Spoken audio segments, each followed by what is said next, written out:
5, 6, 7.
¿Qué tal?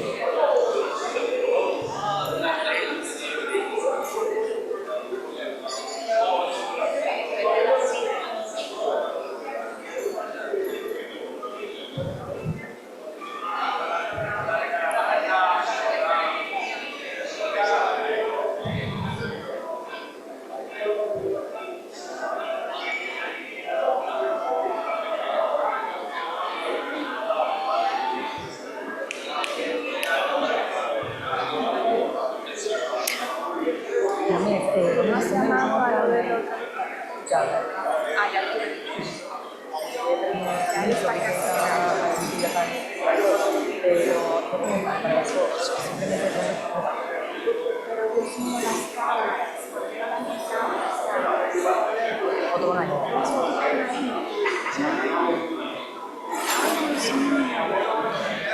¿Qué pasa con las cámaras?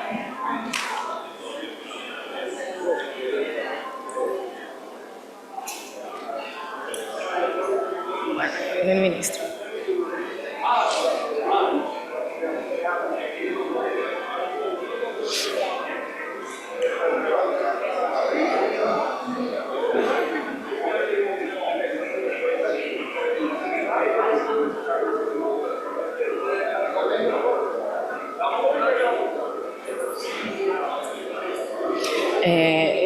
Las fotos, ¿cómo te lo vamos a hacer? Pero aquí al fondo, así se pasa. Ah, pero invita que se sienten, que ya ves.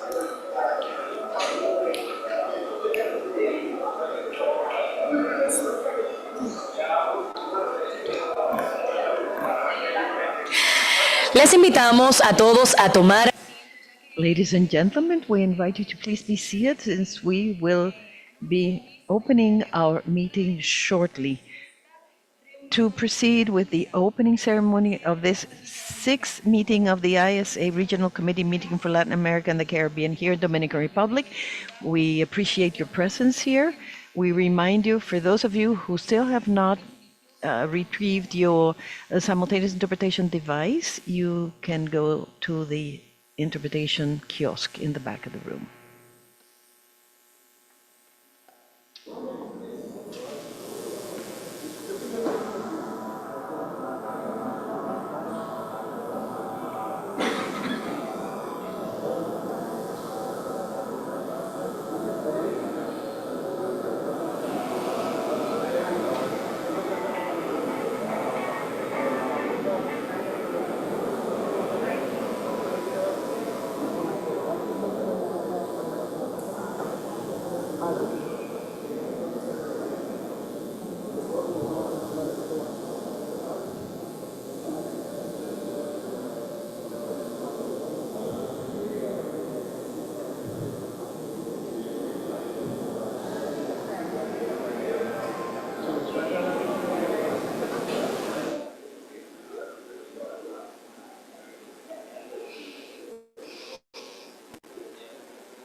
Le damos la bienvenida al ministro. We welcome the Honorable Joel Santos Echavarria, the Minister for Energy and Mines of the Dominican Republic, the Director General of the International Solar Alliance, the Honorable Your Excellency Harry James, Minister from Grenada, Honorable Ramon Abanan, the Ambassador of India and Dominican Republic, as President of the ISA. We will be taking the family pictures before we proceed to the formal opening of our meeting, in order to have a memento of this meeting that is taking place today in the Santo Domingo, Dominican Republic.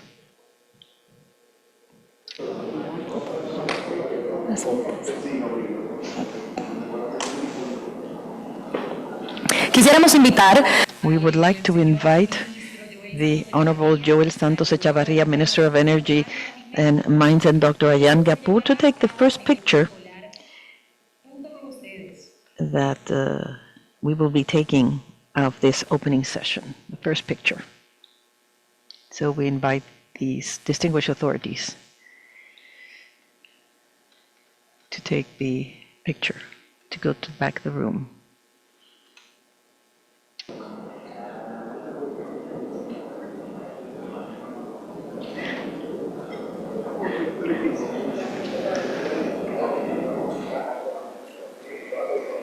Aprovechamos para We remind you that there is simultaneous interpretation available. translator services. They are available at the end of the event. We will want you to go to the kiosk on the right if you need any service. Also, in the TVs that you have in front of you, you have QRs that you can use on your devices, so you can use your own headphones if needed. Para la segunda foto protocolar también vamos a llamar a la ministra honorable excelencia Kerry James, ministra de Resiliencia Climática, Medio. And we now invite the Honorable Minister Kerry James, the Minister for the Environment from Grenada, and as well as the President of the ISA, to please proceed for the picture.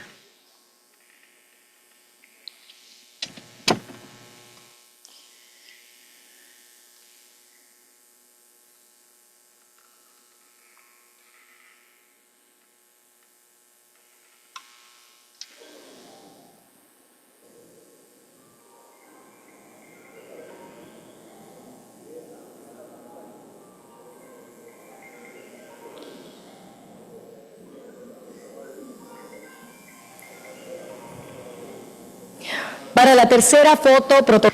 For the third picture, we invite the Vice Minister Betty Soto and Vice Minister Rafael Gomez, as well as Mr. Shishir Khes, the Head of Governance and Partnerships of ISE, Mr. Javed Humar, the Program Director of ISA, Mr.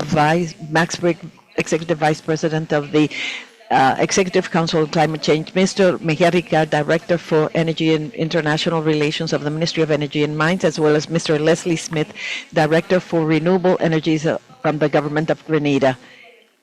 Please proceed to the back of the room in order to take this very important picture of this sixth meeting of the ISA Regional Committee meeting for Latin America and the Caribbean region.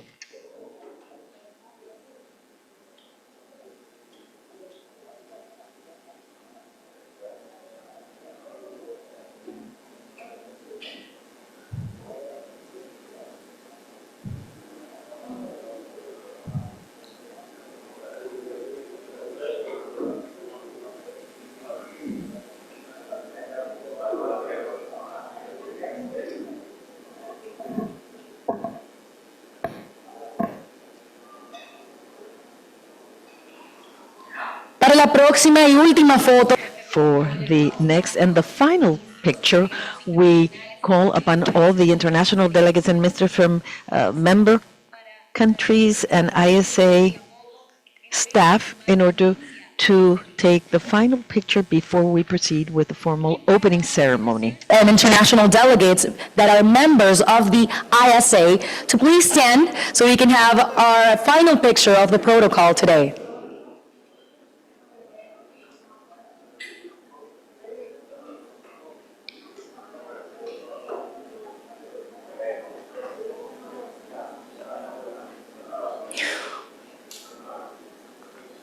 Todos los delegados presentes acá, por favor, pasar a la...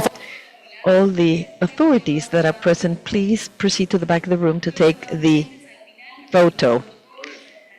And our protocol staff will be indicating where you have to go. All ministers and international delegates that are of the countries that are members of the International Solar Alliance, please proceed to the back panel that we have a protocol picture. And after this, we will begin the event.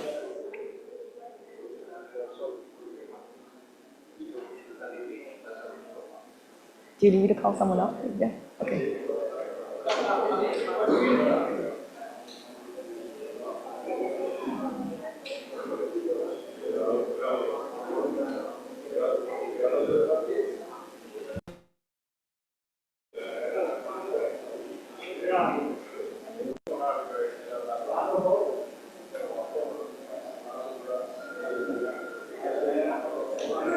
¿Quieres que volver a mencionar a alguien? Que por favor no la menciones, que ya no viene. Gracias.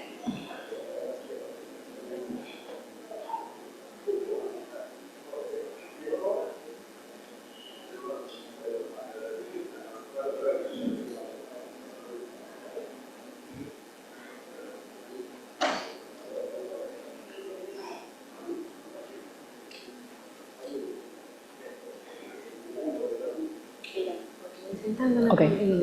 Okay. Les invitamos a todos ya a tomar nueva vez asiento para dar inicio a la mañana y la... All delegates and attendees to please be seated. Take your seat to start the event that we have for you today.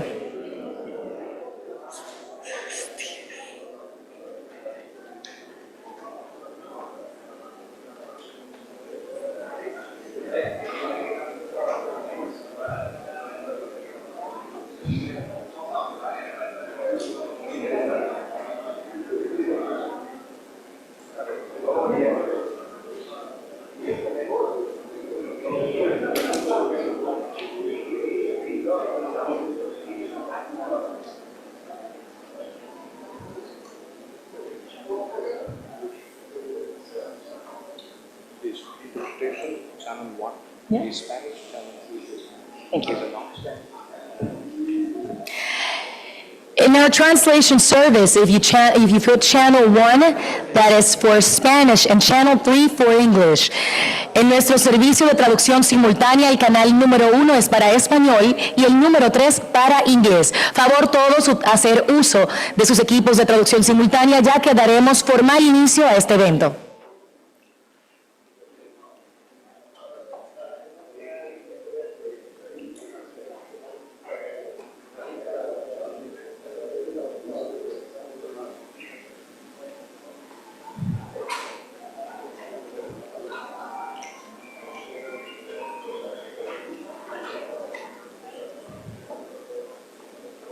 ¿Listo?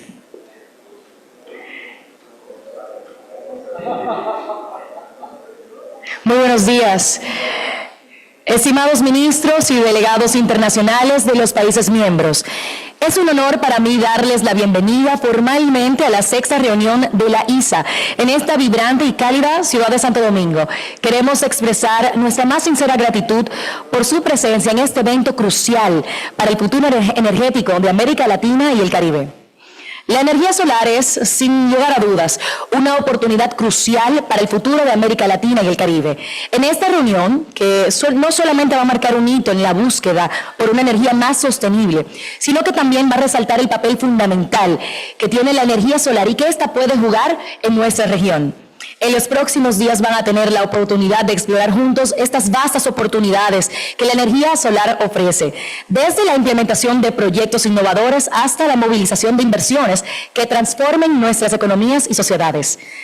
Para dar inicio a esta mañana, recibamos las palabras del ministro de Energía y Minas de la República Dominicana, el ministro Joel Santos Echavarría.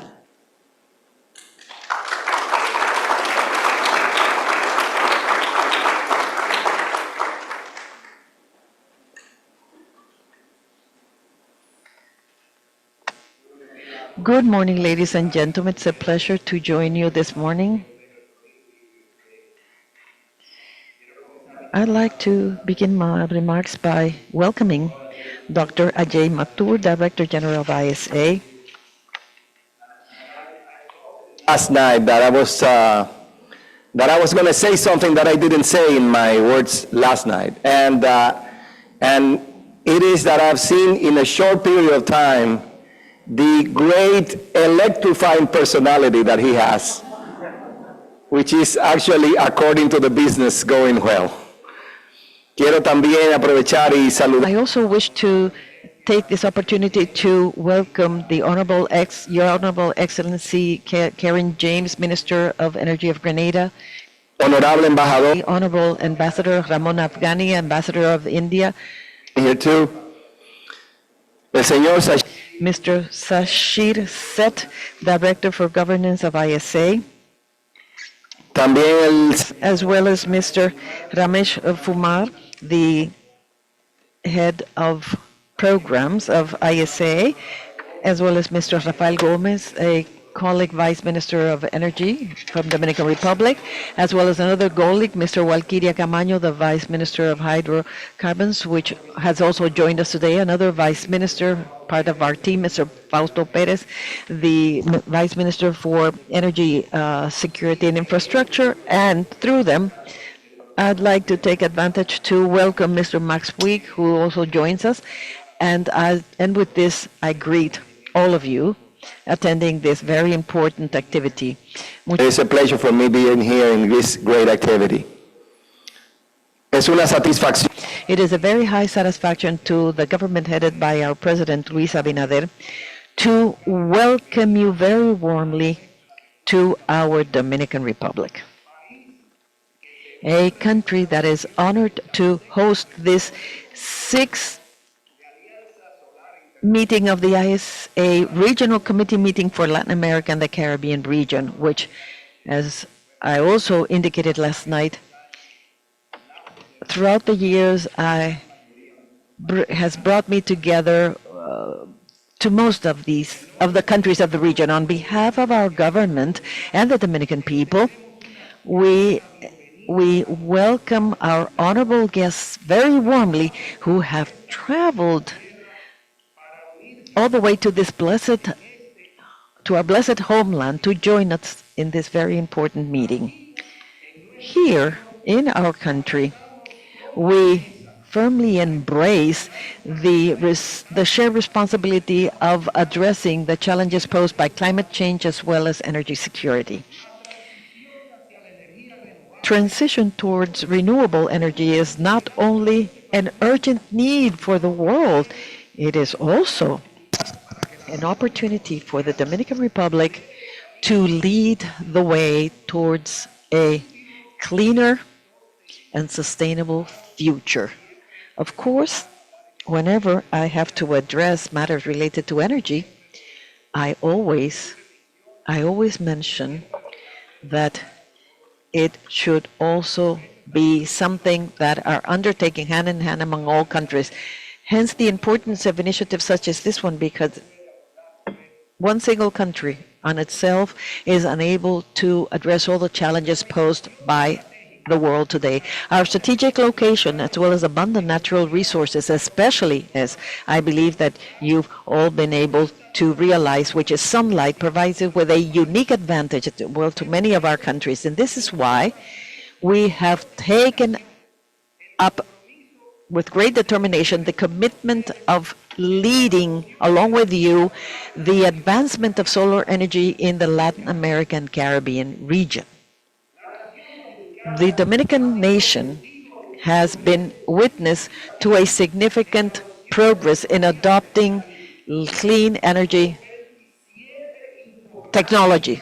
With 27 important renewable energy installations in different stages of construction, be it under construction or in the process of receiving permits, that together will contribute some 1,567 megawatts that will come into the grid in the next few years. Add that to the already 1,229 in operation. I must clarify that we are not talking only about solar energy. We have wind energy, we have biomass, but solar energy undoubtedly is the leader of clean energies.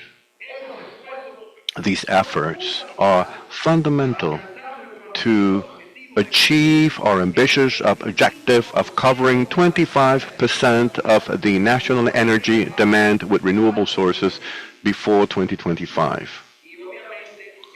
And obviously, our goal is 30% before 2030. In the Dominican Republic, we acknowledge that renewable energies are essential for sustainable development. Therefore, we have established a robust legal framework with special incentives for development of renewable energies, seeking to diversify the energy matrix, reduce the dependence of imported fossil fuels, and promote investments in clean energy. And now that I speak about regulations, I allow myself to do a parenthesis to welcome our electricity Superintendent Andrea Stasio, who is here with us. Martin Roble is also here with us, and the director of the National Energy Council that accompany us here today.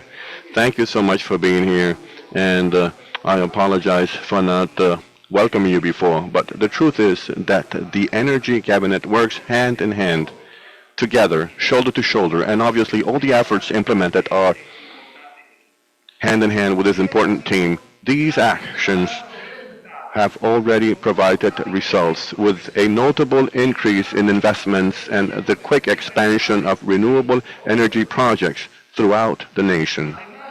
Additionally, we are exploring with great enthusiasm new initiatives with the International Solar Alliance, ISA, such as implementation of solar energy, water pumps, installation of solar panels in governmental offices and buildings.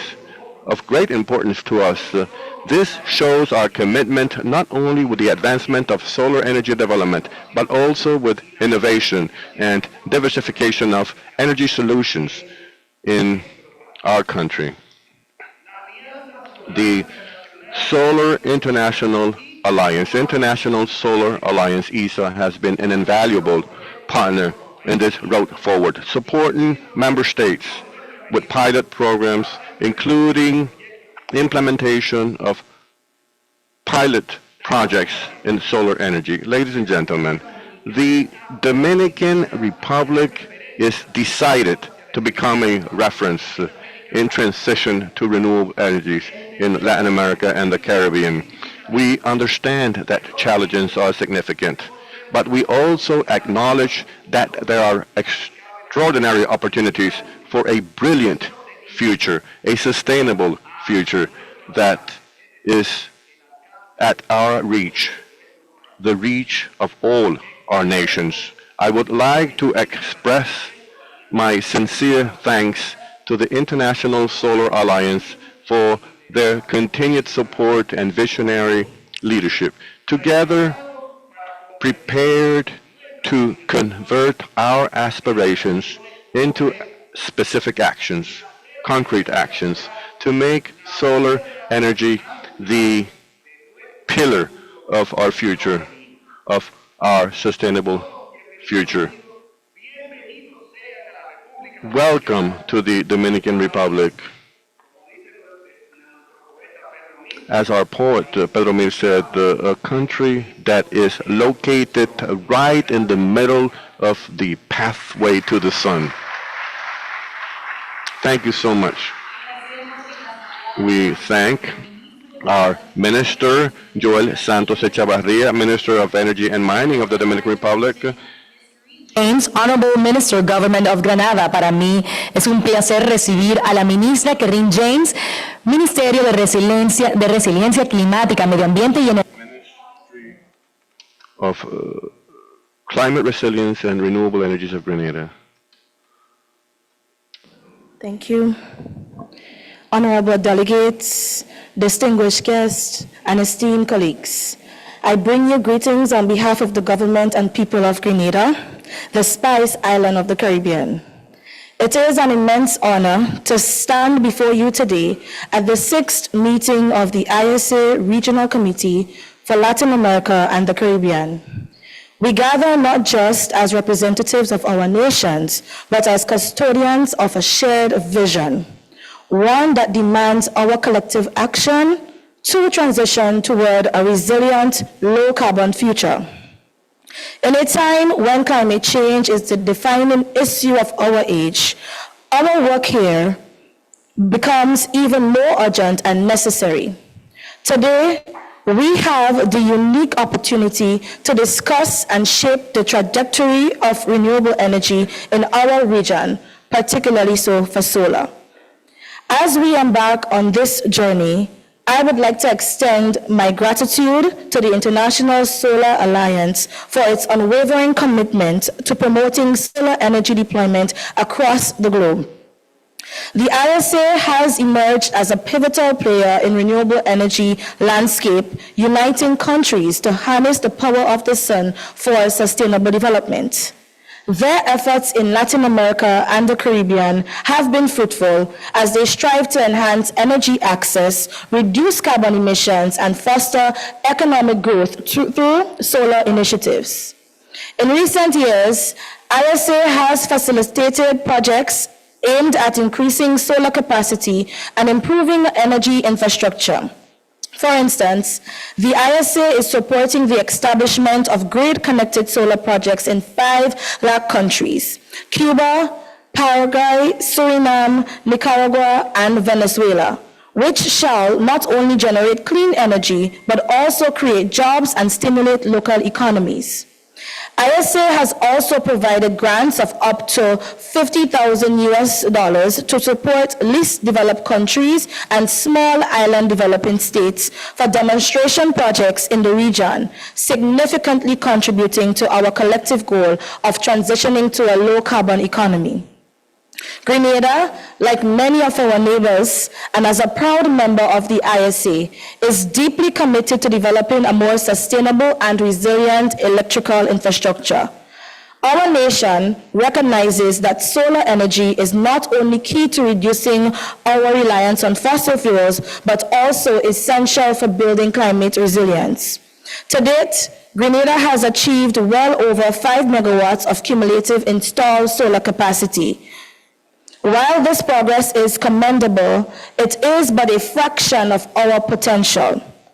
Our ambition remains firm to expand this capacity to 20 megawatts, ensuring our energy infrastructure reflects both our environmental aspirations and the economic needs of our people.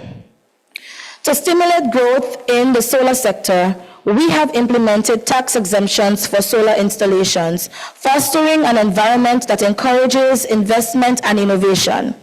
These policies reflect our broader commitment to empowering our citizens to embrace renewable energy solutions, not only as consumers, but as contributors to a cleaner, more sustainable future. As we work toward our national goal of achieving 100% renewable energy by 2035, we do so with the belief that sustainable development must be inclusive, equitable, and forward-thinking. However, the road ahead is fraught with many challenges that were tragically underscored by the recent devastation brought by Hurricane Beryl. As you may know, this Category 4 storm wreaked havoc on our beloved sister islands of Carriacou and Petite Martinique, leaving 98% of their infrastructure in ruin. Among the losses was what would have been Grenada's first utility-scale solar PV plant. This was indeed a significant blow, not only to our renewable energy goals, but to the livelihoods and resilience of our people. Yet, in the face of such destruction, our resolve remains unshaken. We will rebuild stronger, we will rebuild smarter, and we will rebuild better. The need for resilient infrastructure is more crucial now than ever, particularly as ocean temperatures rise and extreme weather events become more frequent and severe. For Grenada and the broader Latin America and Caribbean region, the stakes are high and the consequences of inaction are dire. It is incumbent upon us to ensure that our renewable energy infrastructure, especially solar PV, can withstand the challenges posed by climate change. This is not only an environmental necessity, but a moral imperative. We are acutely aware that the journey is far from over. The challenges we face, ranging from the high upfront cost of solar installations to the need for enhanced grid infrastructure, are significant but not insurmountable. Through continued collaboration with the ISA framework, we are confident that we can overcome these challenges and obstacles and accelerate the deployment of our solar energy across our region. As we gather here today, let us recognize the importance of collaboration and knowledge sharing. The challenges we face require concerted efforts and innovative solutions. Together, we can leverage our collective expertise to overcome barriers and accelerate the transition to renewable energy in our region. Our mission is clear: to create a region where solar energy is accessible, affordable, and resilient, where it can fuel not just economic growth, but also environmental stewardship and social progress. I urge each of you to embrace the opportunity to engage in meaningful dialogue and forge partnerships that will propel us towards our sustainable future. Let us work together to ensure that the benefits of our solar energy are accessible to all, fostering economic growth, enhancing energy security, and protecting our planet for future generations. Thank you for your attention, and I look forward to our discussions today. We thank Ms. Karine James, Honorable Minister of the Government of Grenada, for your words today. Muchísimas gracias por sus palabras a la ministra Karine James del Ministerio de Resiliencia Climática, Medio Ambiente y Energía Renovable de Granada. Now I have the honor of introducing Dr. Ajay Mathur, Director General of the International Solar Alliance. Para mí es un placer recibir al Dr. Ajay Mathur, Director General de la ISA.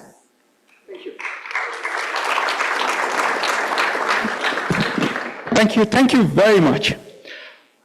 Excellencies, honorable ministers, heads of delegations, ambassadors, especially the ambassador from India, who is the president of the ISA, distinguished delegates, and my esteemed colleagues.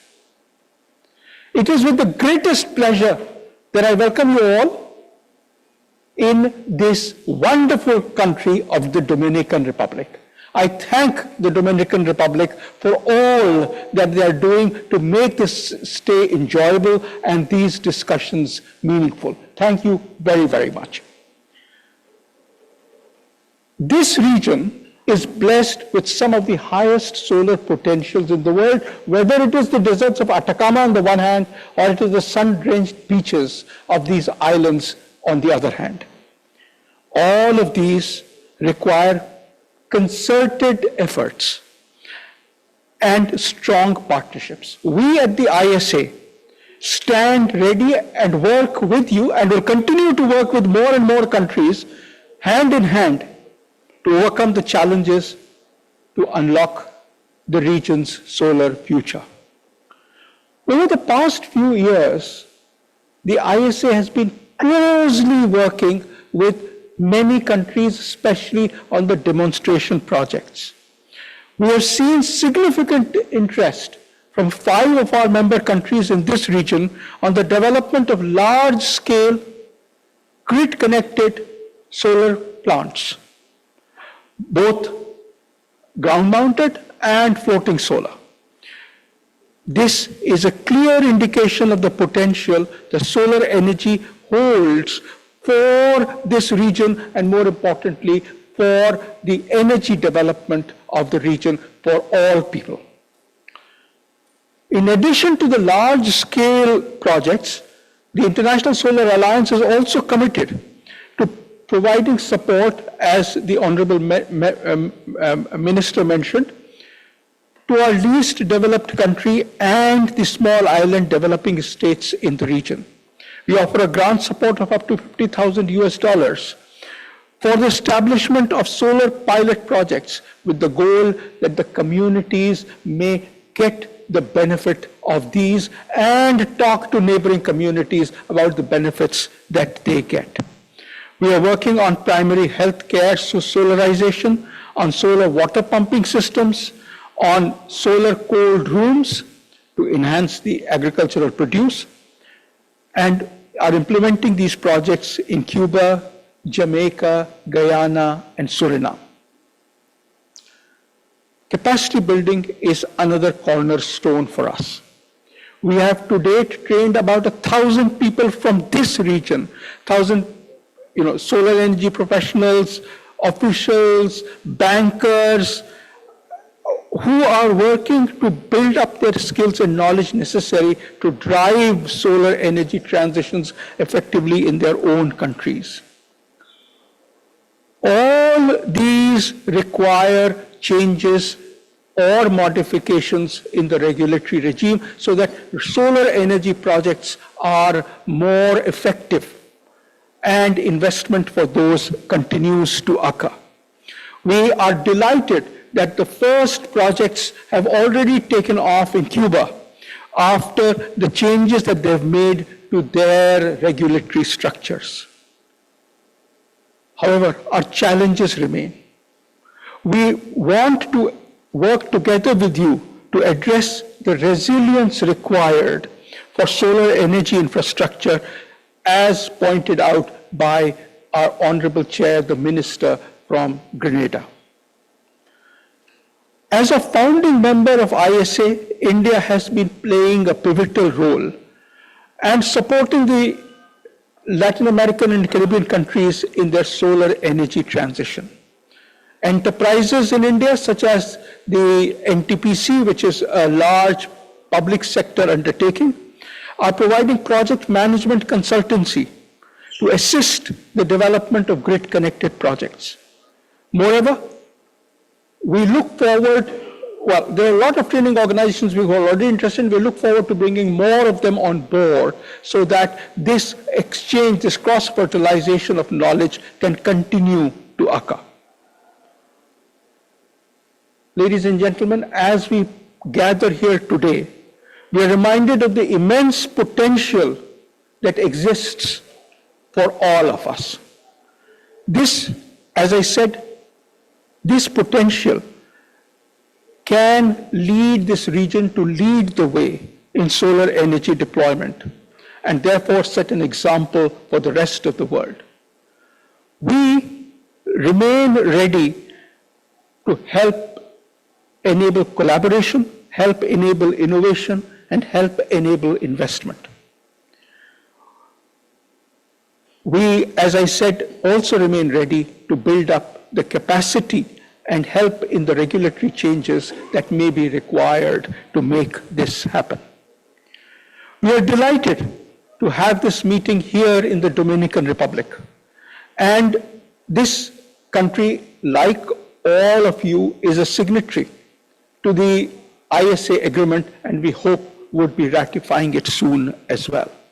We have gone ahead and employed Hugo Morales as a regional coordinator for the Latin American and Caribbean region, a Dominican Republic national who we hope would bring a fillip to the activities of this region. Finally, I would like to express my gratitude to all of you, to all the member countries of this region, all our stakeholders who have contributed to our progress thus far. We will continue to work with you with renewed determination and vigor, and hope that we create together a brighter and more sustainable future for all of us, for the Latin American Caribbean region and for the world. I thank you for being here, and I thank you for your attention. Thank you so much for your kind words, Honorable Dr. Ajay Mathur, Director General of the International Solar Alliance. Muchísimas gracias por sus palabras al Dr. Ajay Mathur, Director. Thank you, Mr. Ajay Mathur, Director General of ISA, for your remarks. Just as expressed in his remarks by our Minister of Energy and Mines, these initiatives are very important because one single country by itself is unable to address all the challenges that a region faces, or as the Honorable Mr. Kerry said, we have to make the solar energy in the region accessible and affordable. That is why we reiterate our appreciation to each and every one of you for being present here today for this 6th regional meeting of the ISA Regional Committee meeting. We invite our Minister, Joel Santos Echavarria, Minister of Energy and Mines of the Dominican Republic, Dr. Ajay Mathur, Director General of ISA, the Minister Kirin James from the Minister of Climate Resilience, the Environment and Renewable Energy from Grenada, the Honorable Rabun Agamani, Ambassador of India and Dominican Republic, in his condition as President of the ISA. We remind the members of the media that you are all invited to the press conference scheduled for 4 p.m. this afternoon, and we remind you all who may require simultaneous interpretation to please retrieve your device from the simultaneous interpretation kiosk at the back of the room, and we invite you to visit our exhibition in the adjoining conference room. Once again, welcome to Dominican Republic.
चाय वाय चलेगा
Le invitamos a todos a que si quisieran pasar por el coffee break que tenemos disponible en el lobby para todos ustedes, we invite you that we have available a coffee break in the lobby for everyone to enjoy. Thank you.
Laura, you have the photos taken there along with them? The one I almost died for? Yeah, Yes. yeah. Can you just send me in WhatsApp?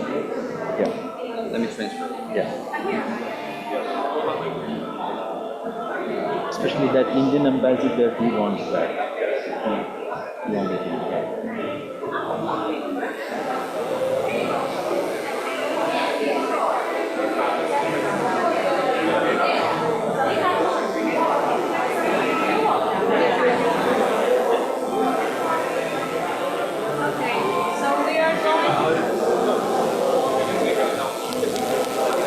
Ask everybody to assemble back. Also, we will have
na trespasan mo.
Si ya, si quieren que le invite a la gente a sentarse y luego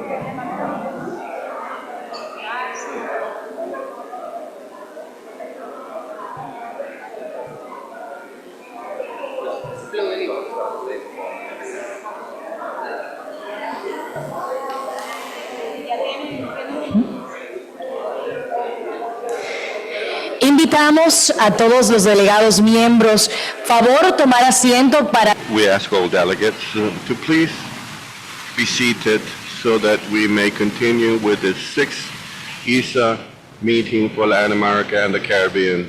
Since we are about to begin the sixth meeting of the ISA Regional Committee for Latin America and the Caribbean region.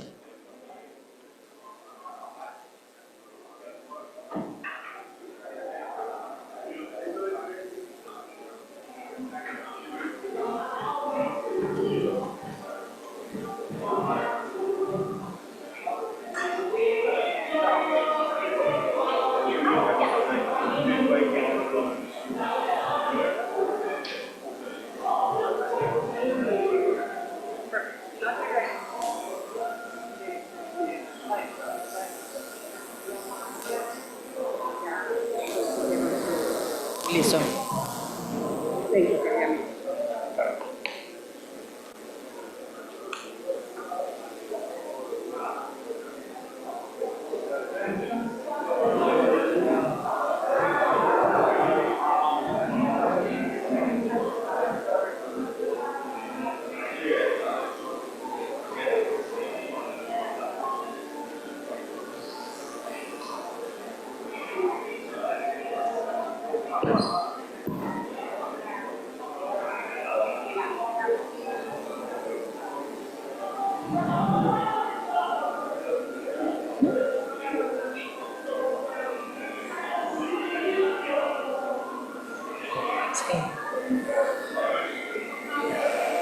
We invite everyone present to please take your seat in order to formally begin this sixth meeting of the ISA Regional Committee for Latin America and the Caribbean Region.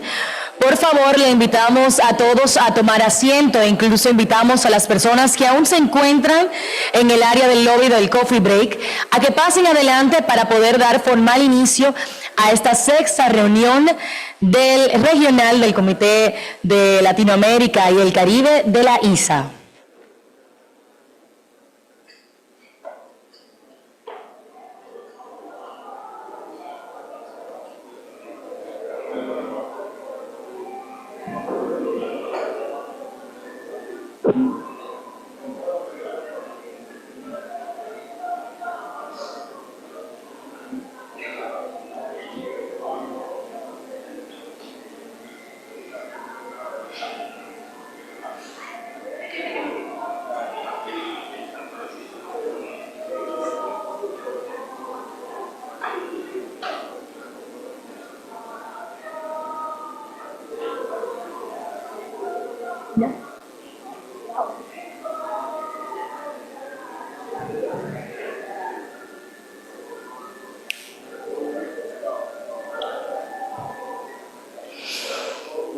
Muy buenos días, damas y caballeros. Good morning, ladies and gentlemen. It is a pleasure for me to invite Ms. Corinne James, Honorable Minister of the Government of Grenada, to initiate this meeting today. Aprovecho, damas y caballeros, gracias por estar presente. Ladies and gentlemen, thank you for rejoining us. We invite Ms. the Honorable Corinne James, Minister for Climate Resilience, the Environment and Renewable Energy of Grenada, to proceed with the formal opening of today's meeting. Honorable Minister, Honorables, High Commissioners and heads of delegations from ISA member, signatory and prospective countries of Latin America and the Caribbean region, distinguished excellencies, the Director General of the International Solar Alliance, and all delegates present here today. It is a profound honor to welcome you all to the sixth meeting of the ISA Regional Committee for Latin America and the Caribbean region. I am truly pleased that we have the privilege of convening in person, uniting ISA members from across our diverse dynamic region. I also extend my deepest appreciation to the government of the Dominican Republic for their gracious hospitality in hosting us in the historic and vibrant city of Santo Domingo. As a UNESCO World Heritage Site, this city symbolizes culture, commerce, and industry, an ideal setting for the critical discussions we are about to engage in. The LSC region is renowned for its diverse geography, abundant natural resources, and rapidly growing population, accounts for approximately 7% of the world's GDP as of 2023. Fossil fuels make up 2/3 of the energy mix in LSC, which is lower than the global average of 80%. Renewables are pivotal in the region, accounting for 60% of the power mix, double the world average. LSC has a strong history of using hydropower for electricity. Over the past decade, countries across Latin America and the Caribbean have made commendable efforts to reduce emissions and transition towards renewable energy. Almost half of around 33 LSC countries pledged to reach net zero emissions by 2050, including Brazil, Chile, Costa Rica, and Colombia.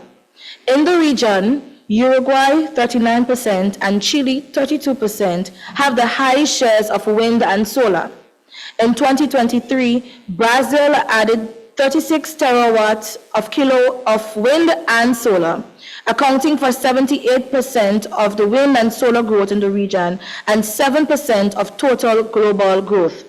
In 2023, fossil fuels provided 36% of the region's electricity, down from 47% in 2015.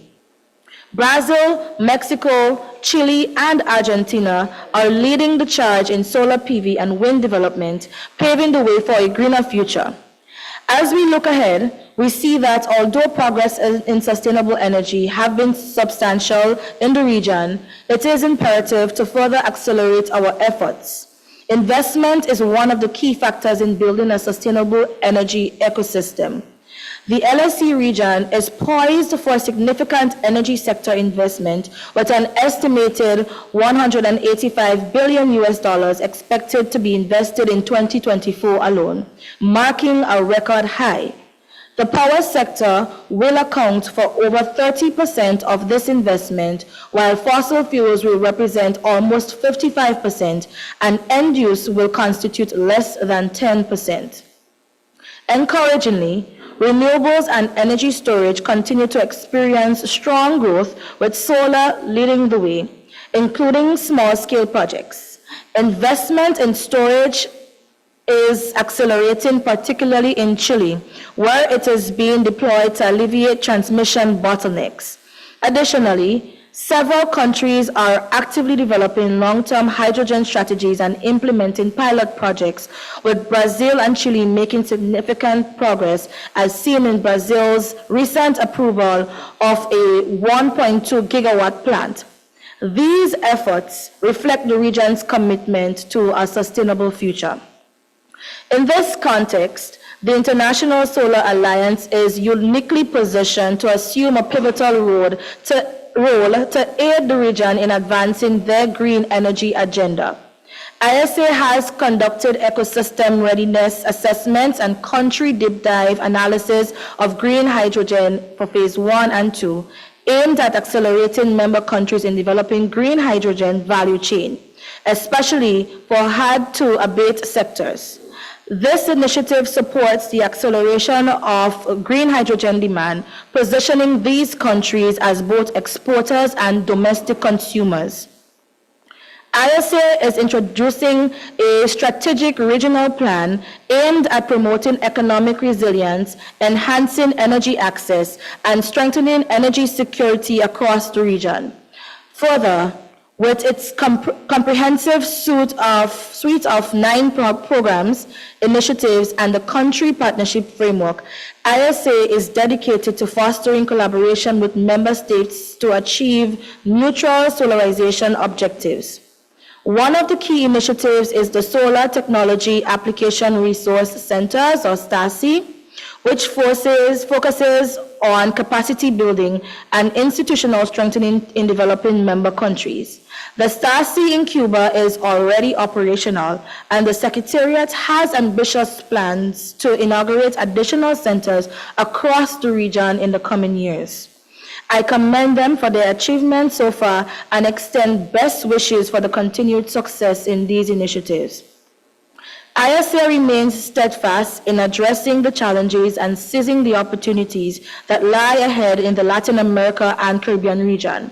Together, we can build a future powered by clean, sustainable energy and create lasting economic and environmental benefits for all. With that, I now invite the Director General of the International Solar Alliance to address the meeting.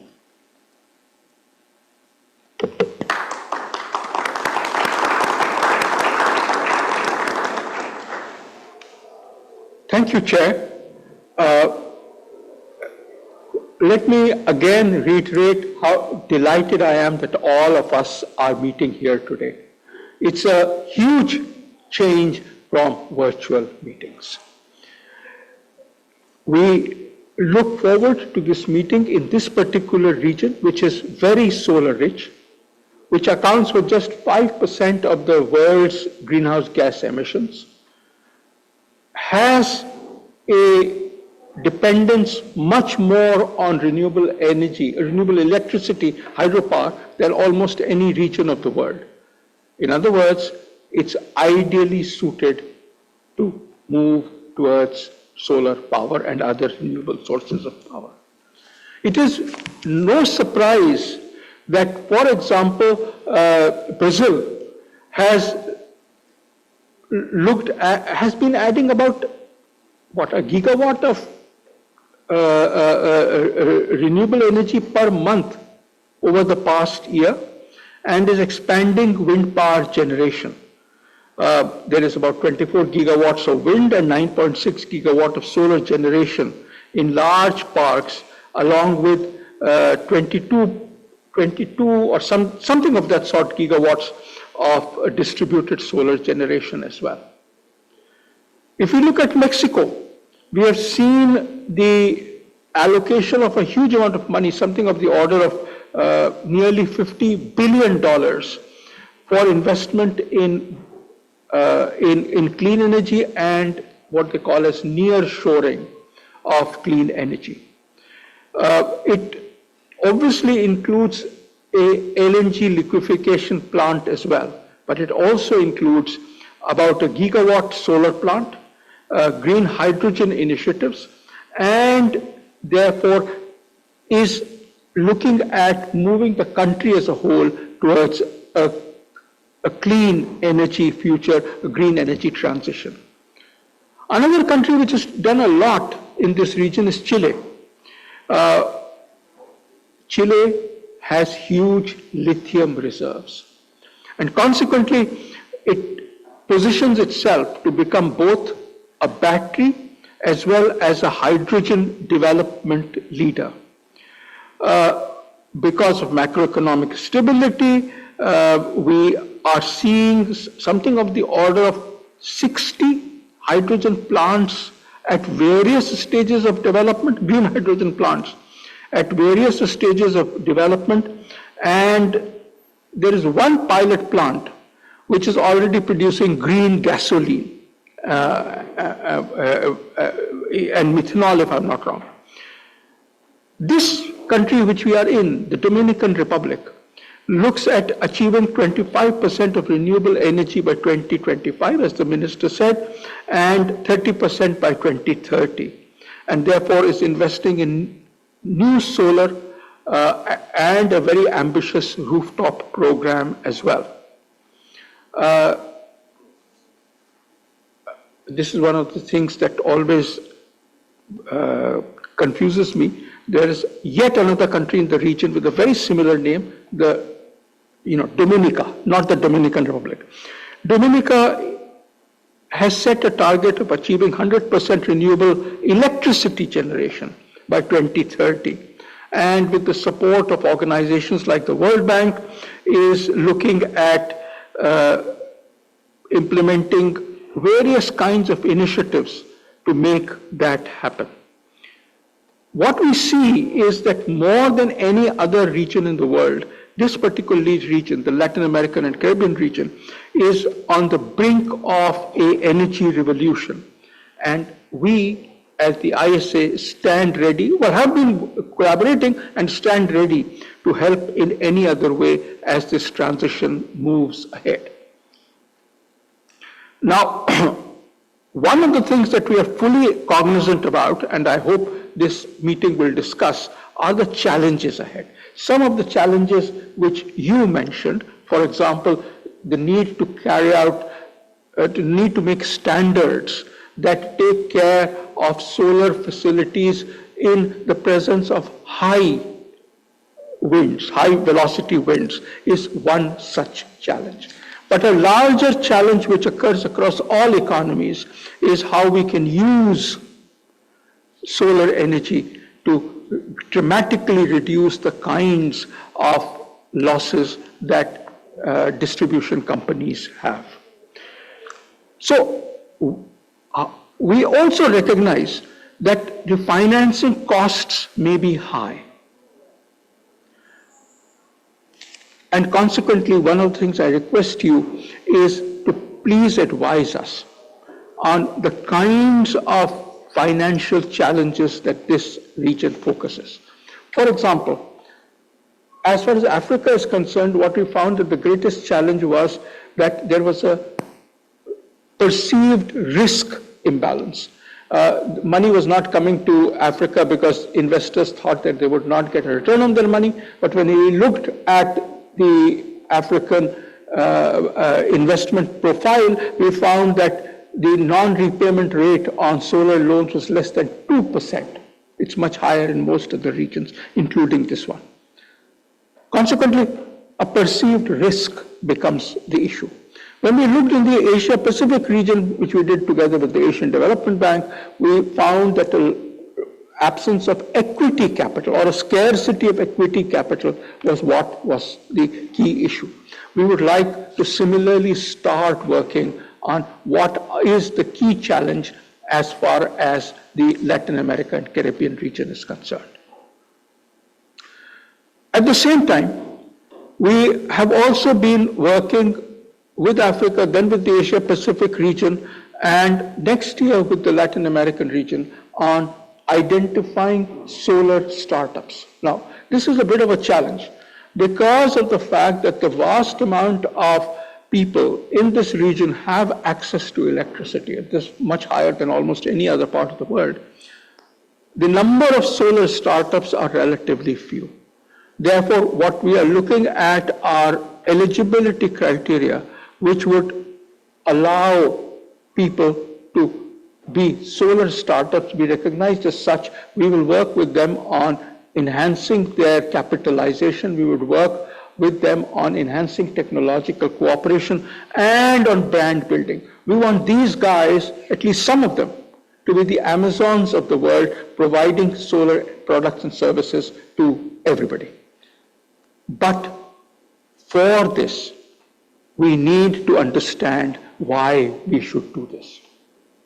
I believe that the huge opportunity of creating mass awareness is one of the reasons why we should go ahead with identifying solar startups, but I look forward to your comments on this.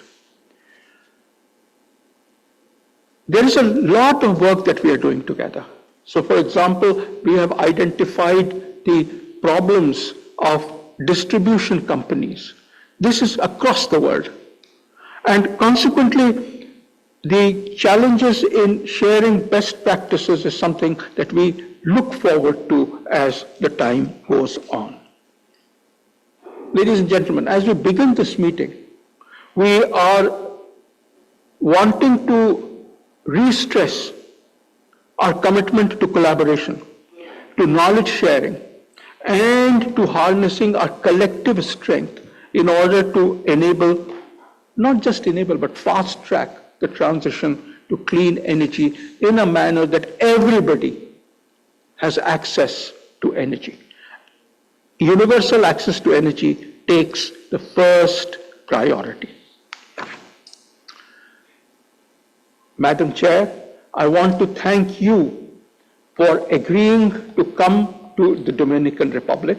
I know a minister has a huge amount of tasks and therefore getting away from it is difficult, but thank you very much. And on behalf of all of you, I want to thank the Honorable Minister for chairing this meeting. Thank you very, very much.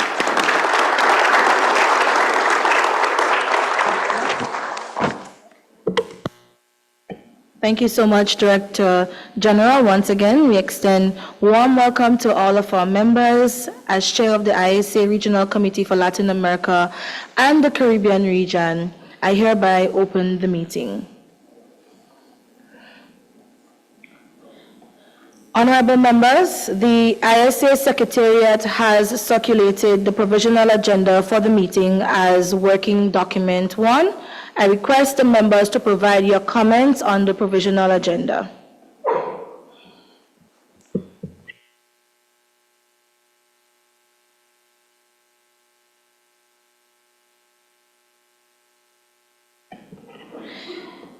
If no comments, I now invite the committee to adopt the provisional agenda for the 6th meeting of the Regional Committee for Latin America and the Caribbean region as contained in Working Document 1. So adopted.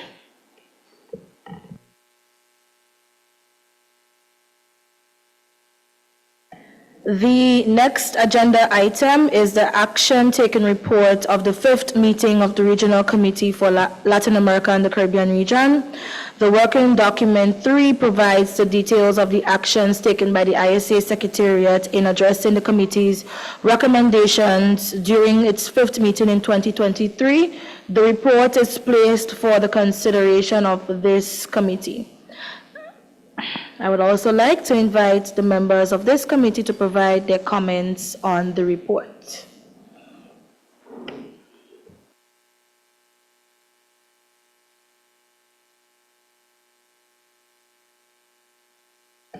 In the absence of any further comments, we shall proceed with the next agenda item.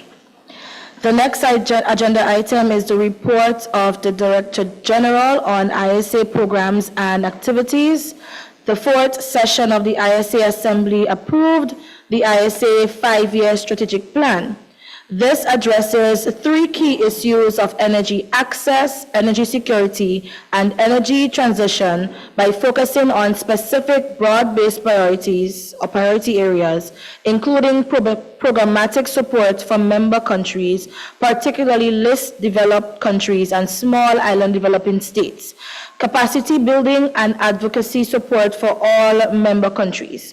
The working document 4, which was circulated by the Secretariat, contains an update on the ISA programs and activities, including a work plan for 2024. I invite the Director General of ISA to present an overview of the ISA programs, projects, and activities under the 5-year strategic plan and provide insights into the upcoming activities that the Secretariat intends to undertake. Thank you, Chair. As the Chair mentioned, you, the member countries, at the Fourth Assembly approved the 5-year strategic plan for ISA, and in alignment with this strategic plan, we have been tackling the 3 issues which if all of us come together, which is energy access, enhance energy access, enhance energy security, and hasten the energy transition. We obviously do this with a view to how solar energy can help in meeting each of these 3 goals. We have been doing this through a mix of activities, whether it is providing the programmatic interventions in the form of pilot projects to the small island developing states and to the least developed countries, whether it is through capacity building to all our developing member countries, and the analytics and advocacy support which we do to all our member countries, developing and developed. Now, aligned with this strategic plan, we have 6 priorities. So as I said, analytics and advocacy is one of them. Capacity building is another. Programmatic support is the third. Fourth is the innovative financial products which I talked about, which I requested your inputs for the Latin American region. Fifth is to create a group of private sector corporates who can help us in moving our agenda ahead. This year we did a CEO caucus and we did a network. We did network with many private sector, but for this region, I think it is absolutely essential that we bring those people on board. This country, for example, has had a long history of the private sector investing in the energy sector. And consequently, I would very much like to see what can be learned, how can we have this kind of private sector atmosphere, environment in all countries in the region, which focuses on renewables in particular. And of course, one of our priorities, the 6th priority, is we need to strengthen the capacity, the finances, and most importantly, the capabilities of ourselves, of the Secretariat, so that we can help serve you better. Now, my colleague will present a far more detailed report in a minute, but what I thought is important is to highlight that in all of these areas, for example, in the analytics and advocacy areas, there are a number of flagship reports that have been launched. I would particularly like to bring your attention to one report, which is called Unleashing the Power of Solar. More than anything else, it argues that there is not one grouping of countries and therefore one measure for move towards renewables and solar that is there, but there are at least 4 such groupings of countries. This becomes important as we move into the discussions at the climate change framework agreements. We notice that in the developed countries, the energy consumption per person is more or less constant. It changes, but it's more or less constant. What this means is that they can use solar during the day, and at night, the existing fossil fuel capacity can meet that demand when the solar is not available. In other words, no new capacity has to be added. The new capacity that is added is only in renewables, which meets the needs of the country when the sun is shining and the wind is blowing. On the other hand, in all of our countries, the developing countries, we see that the energy demand is increasing. It increases during the day, but it also increases at night. And therefore, all of us are used to the fact that distribution companies come to us and say, we are adding solar that will provide more electricity, fossil fuel, carbon emissions-free electricity during the day. But what do I do during the night? I'll have to add fossil fuel capacity.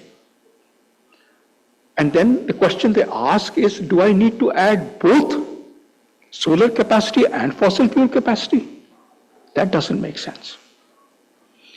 Consequently, what we believe is what is needed is a new measure. And for all of us, a round-the-clock renewable electricity measure is probably the best measure that we could think of. This means that we are doing solar when the sun is shining, we are adding wind when the wind is blowing, and therefore reduce the amount of storage, whether it's battery or pumped storage or large hydro, that is needed to provide round-the-clock electricity. The good thing is that we are now turning the corner and round-the-clock renewable electricity prices are becoming less than the price of round-the-clock fossil fuel electricity, less. This is important. Now we can focus on upscaling, which means making land available, which means making transmission lines from the land which is available for solar and wind, and the load centers, which means making the monies for investment available. What we find is that solar plus wind plus storage results in investments which cost twice as much as investments in fossil fuel, even though the price of electricity is lower. So as countries, we will be investing more, which means if you're looking for investment money, that investment money has to move twice as fast. The velocity of money has to increase in economics terms. If the money has to increase faster, then possibly the tenor, the time period for which the loan is made available becomes half. This is possible because most renewable energy projects come online much sooner than fossil fuel projects. So 2-year or 3-year time period for the repayment of fossil fuel, for a renewable energy plant is possible. For a fossil fuel plant, it would not be possible. But the renewable energy project would still need money. And we propose that bonds from our pension funds, from our savings, are used to finance the renewable energy projects. because they are working after 2 years, because there's a regular income happening after 2 years, those bonds can service and provide those resources to you and I who invest in those bonds. We believe that this would help us create a future in which renewable energy becomes the force for transition. And it becomes a force for transition, meeting our energy needs, not only meeting the climate change goals. Obviously, all of this implies that there is enough manpower that is available. There's enough institutional capacity that is available. And we stand ready to provide that help wherever needed. We are looking at the strategic priorities of affordable and innovative financial products, therefore, on the one hand, and of a range of companies that can take this renewable energy growth, and particularly solar energy growth, into the future. As I said, I would very much like you to provide us inputs on these issues. We have also this year begun with a number of roundtables called the CEO Caucus, which delve into the issue of solar supply chains. Because what we note is that solar manufacturing capacity at the level of cells implies that for them to be competitive, countries need to provide incentives. But solar cells to solar modules makes economic sense no matter which part of the world you're in, if there's an adequate amount of demand. This implies that we need to see where is it that we can develop new capacity for at least importing solar cells and then converting them to solar modules within our own geographies. May I, Madam Chair, with your permission, request my colleague Ramesh to provide further details for the honorable members of the Regional Committee. I thank you.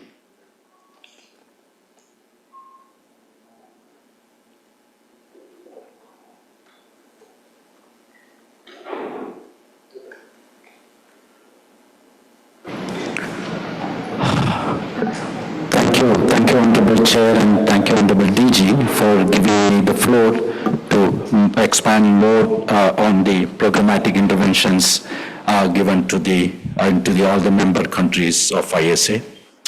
So I'm Ramesh Kumar, I'm the Chief of Programs and Projects, and it's my pleasure to reach out to all the dignitaries, all the honorable national focal points, and the contact points and the honorable ambassadors here. Okay, let me start with continue what Honorable DG talked about, our interventions to the updates on the programmatic support to the countries. So this slide captures as a snapshot of all the things which have done in a global level for all the continents across the globe. So today I'm very proud to say that 119 countries are part of this alliance, and from the LAC region, out of 33 countries, we have 23 countries are member countries and another 3 are the signatories. So put together there are 26 countries. So the other 7 countries are prospective countries. We would like to them also join this alliance. As we talked about the 3 very important interventions, this is analytics and advocacy, capacity building, and the programmatic support. These are the 3 very clear interventions which we are giving to the countries. And as a result, now in the global level, we have a pipeline or the proposals under consideration of 9.5 gigawatt of power, which they are helping the countries across 44 countries. And 27 countries, we have the technology demonstration projects. Of that, 21 countries have been completed. I'll be giving more details in further slides. Over 4,500 people have been trained by various programmatic training programs which we are giving. And then we did a global tender on the solar water pumping system, which is very important for the agricultural sector. And the aggregation of 272,000 pumps, we have seen very clearly the power of aggregation, and which has resulted in almost 50% reduction in the prices, which can benefit the member countries. We have 9 programs which encompasses all kind of obligations which the countries can, depending on their appetite, can join those programs. We wanted to support the countries to create the bankable projects in terms of identifying the potential and the pre-feasibility reports and the detailed project reports, so that then they become bankable. Honorable DG also talked about our intervention to Cuba, which is now resulting in development of 1150 megawatt, and then of that 360 megawatt is in the final negotiation for the power purchase agreement, which has resulted in reduction in the prices of solar. The institutional capacity building, what we call solar technology application resource centers, STAR-Cs, have been completed in Cuba, probably will be inaugurated in a couple of months. And also we are in the Venezuela as well as in Guyana is under progress. We are working with many countries to see how we can support them in terms of creating the policies and regulations, and apart from that, the innovative financial solutions. I'm very proud to say that in 2020 we have 71 countries. Now we have reached in 2024 119 countries. And in terms of the ratification, we have reached 100, and Paraguay has been the 100th country. And then in the programmatic support and also the capacity building, we have almost reached out to 100 countries globally. We are also mainly supported by in terms of the funding, the Government of India, along with Australia, US, and other countries, and many more countries are supporting. And I also take this opportunity to reach out to all the countries to give the voluntary contribution, which will strengthen to make a global, what you call solar community across all continents.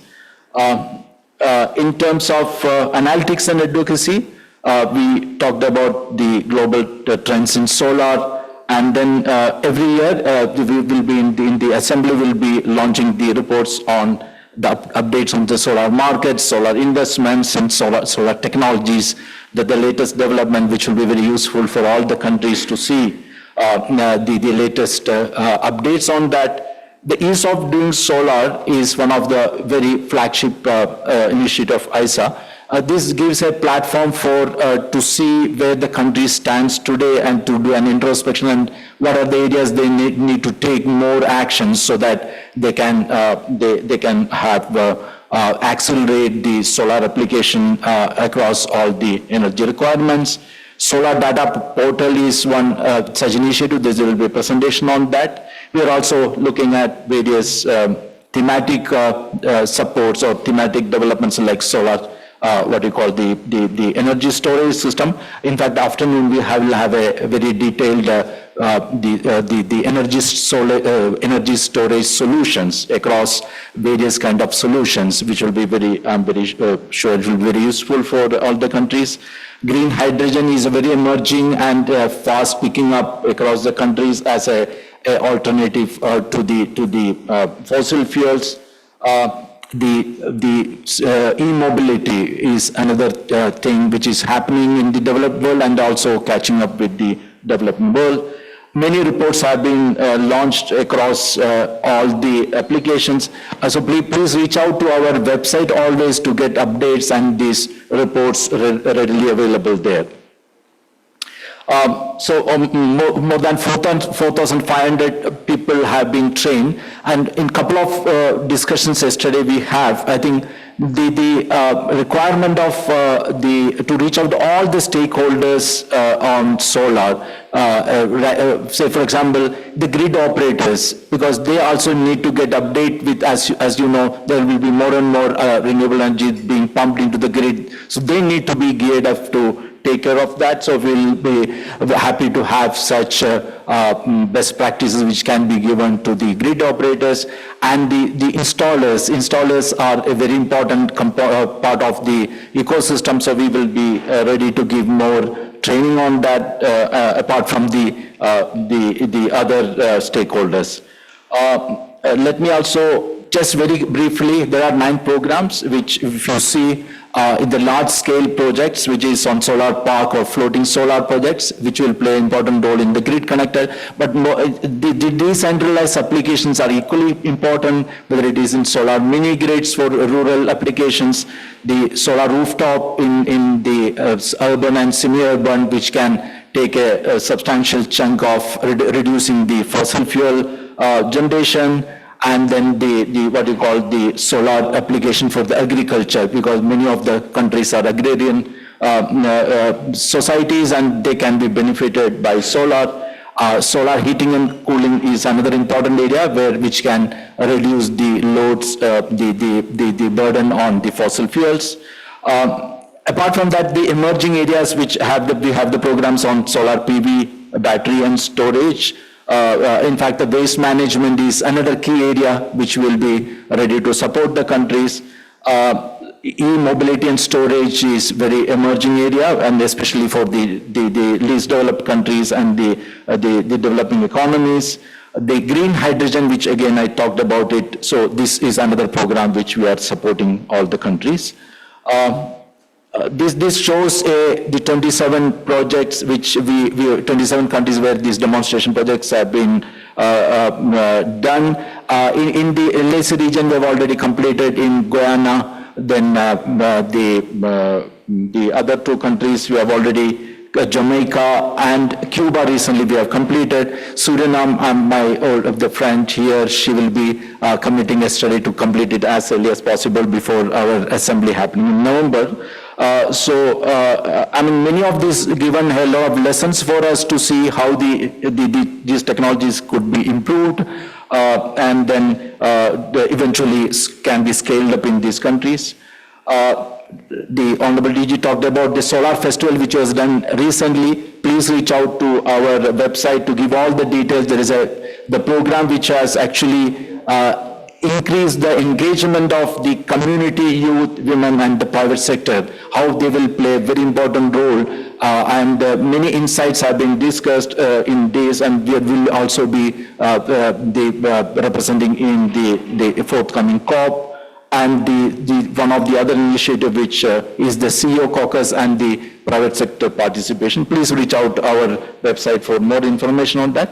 This I've just put as the bucket of all the things which will be supporting the countries, rights from analytics and advocacy, knowledge products and knowledge dissemination, the solar roadmap which will be ready to support the countries, the technology demonstration project in something like solar cold storage, pumps, water purification, the health sector, health center solarization. Emerging technologies we would like to support, like see if the floating solar, the green hydrogen, agrovoltaics, solar ferry, these are some of the things which we are focusing on that.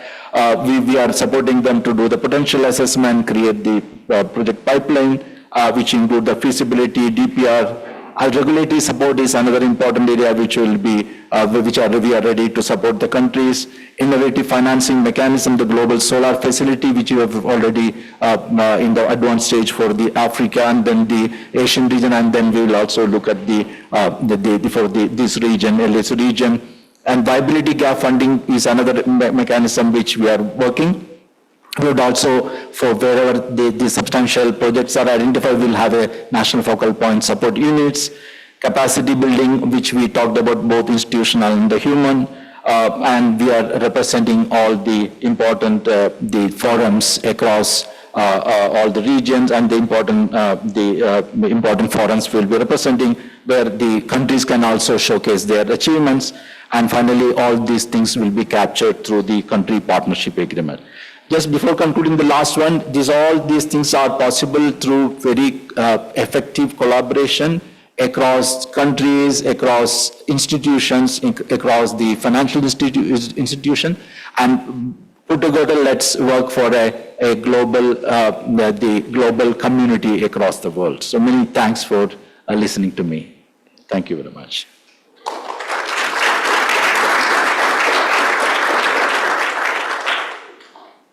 Thank you so much, Director General and your team, for the tremendous progress made thus far. I would like to invite the members to comment on the updates the Secretariat has provided.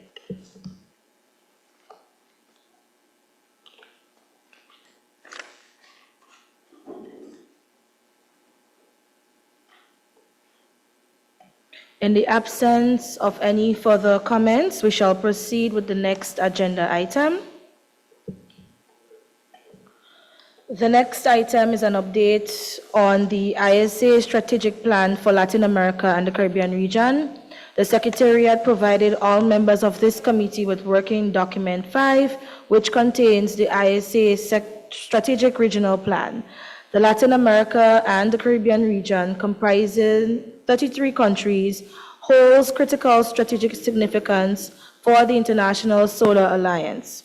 Currently, 26 of these nations, representing 79% of the region, are active members of our alliance. The ISA is acutely aware of the region's substantial challenges related to energy access, security, and transition. In response to these challenges and the region's considerable opportunities, ISA has developed a strategic regional plan tailored specifically for Latin America and the Caribbean region. This plan aligns with our broader 5-year strategic plan spanning from 2022 to 2026. It outlines targeted strategies to enhance solar energy deployment, attract investment, and strengthen our capacity to meet the region's unique energy demands. I now invite the Secretariat to present to the committee the ISA Strategic Regional Plan for Latin America and the Caribbean.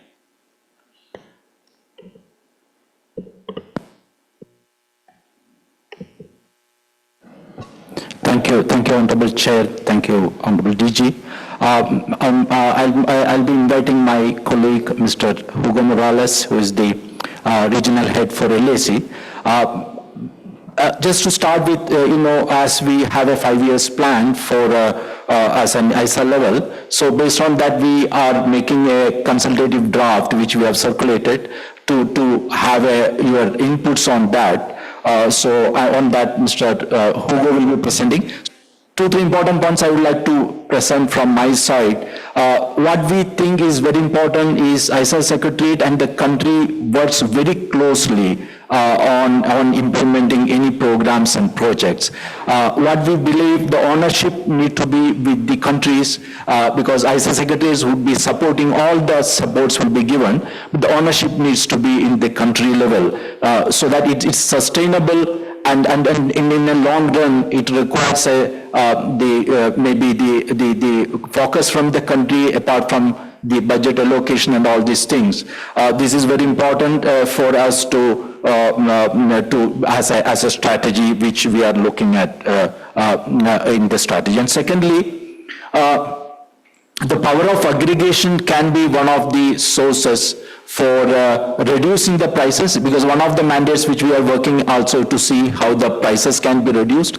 The aggregation can be one of the important tools to reduce the prices. How we can do it need to be further discussed as part of this strategy.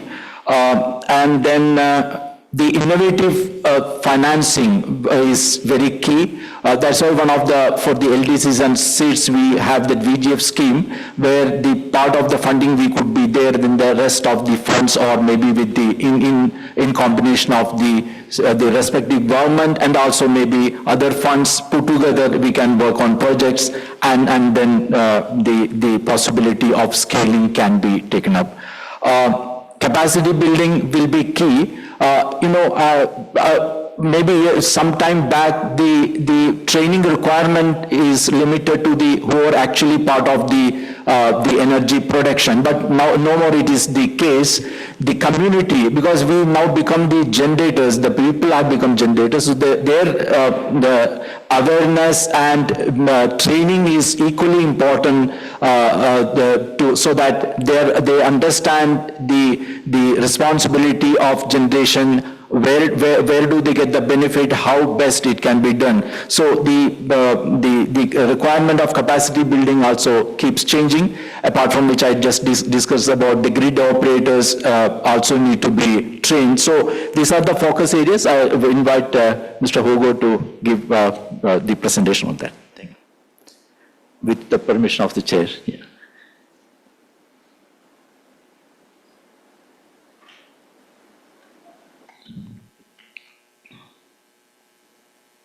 Thank you very much for giving me the opportunity.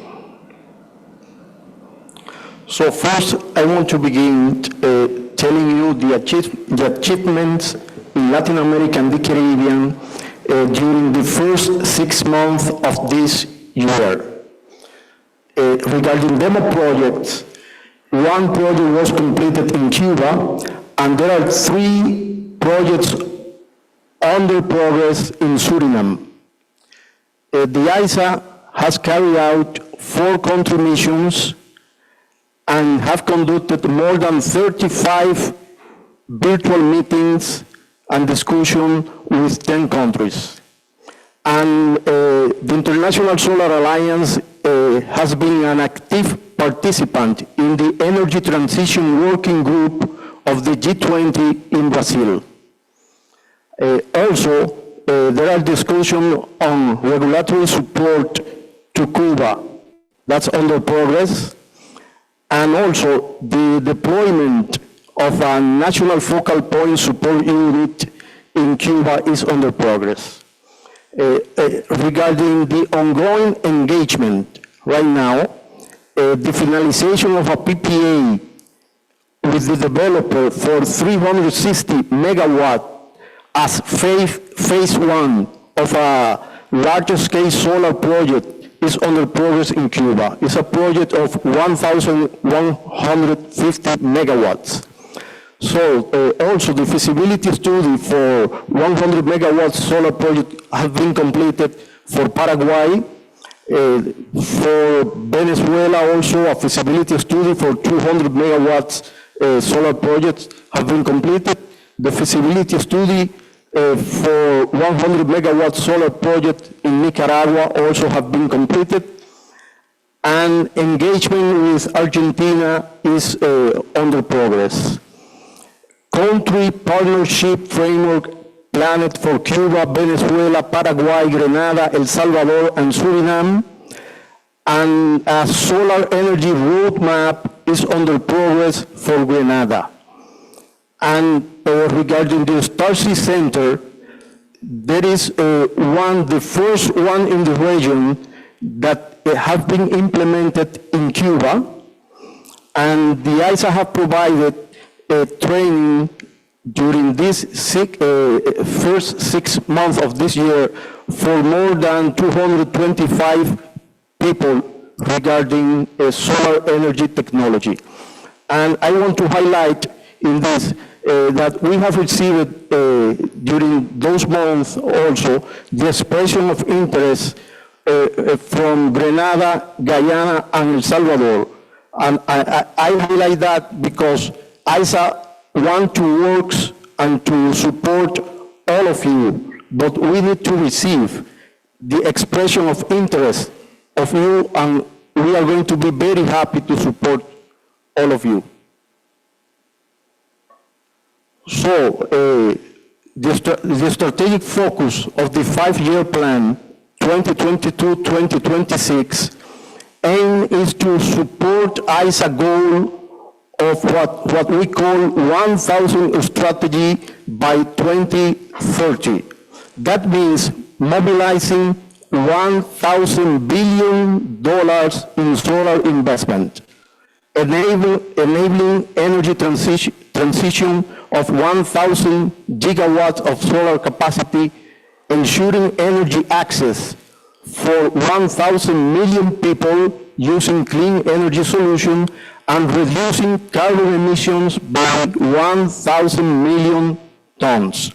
So the key issues, we want with that to guarantee energy access, energy security, and energy transition.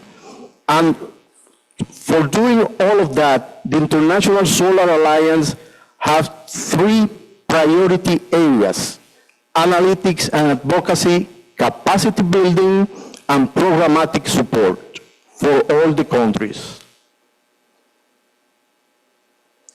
So, in this slide, I will show you mapping the ISA member countries in the Latin America and the Caribbean region. So we in the region, we are 33 countries. 23 of the countries have ratified the framework agreement with the International Solar Alliance. There are 3 countries that have signed the agreement, and they are in the process of ratifying the agreement.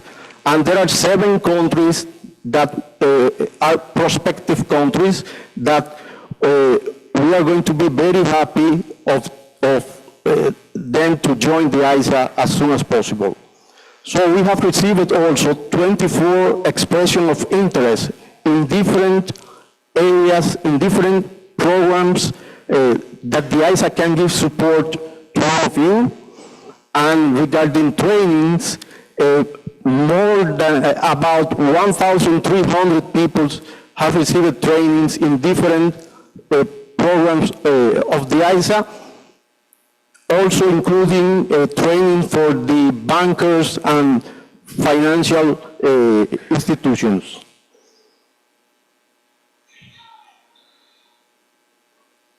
So the focus areas of the Regional Strategic Plan proposal are ecosystem, readiness, policy, and regulation to stimulate investment through risk mitigation, programmatic support and intervention, knowledge exchange, analytics, advocacy, and awareness, regional training and capacity building, collaboration and partnership building.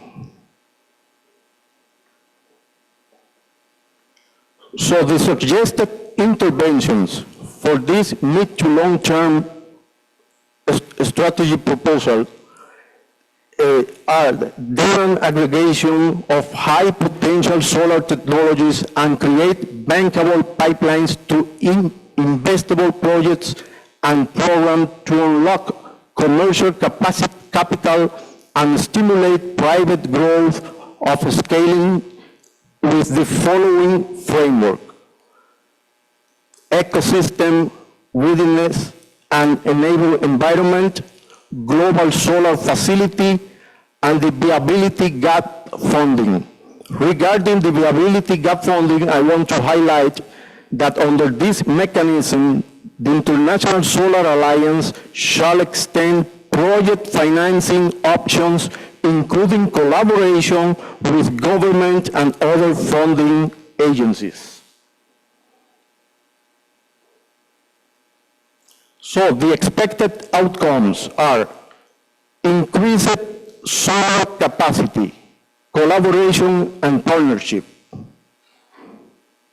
addressing climate vulnerability,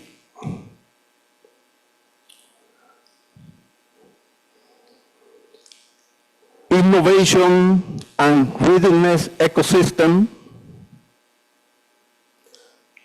and transformational change solutions. So the way forward to accomplish that, to conduct a thorough review and analysis of the short-term strategy to garner lessons learned and insight. Outline a robust long-term strategy beyond 2026 emphasizing scalability, sustainability, and alignment with national commitments, regional and global energy targets and goals. Engage member countries, experts, and stakeholders in a consultative process to refine the broad outline. Draft a comprehensive strategy document that incorporates national and regional priorities, technical advancement, and policy framework, and ensures its alignment with international commitments. The next step, present the draft strategy at country consultation workshop, regional committee meeting for thorough review, revision, and finalization. And finally, to seek endorsement of the strategy at the ISA Standing Committee Assembly in 2025 for endorsement. So the recommendation to all of you, the member countries, the 6th Regional Committee for Latin America and the Caribbean region, to solicit approval for the endorsement of the process for the formulation of a comprehensive mid to long-term strategy through a consultative process that is member-driven, ensuring it addresses the specific priorities and development needs of each member country within the Latin American Caribbean region, by the members and for the members. Thank you very much.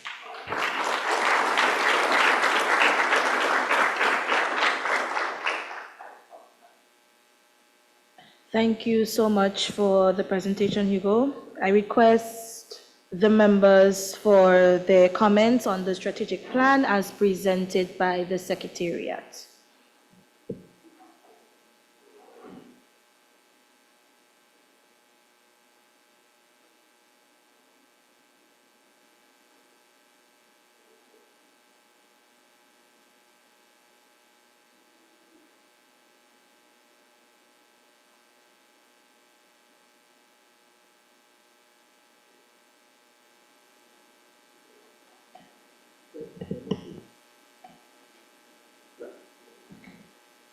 I recognize the intervention by Suriname.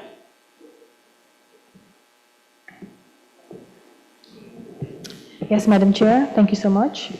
First of all, I would like to thank the leadership of the Dominican Republic to invite us to be here and to facilitate our participation, and congratulate the Director General from ISA and his team on the reports that we have just that you have just presented.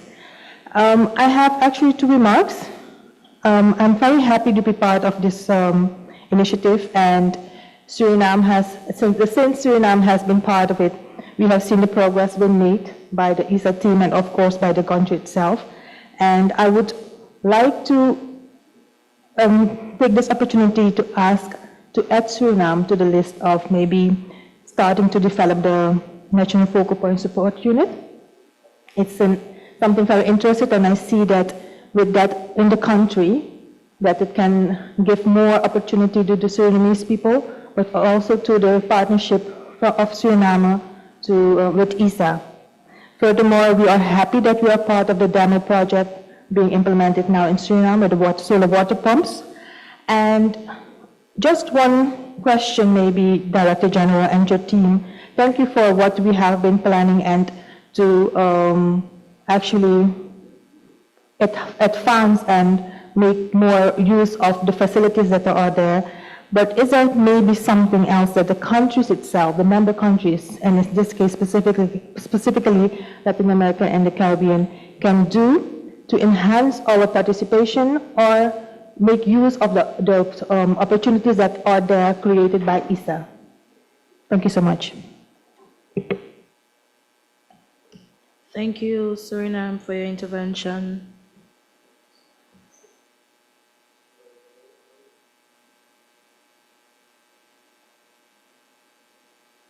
Thank you very much. we will be delighted to work with you. I would like to state that we would be very happy to create NFP support units. It really depends on, this is a two-way street. So if the country wants to go ahead, so do we. If the country does not want to go ahead, we are the last people who will insist on doing so. So therefore, we are looking at a large-scale plan being put up by countries, and the National NFP Support Unit helps in the implementation of that plan. So what we are talking of, therefore, is, for example, a country may decide that it will do a solar roadmap. It may decide that in order to do the solar roadmap, it needs to modify its regulatory structure. It may decide that in doing so, it will push, let's say, solar mini grids, or it may push large-scale solar, whatever it may. The NFP support unit would help them in this regard, whether it is the implementation of projects, whether it is to ensure that ministries across the spectrum talk to each other, whether it is to ensure that project preparation and then project implementation occur. So we would very much like to see how we can move ahead on the NFP support unit with you. We believe that this is probably a wonderful way of enhancing participation in the ISA. We are looking at mechanisms through which this can happen.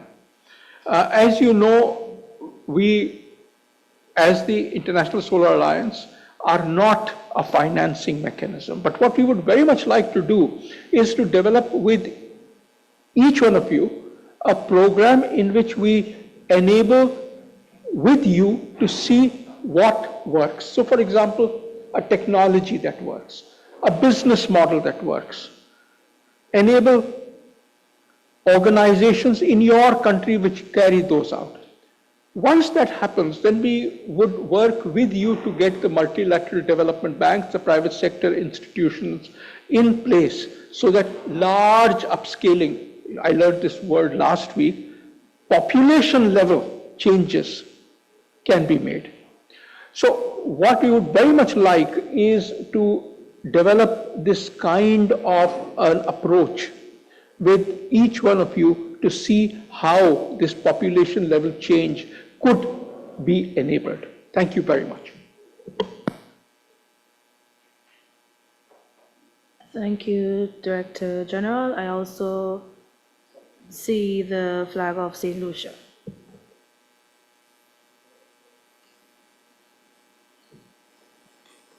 Thank you, Honorable Chair and Honorable Director.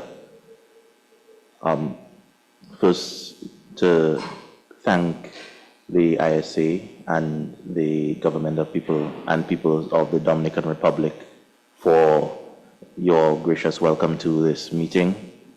I wanted to acknowledge the work of the ISA in establishing the STAR centers and the commitment to rolling out more STAR centers. I believe that the capacity building that these centers provide and will provide is critical for the advancement of the renewable energy sector and the energy transition.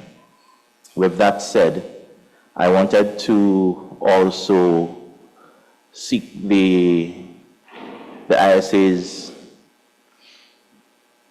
approval, rather, for the development of regional STAR centers. I recognize that a lot of the STAR centers are country-centric, and I'm speaking especially for the OECS region. That's the Organization of Eastern Caribbean States, of which St. Lucia, Grenada, St. Vincent, St. Kitts Dominica are all part of. As a grouping of island states, regional approaches provide a lot of benefit for us. And I believe that if we can look at a possible regional star center for the OACS region, that it would significantly enhance the energy transition within the region. So I would just like to throw this out as a possibility for the ISA to look at.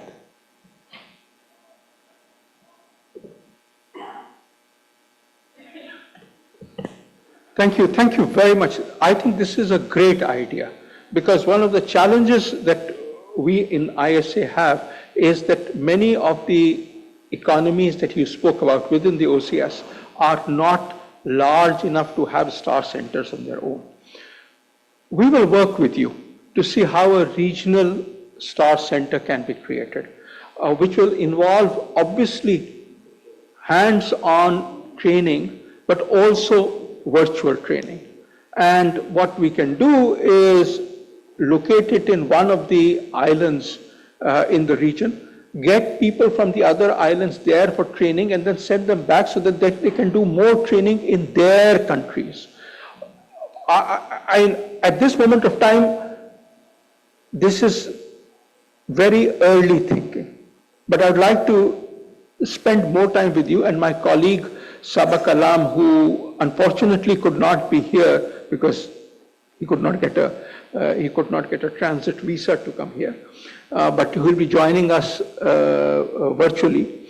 I would very much like him to discuss with you on how this can be enabled. Thank you. Thank you, Director General and St. Lucia. Any further comments?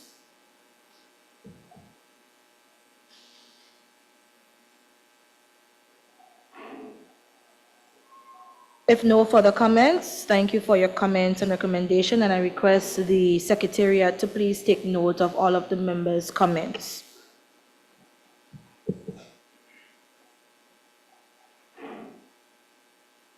The next agenda item is the ISA Country Partnership Framework.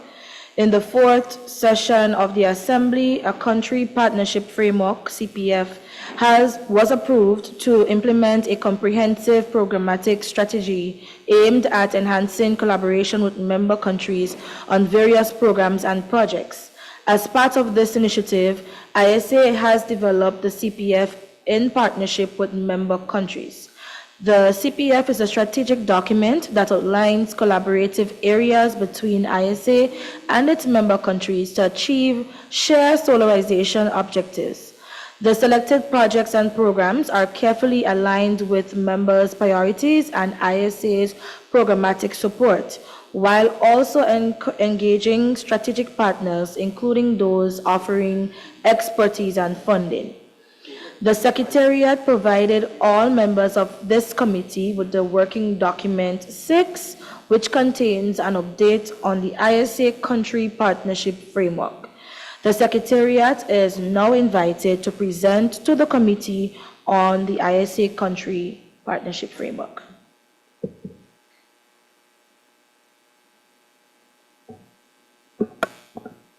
Excellencies, distinguished delegates, ladies and gentlemen. We at the ISA pride ourselves in being a truly member-driven organization and taking forward some of the comments, interventions, and suggestions by our esteemed member countries. The Country Partnership Framework is a true reflection of this commitment of the ISA. The CPF, as highlighted by the Honorable Chair, was approved at the fourth session of the Assembly, and the guiding principle of the ISA Country Partnership Framework include contextualized programmatic support, capacity building, inclusive engagement, mitigation of negative impacts, and innovating financing solutions. It provides an overview of the key ISA activities, policies aligned with the national policies and plans of ISA member countries to ensure coordination, coherence, efficacy, and efficiency. So the CPF truly embodies the values of the ISA Framework Agreement while focusing on mutual benefits based on countries' demands and contributions as detailed in the ISA Theory of Change. And it is structured around the three priority areas of advocacy analytics, capacity building, and programmatic support. The implementation of the CPF in the member country will be supported, as the DG highlighted, by the National Focal Point Support Units, and the term of this CPF shall be for 3 years.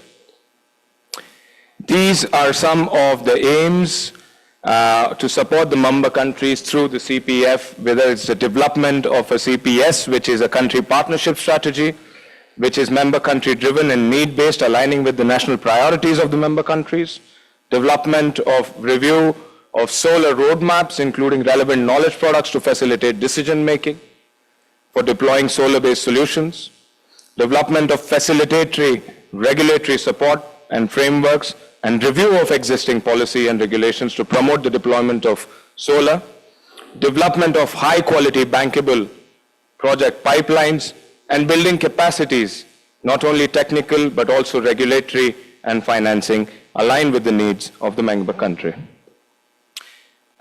At this opportunity, I would like to invite all our distinguished members to come forward and engage with the Secretariat to signing the CPF and paving this way forward. Thank you so much.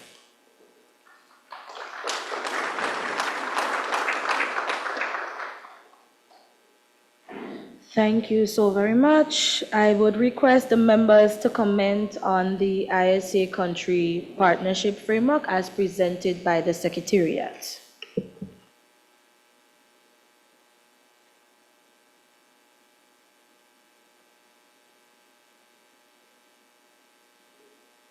I recognize Suriname. Thank you, Madam Chair. Just to understand correct, what is meant by to sign? Is it something that we have to actively still do? I thought it was already approved, but can you maybe explain a little bit more, Director General?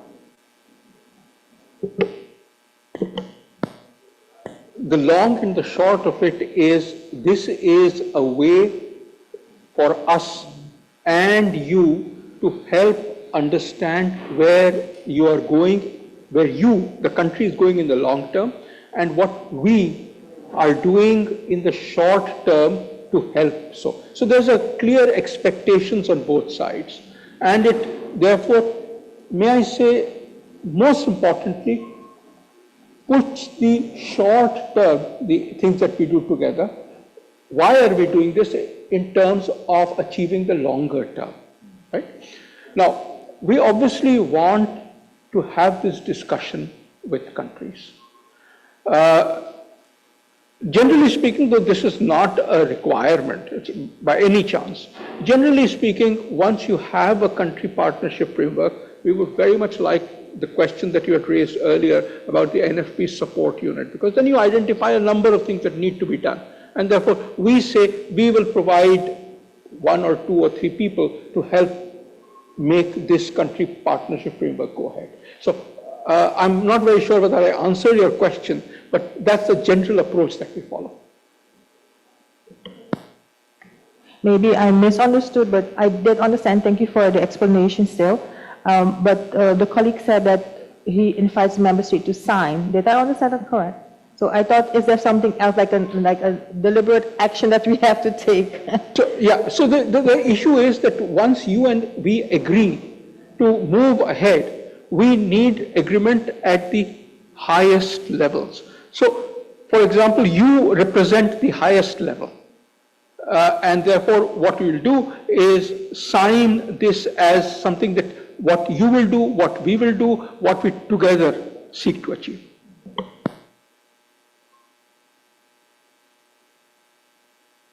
Thank you so much, Director General, for the clarifications, and thank you, Suriname, for your comments. Are there any further comments from members?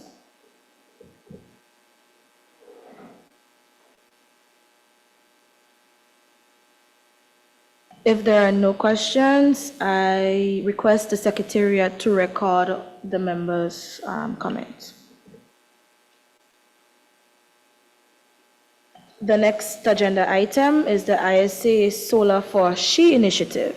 Solar technology holds the potential to revolutionize multiple sectors such as health, energy, agriculture, transport, and infrastructure. Moreover, it can serve as a powerful catalyst for empowering women. The Solar for She initiative is a gender equity and social inclusion project by ISA that seeks to increase women's access to energy and economic opportunities through solar solutions. The details of the initiative are provided in the working document 7. I invite the Secretariat to present the Solar for She initiative.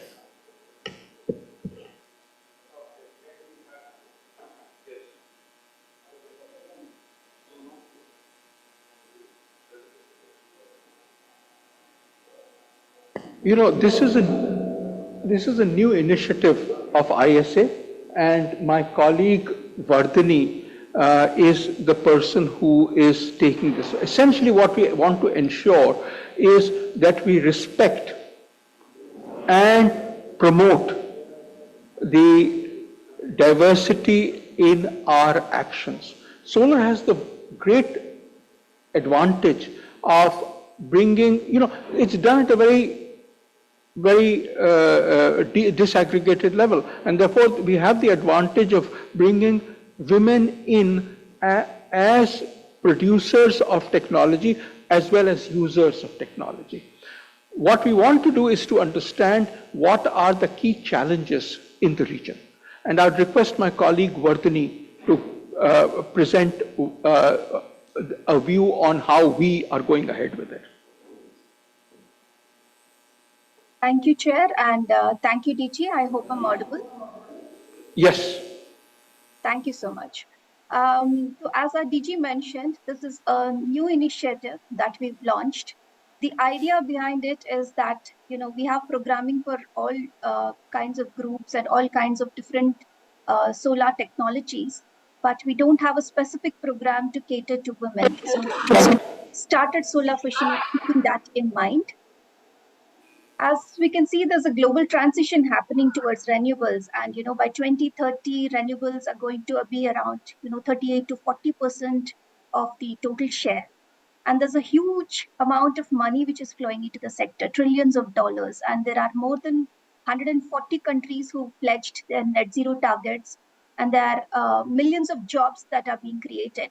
But when we look at the status of women, we see that recently released reports say that women constitute only 36% of the STEM fields, that is the science, technology, engineering, and math fields.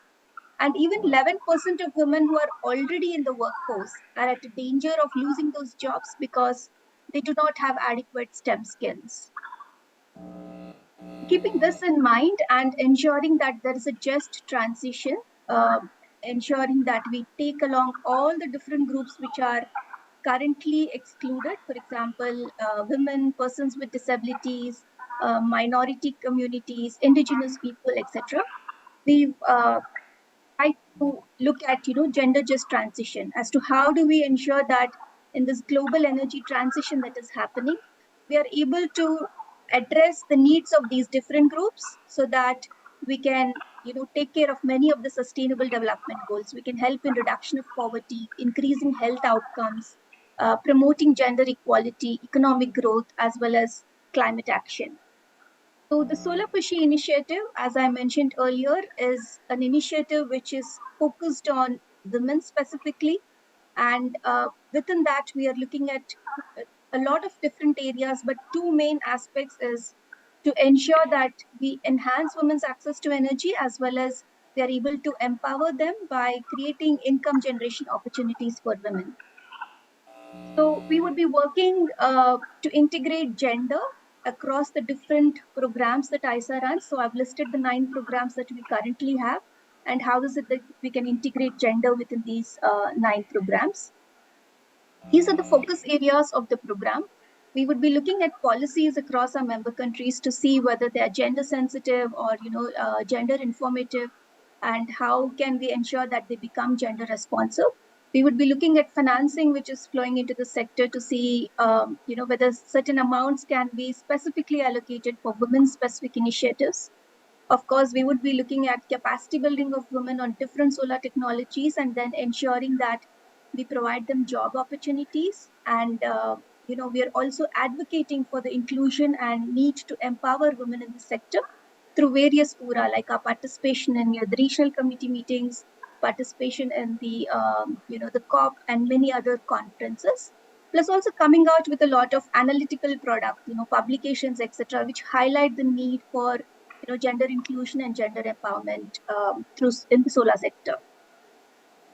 We've started work initially in Africa, and we have now initiated a research in 2 countries, in Guinea and Nigeria, to try and identify, what are the needs of women and how do we train them, and which specific solutions we should train and employ them in. Second activity we are looking at is to launch 2 pilots in Guinea and Nigeria next year. We are also looking at doing a gender audit. We've just floated a request for proposals for this exercise. We're going to do a audit of solar policies, plans, and regulations from a gender lens to see what kind of provisions they have for women. Like do they have provisions for training women? Do they have provisions in terms of how much money is spent on women-specific initiatives? How are women benefiting? Is that tracked? Is data collected? So there are a lot of parameters which the audit would be looking at. And while it's a global study, we would be doing a deep dive into the 4 countries which are listed here: Uganda, Madagascar, Tanzania, and Guinea. And as part of this gender audit exercise, we'll also be coming out with a toolkit so that interested member countries can use this toolkit and then on their own assess, how gender friendly their policies and, roadmaps, plans, etc. are. And of course, we would be holding workshops for policymakers in different countries based on their interest, so that we train them on how to do the gender audit options can be included. So thank you so much. I look forward to hearing your comments, as well as for your expressing interest to be a part of Solar Machine. Thank you.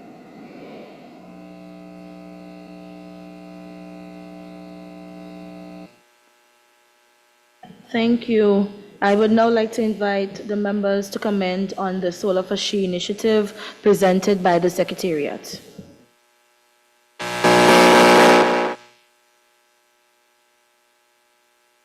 Guys, Suriname. Thank you, Madam Chair.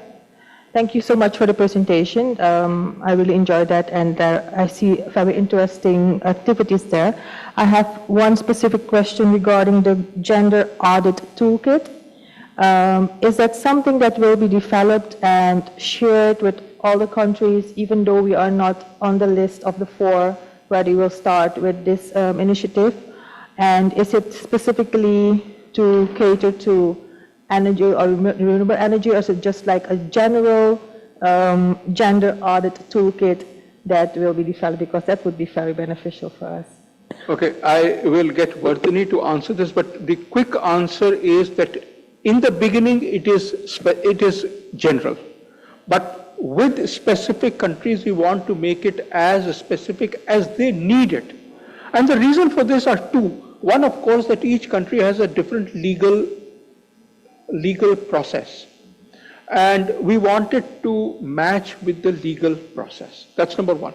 But the second is that the kinds of opportunities that arise in different countries are very different. So for example, in some countries, women being trained as maintenance would be a very large part.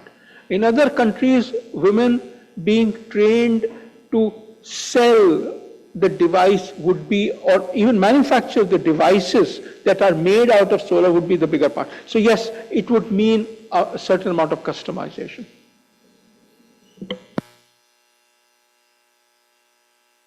Thank you, DG. And just to add Thank to you. that, as Now, DG mentioned, are there it any is other comments?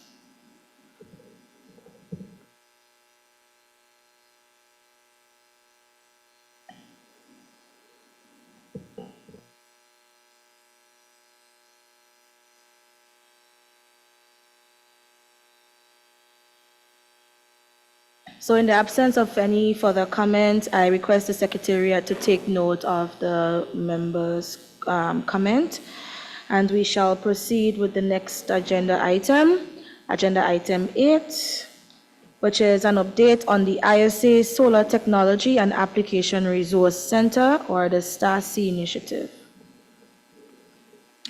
The Secretariat provided all members of this committee with Working Document 8, which contains an update on the STAR-C initiative.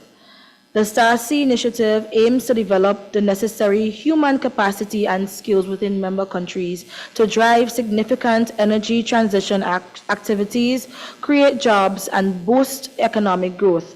STAR-C provides a platform for countries to share experiences in solar energy development, conduct joint research, promote development and demonstration projects, build capacity, and establish regional and global networks. The Secretariat is now invited to update the committee on the progress made under the STAR-C initiative.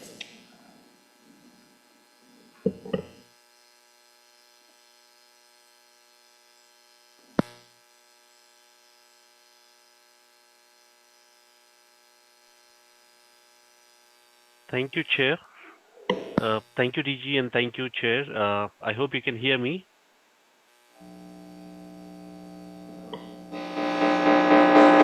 I hope you can hear me.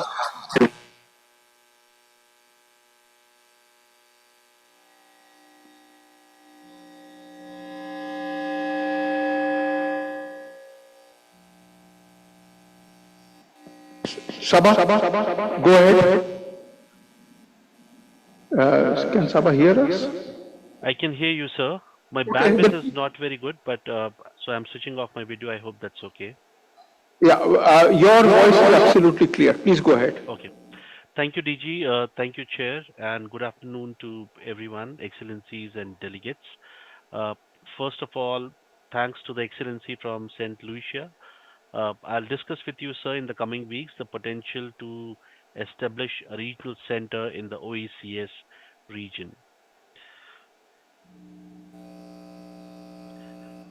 Excellencies, we are witnessing a remarkable growth and interest in the ISA STAR-C initiative, with solar installations crossing about 1.1 terawatt globally. The rapid growth in the solar energy sector is a huge opportunity for job seekers to acquire new skills and get employed in this booming sector. From a recent study, we have come to know that for every 100 megawatt of solar PV installation, 80% of the jobs are for low and medium skill categories. These are to transport, to design solar installations, to install, to maintain, and to operate solar installations. And these jobs cannot be outsourced, and therefore countries need to have local technical centers to train people on different aspects of solar energy. This is becoming more important with the rapid sectoral growth in the solar energy domain, and we are not able to match the requirement of the skilled workforce. Just as a refresher on the functions that Star Center provides in different countries, it's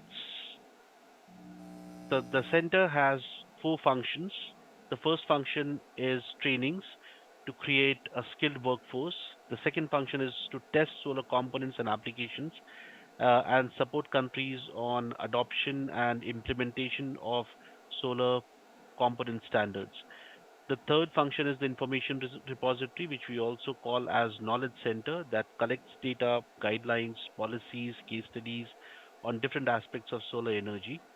And the fourth aspect is to create an ecosystem for the entrepreneurs in the local solar value chain. Right now, we have 6 centers operationalized across the globe, we have recently operationalized our first center in the LAC region, that is in Havana, Cuba. The center is based at the University of Havana and operationalized in the month of July. This center is equipped with all the training equipments, instruments, including pedagogy. The other centers that we have operationalized are in Cote d'Ivoire, Somalia, Ethiopia, Bangladesh, and Kiribati. Globally, we are working with about 24 countries, and we have also started recently working with one more country in the LAC region, that is Guyana. We have several donors supporting the Star Center initiative. We are privileged to have partners like GAP, Bloomberg Philanthropies, MacArthur Foundation, CIF, and also countries like Denmark and France. France has a dedicated project in 3 countries, that is Senegal, Papua New Guinea, and Bhutan. What these star centers are currently doing, they are offering hands-on training to the technicians. So the recently operationalized star centers in Ethiopia, Somalia, and Bangladesh, all 3 of them have started hands-on training on different aspects of solar energy that include solar mini grid, solar rooftop, solar water pumping, and these are for people who qualify for a certain level of expertise, and then they are being trained on different aspects of solar mini grids or solar rooftop or solar water pumping. We have trained about 120 technicians in Ethiopia and also 89 government officials on solar policies and programs.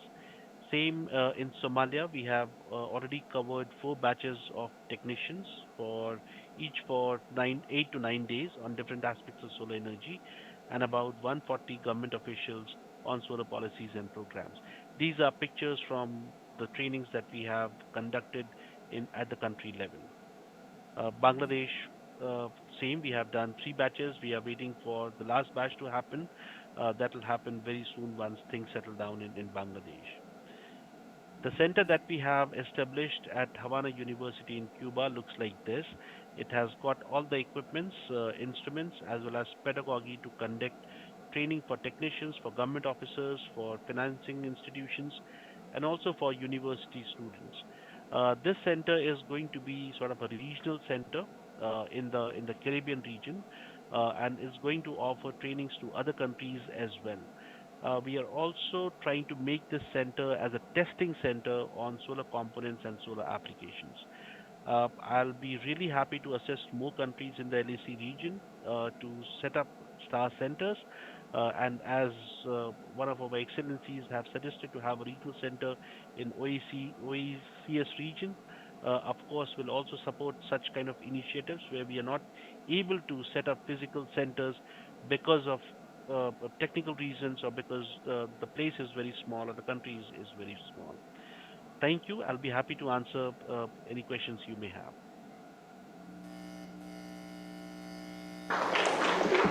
Can you also give some thought to the question that St. Lucia had on how do we interact with them and others in the OECS region to enable a regional center to be created? Sure, sir.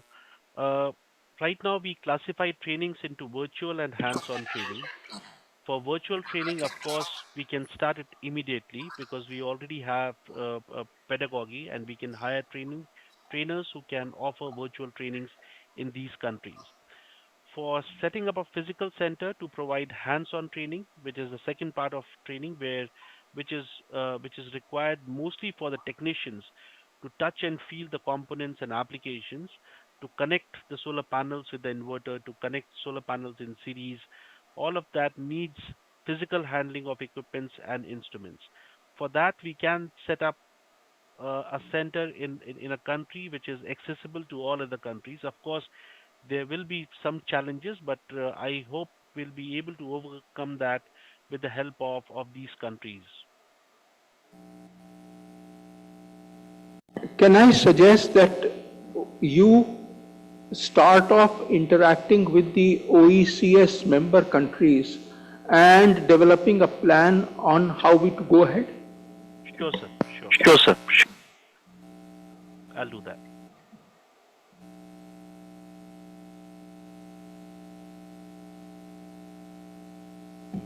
Thank you, Director General and Saba. Are there any further comments and recommendations?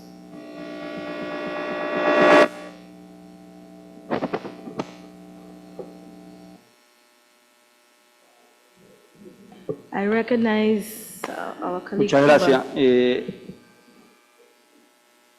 Muchas gracias. Thank you very much, esteemed Director General, esteemed Chair. Just ask us to allow us a brief comment from the director of the Star Center established in Havana that has joined our mission. She is an empowered woman to briefly speak to the Star Center that has recently been established in Cuba, if you allow us.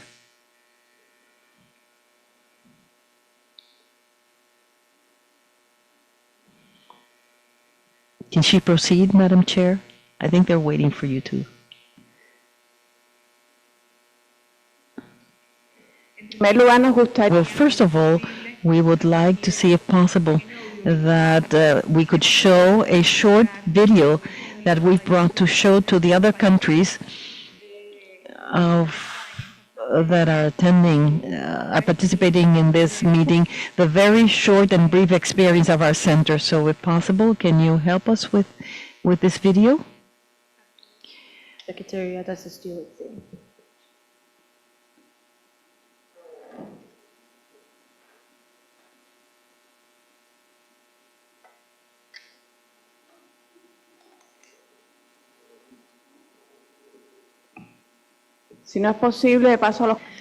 Well, if it's not possible to show the video, then I'll proceed with my remarks.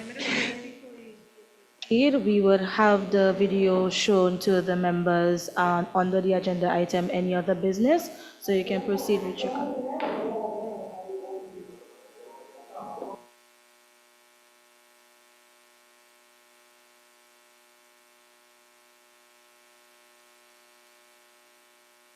We are not listening to the audio in our booth. That is why we are unable to interpret.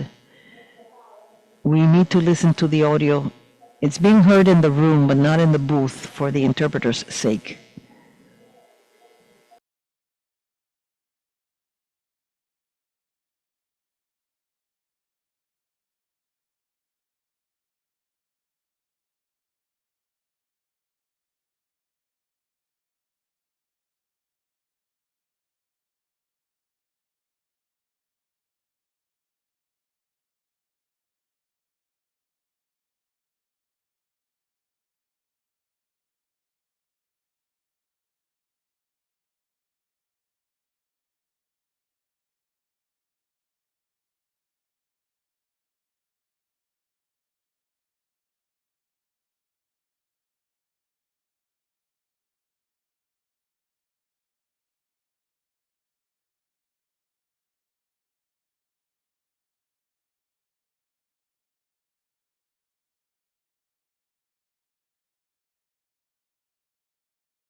And information, bring together all these elements is what makes these Star Centers truly powerful. In addition to this, and with respect to Cuba, it has been a great stronghold, the major partnership that exists between the Ministry of Energy and Mines of our country and the different universities who are working with areas related to energy transition, not only towards renewable sources of energy, but energy transition in general. So this center provides the support of this transition process and very wisely couples this to Cuba's priorities. In this way, and moving towards this concept of a two-way street, furthermore, the country has invested providing additional support to our Star Center we have not relied exclusively with the support from the ISA, but our Ministry of Industry and Mines is also contributing significantly. The center is located in the University of Havana, which provides a service not only to Cuba, but to all the other Caribbean countries. Cuba is a country that has always showed in its global vision an effort to exchange knowledge, to be solidary with this effort. Centro ha tomado tiempo. And the process of the establishment of this center has taken time. So it's important to define the capabilities. We've received guidance both through Mr. Sam Magalami and his team, as well as the Latin American Caribbean coordinator, and of course to express our deepest gratitude to the ISA for this extraordinary program and for all the support that we have received. Thank you very much.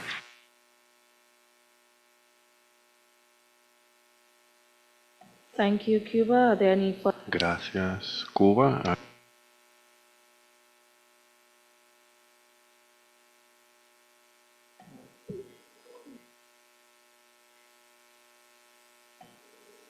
Suriname? That was an overview. All right, in the absence of any further comments, we shall proceed to the next agenda item.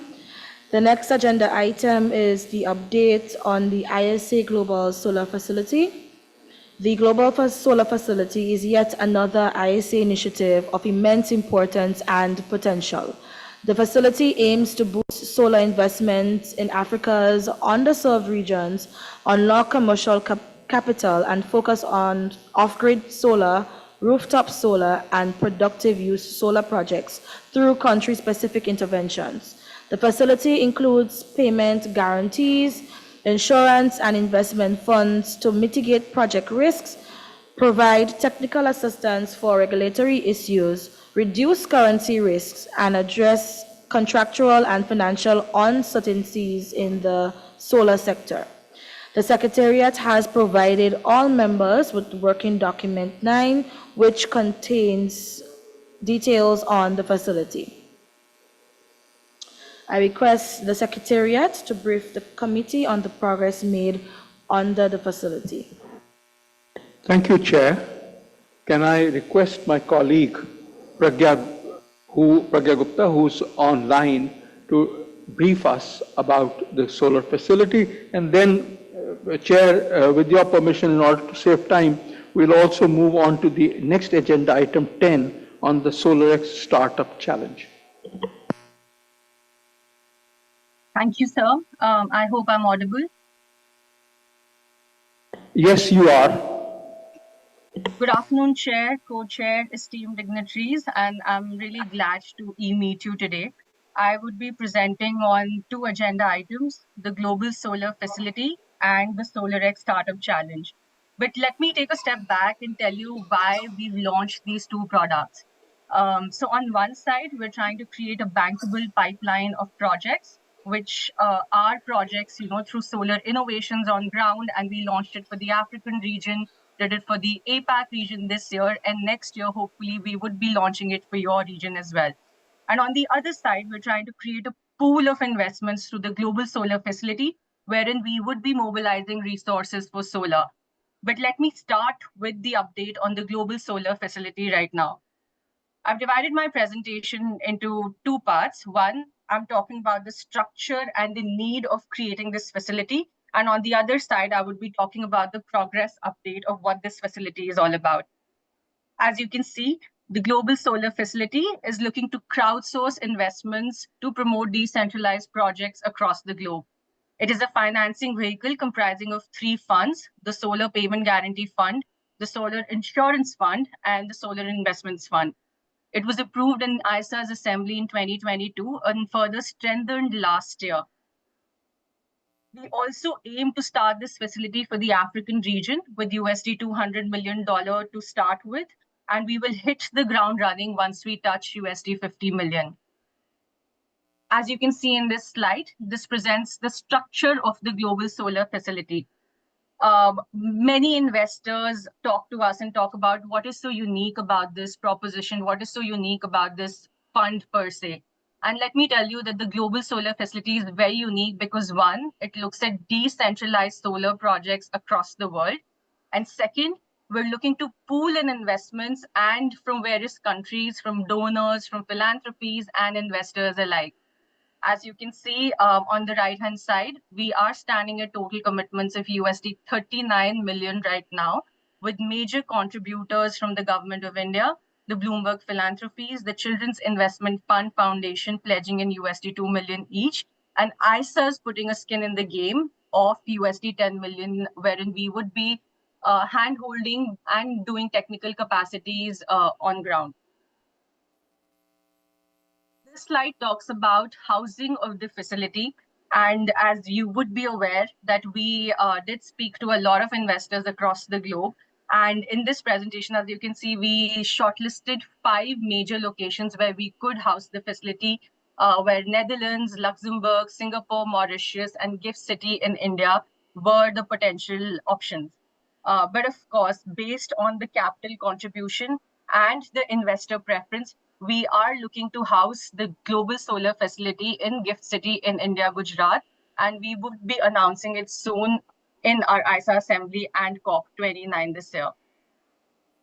This talks about the first demo project wherein we signed and announced the project last year at COP28 in Dubai, which was through MIGA, which is the Multilateral Investment Guarantee Agency of the World Bank arm.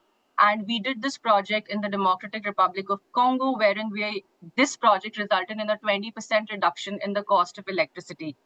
ISA is covering a part of the premium for 3 years, and this has not only created an impact on ground, but it has also helped in creating a momentum in Africa per se.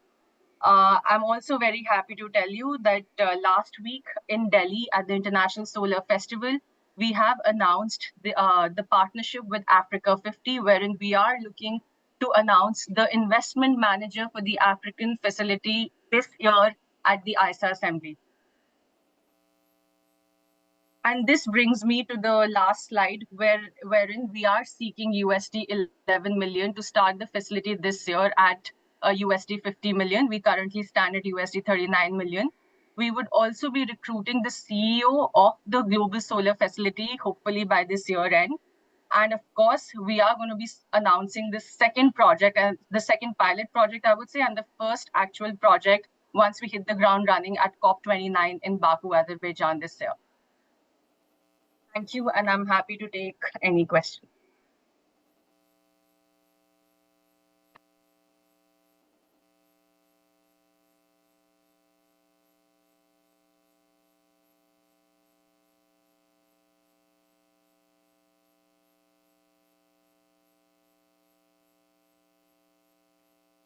No questions at this point. We're going to move on to agenda item 10, so you can proceed with the presentation.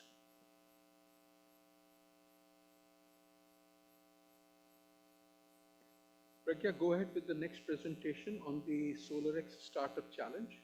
Sure, sir.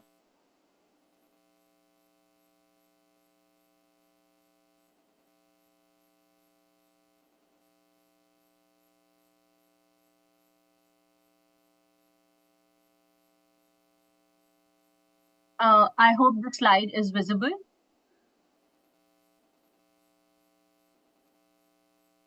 Not yet.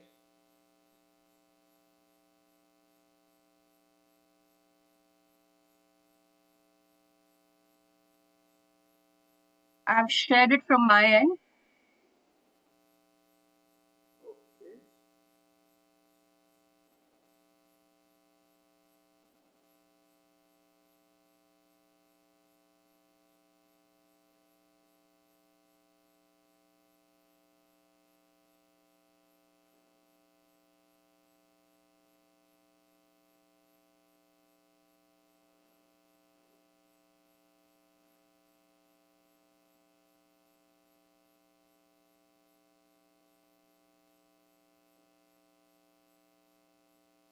Okay. Visible now, so you can proceed. Okay. Should I start? Yeah. So let me talk about one of ISA's flagship product, which is the SolarX Startup Challenge, wherein we are looking to promote investments in solar through innovations across the globe. Like I said, we're trying to create a bankable pipeline of projects across the world. But at the same time, what we're trying to do is create an entrepreneurship ecosystem wherein we are looking to do technology transfer through various ISA member countries. And these are new and very innovative solutions that we have to our problems to climate change, and we're trying to solve it through solar innovations. But like you can see, I've actually divided my presentation into two parts. One, I would be talking about the African SolarX startup. And second, I would be talking about the APAC SolarX startup. Just one quick thing, I'm trying to move my slide to the next slide. I don't know if it's moving at your screen as well.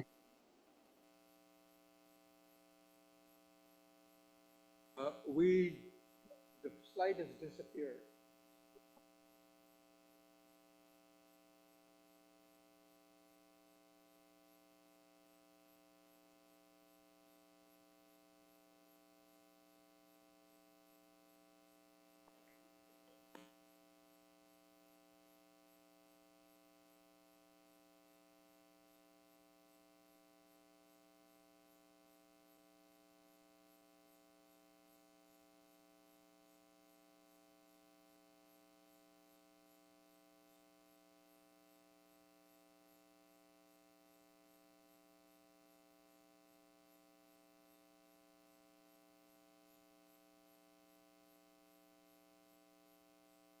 The slide is there, yes. Okay, great. 23, 24 Africa, that's the slide you see now. Right, great. So like I was mentioning, this is why we launched the SolarX Startup Challenge, but let me quickly walk you through the two editions of the SolarX Startup Challenge, because what's exciting is that in 2025, we would be launching it for the LAC region. So I request all of you to be a part of this SolarX Startup Challenge to honor innovations in this region, in this part of the world, so that we can start with the technology transfer and honor these startups on ground. So let me walk you through what I, as the SolarX Startup Challenge in ISA did for Africa. I've divided each of the regions into 4 slides. One, which talks about the application received. Second, about the evaluation process. Third, about the winner declaration. And fourth, about the acceleration program. The challenge was launched in Africa at COP27 in Sharm el-Sheikh, and we received a remarkable response with 180 plus applicants applying from 28 countries. We had an international jury, which comprised of people from across various investor groups. And after a very, very rigorous process, from 180 applicants, we came down to 50 and who had to submit videos. And finally, we awarded 20 winners.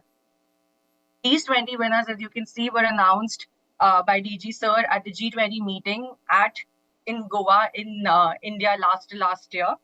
And with this, it does not end there. All these startups, one, get a USD cash grant of 15,000 USD. And second, they get an access to an acceleration program wherein they meet with investors, they talk to different people, they build their brand image, they look at technical and financial scale up in these 3-4 months.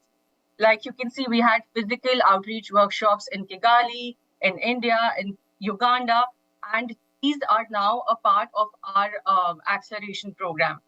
But what was most exciting was that we conducted the first ever investor pitch session last month at the African RCM meeting, where 7 out of the 20 winners pitched their ideas to the 7 investors, and 4 of them managed to raise funds with the investors, asking them questions live on the spot. This year, like I said, we launched it for the India and APAC region. And last year, we received 180 applicants for Africa. This year, we've received 270 plus applicants from the APAC region. As you can see, this is the number of applicants that we received. And we garnered a huge amount of response from various countries, from the GCC to the Pacific, to the Australian community, and we want to thank all the APAC countries for showing their interest. again, the evaluation was very, very tough. And I'm sure DG sir would agree because he was sitting on the panel wherein we had 30 startups presenting from India, wherein we honored 10 finally from India and 20 from the APAC region.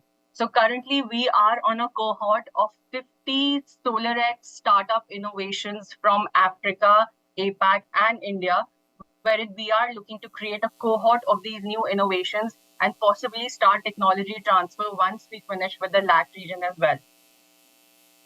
The winners were recently announced at the International Solar Festival last year.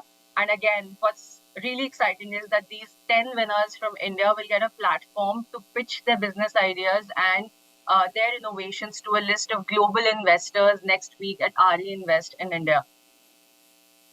But what's next? One, again, like I said, we would be conducting an investor pitch session for the 10 SolarX startup winners. We're also launching a SolarX Buddy program for the winners of the APAC region, where they would be handheld by the African pool of winners. So it's like a mentor-mentee relationship that we're trying to create. And third, we are looking to seek approval from the ISA Assembly to start this really exciting challenge for the LAC region. And for this, we would be getting in touch with all the national focal points to sit with you, to talk to you about what innovations can actually scale up technologies and looking at different problem statements that these innovations can help in solving. So this is what we have in mind for 24 and 25, and happy to take any questions. Thank you.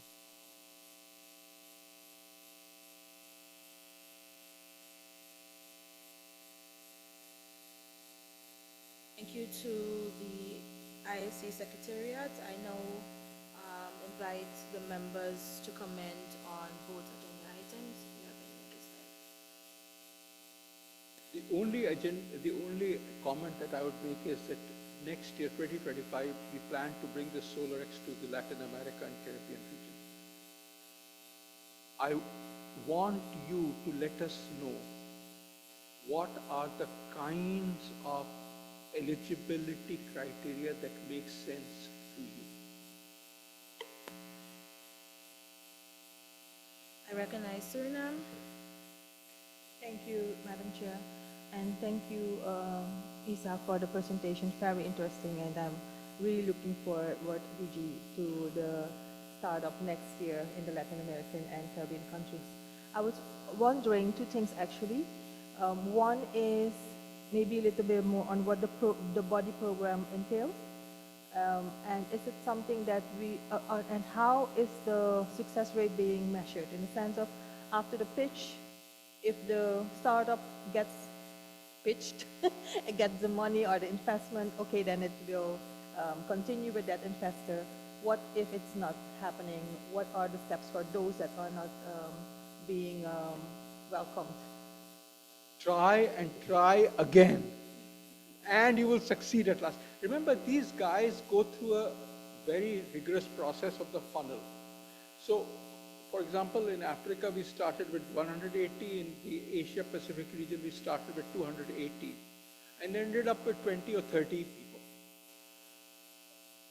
Consequently, of the 20 people in the Africa region, there are several who have already been funded. We are seeing that for the 10 startups from India, there is a pitching session which is happening next week. For the Asia Pacific winners, there is a pitching session that will probably happen either next month or the month after that at COP. The thing is, we work with them in the accelerator workshops on the kinds of issues that they need to bring upfront in order to make pitches that would be most successful to them growing and therefore getting the confidence of the investors in investing in them. So it's not a full answer, but what we want is that they keep on pushing. Thank you, Director General, and you can find additional information on the challenge working document 10. Further comments or recommendations?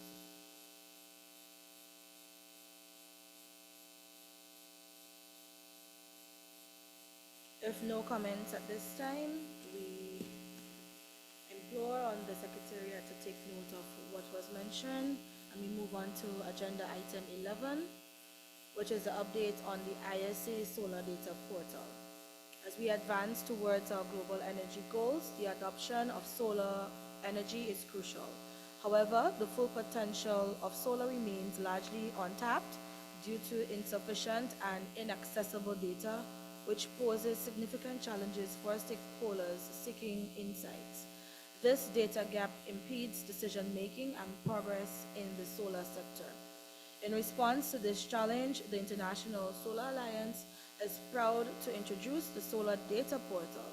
This innovative platform consolidates essential solar data indicators from reliable sources into a single accessible hub. By bridging the data gap, the Solar Data Portal empowers solar energy professionals with actionable insights needed to drive innovation and progress. This initiative will enhance decision-making, foster greater collaboration, and accelerate the global transition to sustainable solar energy. The working document 11, containing details on the update on the ISA Solar Data Portal, was provided to all members of this committee by the Secretariat. I now request the ISA Secretariat to provide an update to the committee on the Solar Data Portal. Go ahead, Vardhini. Thank you, Honorable Chair and DG. Without further ado, let me just start the presentation. Yeah. So this is the link to the Solar Data Portal. The reason we started this portal was to ensure that we have adequate data within the Secretariat, as well as, to ensure that data is available for our member countries, both for decision making as well as to support implementation of solar projects. So the data portal is completely accessible to not just our member countries, but to anyone from the public. It's an open source portal, so it's not copyrighted. You can use any of the data. We've tried to use actionable data points. So we've selected data sets which are useful for our member countries, and I'll be showing you some of them in the following slides. It's a very user-friendly portal, and you also have a contact us button so that in case you have any suggestions or queries, you can reach out to us. And all the data sets which are available in the portal are available in downloadable forms. You can download the data as an Excel form, as a CSV, or even as a PDF document. We've tried to compile data from these different sources. I'm not going to list each of them, but suffice to say that we've done thorough research to identify those data sets which are useful to our member countries and which are available with globally established organizations, which I've listed in the slide.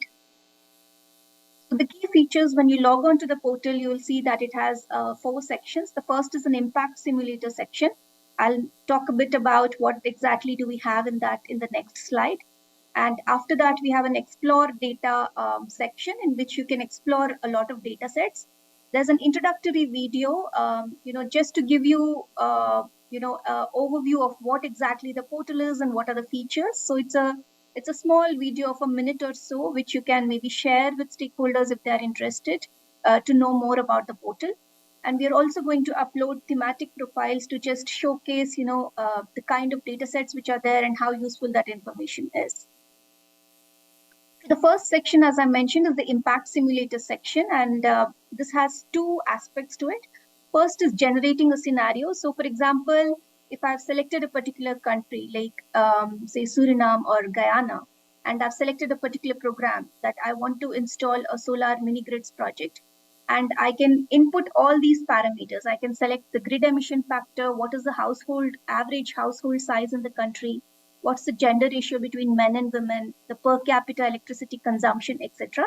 So all the parameters on the left, either I input those numbers if I have them, or if I don't have the data, there is an option called as default values. I click on that and automatically those values get populated from, other sources which I mentioned previously, like from World Bank, we would be taking the household size. We're taking the gender ratio from the UN SDG website.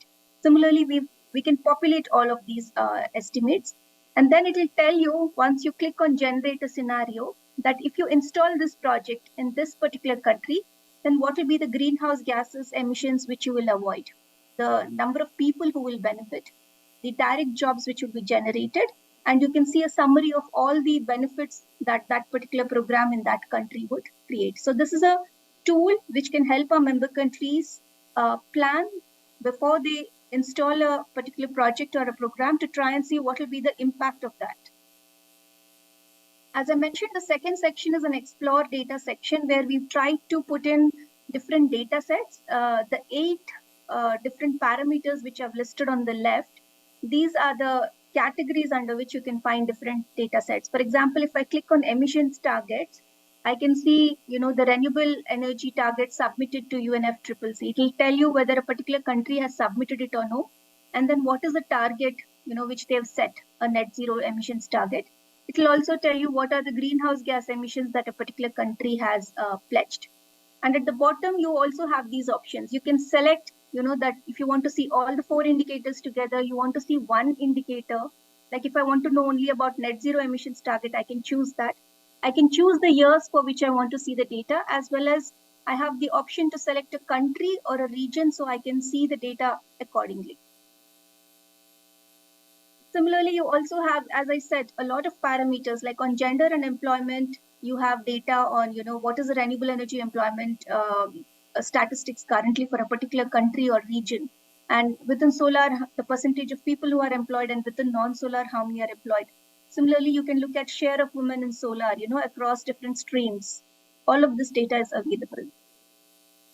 You can browse by region or by country, and you have various other options. Like you also have the option of clicking one country and looking at all the indicators which are available for the country. It will generate a country profile for your country, so you can know what is the latest information that is available from different websites. Plus, you also have a search functionality. Like if you want to find out a particular indicator and you're not able to find it in the list which I had shown in the previous slide, you can just enter saying, I want to know, the total installed capacity in a particular country, and then the search functionality will help throw it up.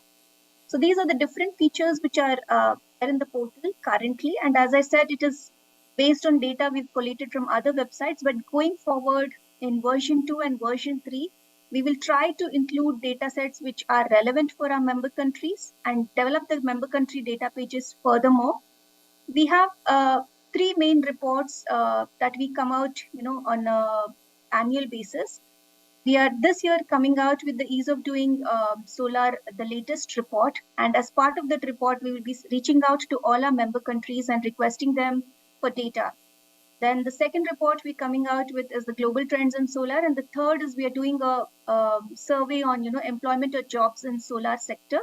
For all of these 3, we will be reaching out to member countries, and based on the data you give to us, we will be able to compile relevant data sets and put it onto the data portal and develop version 2 and version 3 of this portal.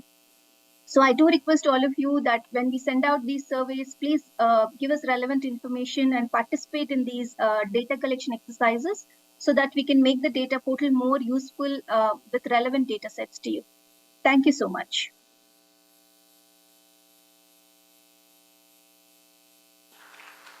I would like to reiterate that this is a solar portal which is being done for our national focal points to help them in developing the kinds of strategies, the approaches that would make sense. As we do it, we would very much like your participation, both in terms of the design as well as in terms of the data that is there. Thank you.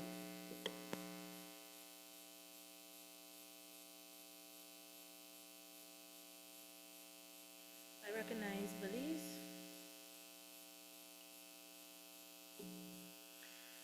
Good afternoon, Chair. Thank you.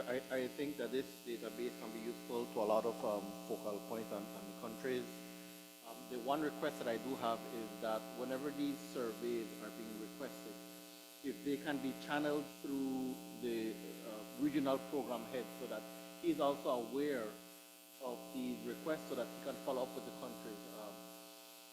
I can speak on behalf, I believe, on a lot of the Caribbean nations when we say that we are, quote unquote, bombarded by many requests, and sometimes it is difficult for us to follow up with everyone. But if we have somebody who follows up with us on a personal level, then I am sure that we would be able to provide these data on a timely basis. Useful, both the fact that you highlighted the difficulty of multiple, of competing requests, but also you found a way to involve the regional coordination head in making this happen. Thank you. Thank you for your constructive recommendation and comment. Are there any further comments? I recognize Senusha.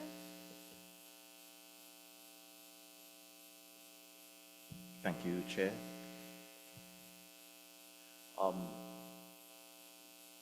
Again, just to say that this is a wonderful initiative. Data is always one of the key pieces for decision making. One of the things that I would like to see, or Senator would like to see, is that this portal would be embedded in, I would say, national and regional websites or platforms, whether that is as simple as sharing the link on those websites, or whether it is more intricate. This is not my field, so I'm not quite sure how, but one of the things I would like to see is that, for instance, if a St. Lucian citizen would like to access, they could go directly to, for instance, the St. Lucian government website, and there be a embedded link to the portal so that they can access it directly, right? And for other regional websites, for instance, we have what is called our Eastern Caribbean Solar Challenge, where we are seeking to organize all the information around solar PV within the region. So I think a repository like this would be very useful for a website such as that, where a lot of students, businesses, professionals go to access solar information in the region. So I would ask that the Secretariat work with the members so that this can happen. Absolutely. Vardhini, are you online? Yes, sir. If not, then what we will do is we'll work through Google to at least make sure that you get the link to this website so that it can happen on your own websites as well. Now, on this website, what we had thought was that we could have a part which is only open to the national focal points, and therefore you would have a password to access that. But there is also a part which is generally open to all. Vardhini, you are there, so maybe you can provide a better description than I can. Yes, sir, definitely. So the idea going forward in version 2 and version 3 is exactly what the member country had mentioned just now. We want to ensure that these data sets are more relevant to our member countries, and they're linked to your own websites, so that it's not a standalone portal, but the portal will be linked to every member country's relevant website. It could be a ministry website, or it could be any other data portal that you done on your own. We can also ensure that we work together. Where a member country doesn't have a data portal, we are happy to work with you to ensure that we create something which is exclusive to your needs, but is also in line with our own mandate on the solar technologies and the work that we do. So we can collaborate with you to even develop that website for your own country and then link it up with the data portal. As I mentioned, version 2 and version 3, we are open to working more closely with few countries so that we can ensure that this is more relevant to your needs. And as our DG mentioned, there are two components to the website. One is the publicly accessible part, and then we are, of course, going to develop another component which is accessible only to the member country. So you can log in and provide us certain data or on the portal itself, rather than us sending you a survey or a questionnaire and you filling it and sending it back to us. So we're trying to make it as seamless and as useful as possible to our member countries. Thank you. Quick answer is yes. We'll be delighted to work with you. Thank you, St. Lucia. Are there any further comments or recommendations? If none at this time, we would like for the ISA Secretariat to note all the members' comments. We move on swiftly to agenda item 12. This is for the preparation for the 7th meeting of the ISA Regional Committee for Latin America and the Caribbean region. The regional committee meetings are important platforms to bring together the member countries to synchronize their sustainable development goals, especially focusing on regional priorities for clean energy transition. I urge our members to view this as an opportunity to bolster the clean energy agenda and support the Secretariat in convening the regional committee meetings in the future. I invite comments and inputs from members for the 7th meeting of the ISA Regional Committee for Latin America and the Caribbean to be convened in 2025.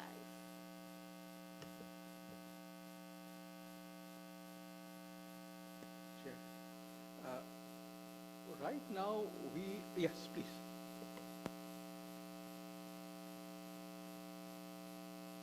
Sorry, recognize Chile. Sí, muy buenas tardes, gracias. Muy buenas tardes a los distinguidos miembros de las delegaciones.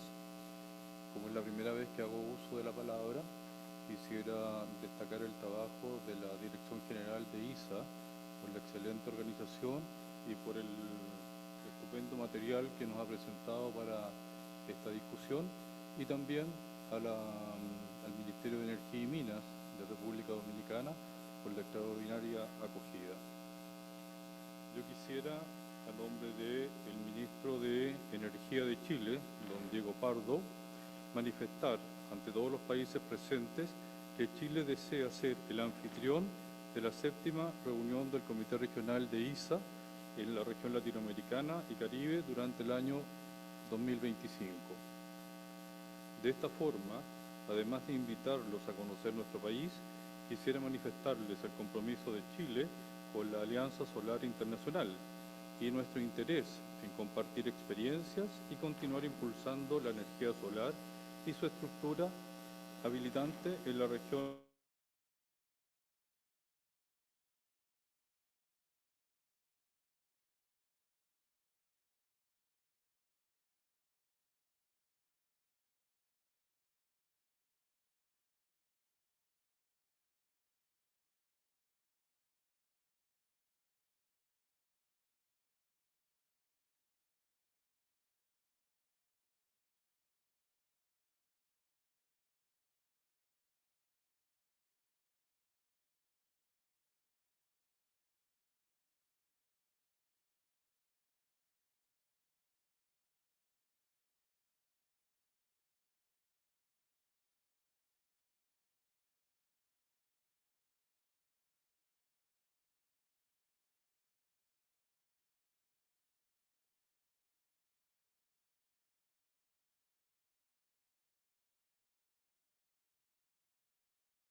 década para impulsar esta industria con una mirada regional, como lo es el desarrollo de la infraestructura habilitante para enfrentarnos mejor a nuestras metas de transición energética y desarrollo sostenible.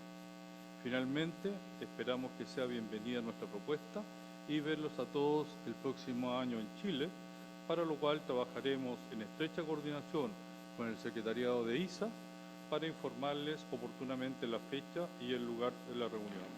Muchas gracias por su atención.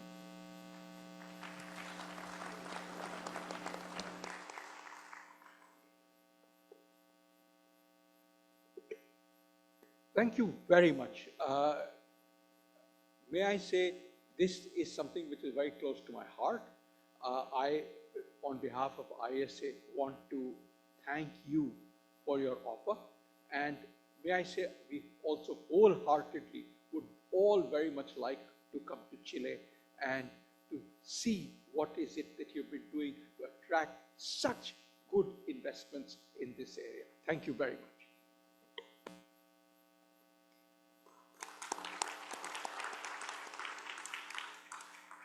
Thank you so very much. And joining in Director General's comment, the Regional Committee considers and notes the proposal of Chile to conduct the 7th meeting of the ISA Regional Committee, Latin America and the Caribbean region in 2025. If there are no further comments, we shall proceed with the next agenda item. Next on the agenda are interventions by the member countries. I would now like to invite the members of this committee to deliver their country statements.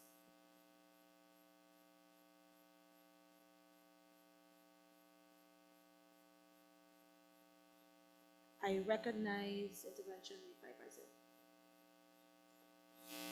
Good morning, good afternoon actually.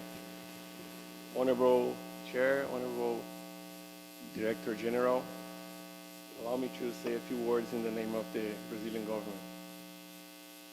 Good afternoon, everyone. My name is Gabriel Konzen.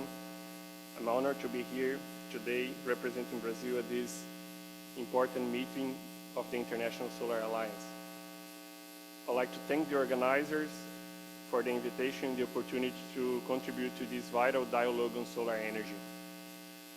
I also would like to congratulate ISA for the work that has been done and presented here at this meeting today. Brazil already has a high share of renewable energy in its energy mix. Currently, nearly 50% of our total energy supply comes from renewable sources. In the power sector, this figure is even more impressive, with 90% of the electricity generated from renewables.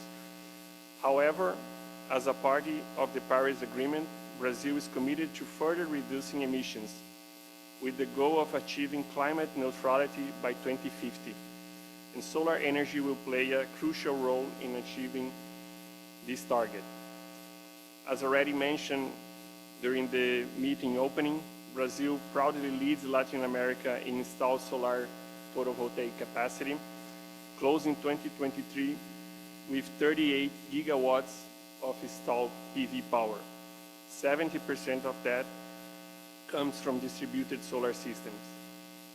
Brazil's significance is also in the global solar market, consistently ranking among the top 5 PV markets in recent years. Despite this impressive growth over the past decade, we're still just at the beginning. Today, only 4% of Brazilian households have solar panels, signaling a vast opportunity for expansion in the residential sector. More importantly, we aim to promote a more equitable distribution of solar systems across our society. In the utility scale segment, the increasing demand for electric mobility, green hydrogen, and data centers will drive substantial investments in solar energy in Brazil. Together, we'll continue working towards a future where solar energy is a key pillar of the global energy mix. Brazil is ready to collaborate, to innovate, and lead in this journey. Thank you once again for the opportunity, and I look forward for the fruitful discussions and partnerships that will emerge from this event. Thank you.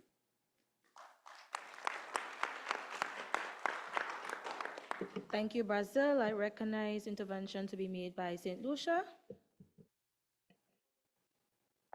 Honorable Chair, Honorable Director General, esteemed colleagues, St. Lucia presents its compliments to and congratulates the ISA and the government and people of the Dominican Republic on this very productive, very successful, and excellent sixth meeting of the ISA Regional Committee for Latin America and the Caribbean. The reports presented were very impressive, and we remain hopeful for stronger collaborations with all partners to achieve the strategic priorities identified. We wish to place on record our continued support for the Latin America and the Caribbean strategic plan presented. We commit to seeking ministerial approval for the country partnership framework, and therefore, we reconfirm our government's commitment to the clean energy agenda and our partnership with the ISA. Thank you.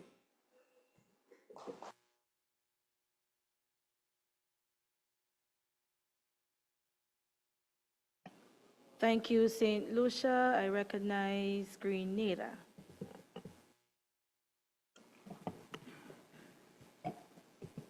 Thank you very much, Madam Chair. Distinguished Chair, Distinguished Chair, Ministers, Representatives, and Delegates. On behalf of the Government of Grenada, I extend the heartfelt greetings to all the esteemed participants and express our gratitude to the International Solar Alliance for organizing this significant regional meeting. As we gather here today, we recognize that our region, that is Latin America and the Caribbean, faces unique challenges and opportunities in the transition to sustainable energy systems. The ISA, we recognize, plays a very crucial role in supporting us to harness the potential of solar energy for a cleaner, greener future.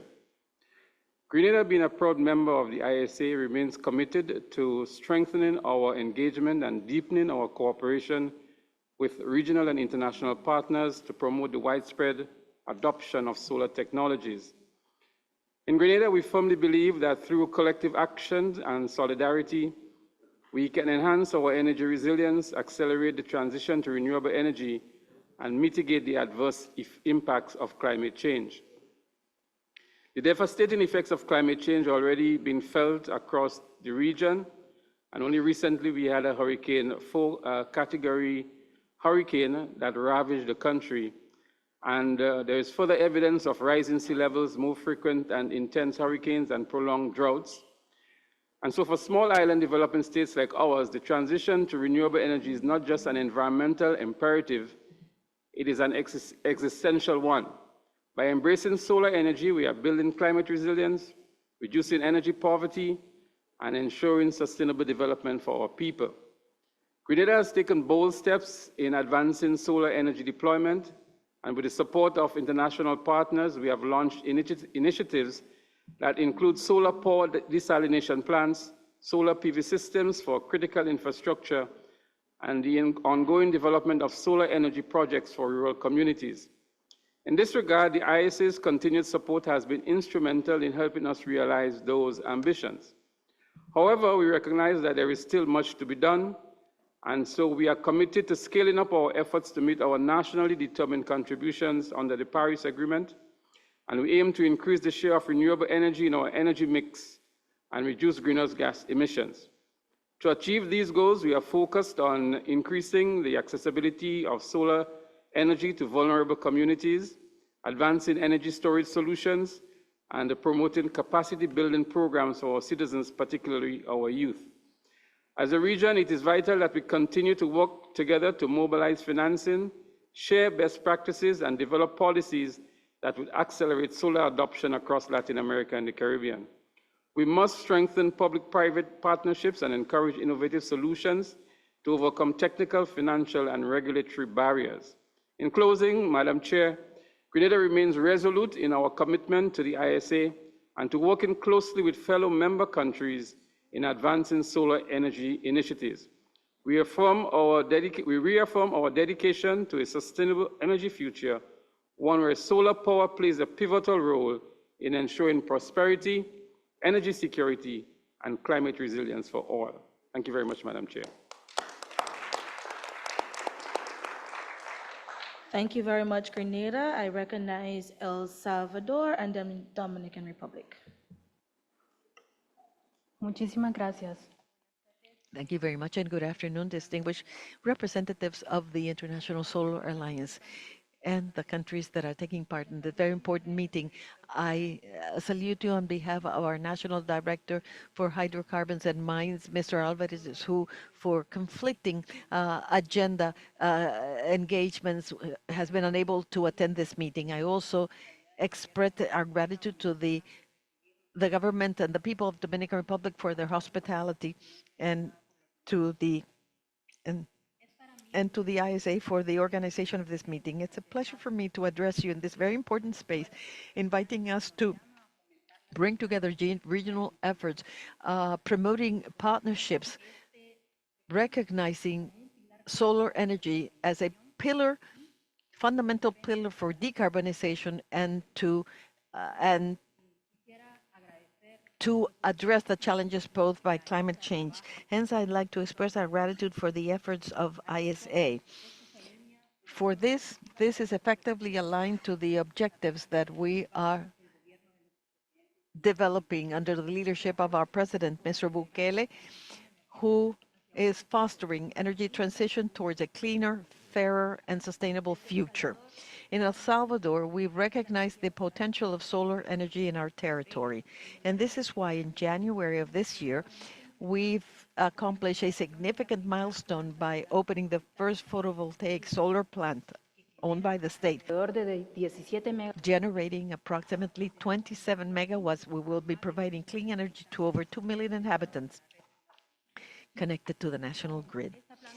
With this plant, our government has taken a very important step towards moving from bunker to solar resource by providing over and eliminating over 16 tons of carbon emissions per year. In spite of this progress, we need to identify what other types of solar applications will contribute towards our route and our road towards decarbonization and this fight for climate change. That is why we are betting on studies on new technologies such as storage, green hydrogen with either geothermal or solar energies, which is very rich in our country. In addition to this, other types of technologies for irrigation systems based on solar energy. And we are moving forward to implement our plan of total access to energy based on these technologies. That is why we have launched a key platform to facilitate financing, cooperation, and to scale up projects in order to promote the different solar applications that will contribute to complying with the Sustainable Development Goals and our nationally developed contributions. Thanks to photovoltaics, wind and geothermal energies and others. And this is how recently, thanks to the support from the coordinator for Latin America and Caribbean, Mr. Hugo Morales, we've been able to identify, and we've already shared to the Directorate General of ISA an expression of interest in order to launch joint efforts with them in areas that initially relate to applications of solar pumps for agricultural purposes and irrigation systems, the waste management of solar panels, which is also another approach that we should take into consideration when we use this technology. What are we going to do with the waste, with the resulting waste, after which we've seen the opportunity of working in pre-feasibility studies in hospitals connected to our public grid of the national public health system. Furthermore, without disregarding the capacity building efforts and development of regulatory frameworks focused on distributed generation. That is why I'm happy to express the interest in beginning with this joint work with ISA in order to enhance support for development of specific projects in the Latin American and Caribbean region. Thank you very much. Thank you, El Salvador. contribution and intervention. I turn over now to the Dominican Republic. Buenas tardes. Good afternoon. Nada, quiero dar las gracias. Before I start, I want to thank ISA for allowing us to be the host for this event. Thank you so much, as the Minister expressed this morning. I have a brief summary on the energy situation of our country.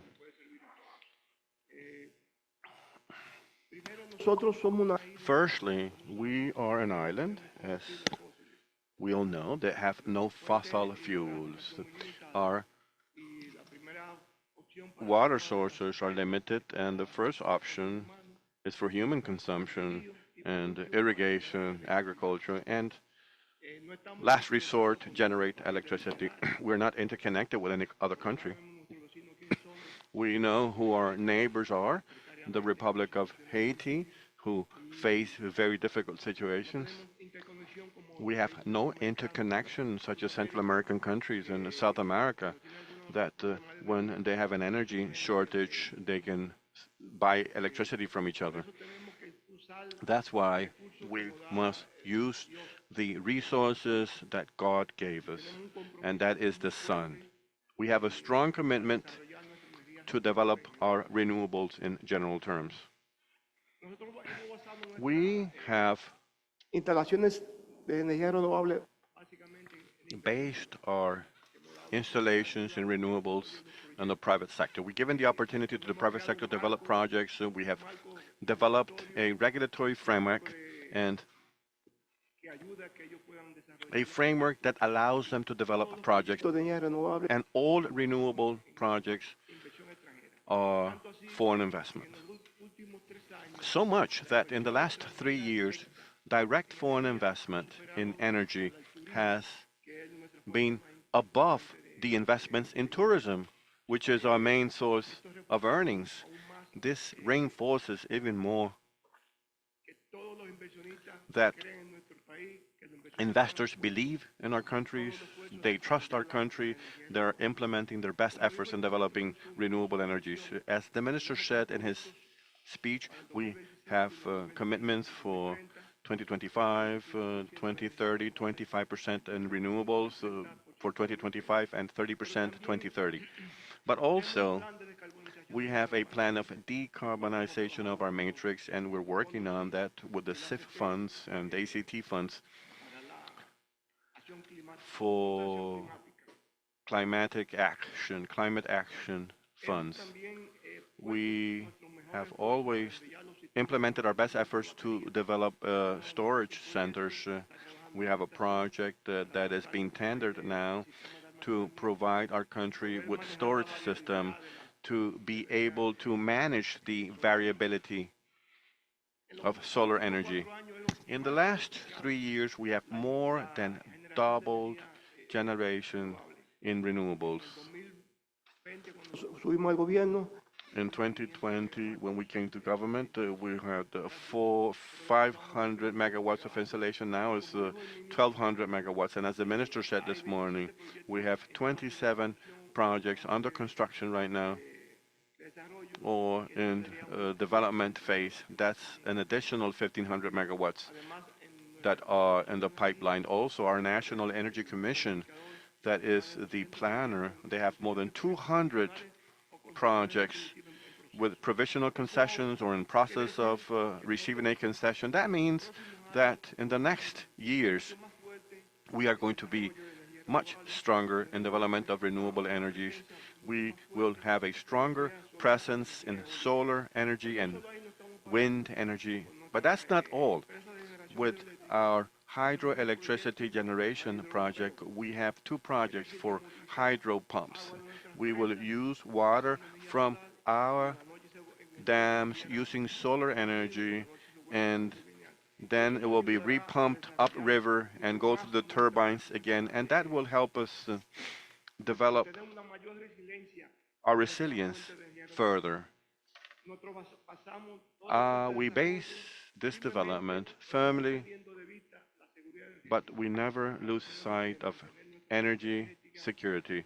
We need to maintain our energy security, and that is the commitment of the Ministry of Energy and Mines to provide electricity to the population.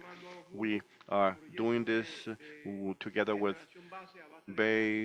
natural gas-based projects, and right now we are building 1,200 megawatts in base generation, natural gas. We are also developing transmission lines to guarantee that renewable energy projects can connect to our grid. In addition, we are promoting development of distributed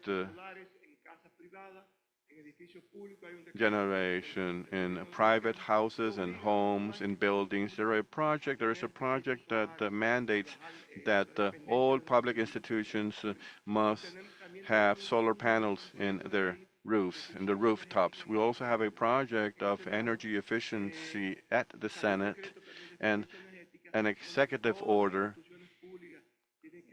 that mandates all public institutions to become energy efficient. The Dominican Republic has not simply implemented efforts in energy development. We have the complete set of renewable, improving our energy efficiency, improving our base energy generation to support the variability of renewables and also the distributed energy.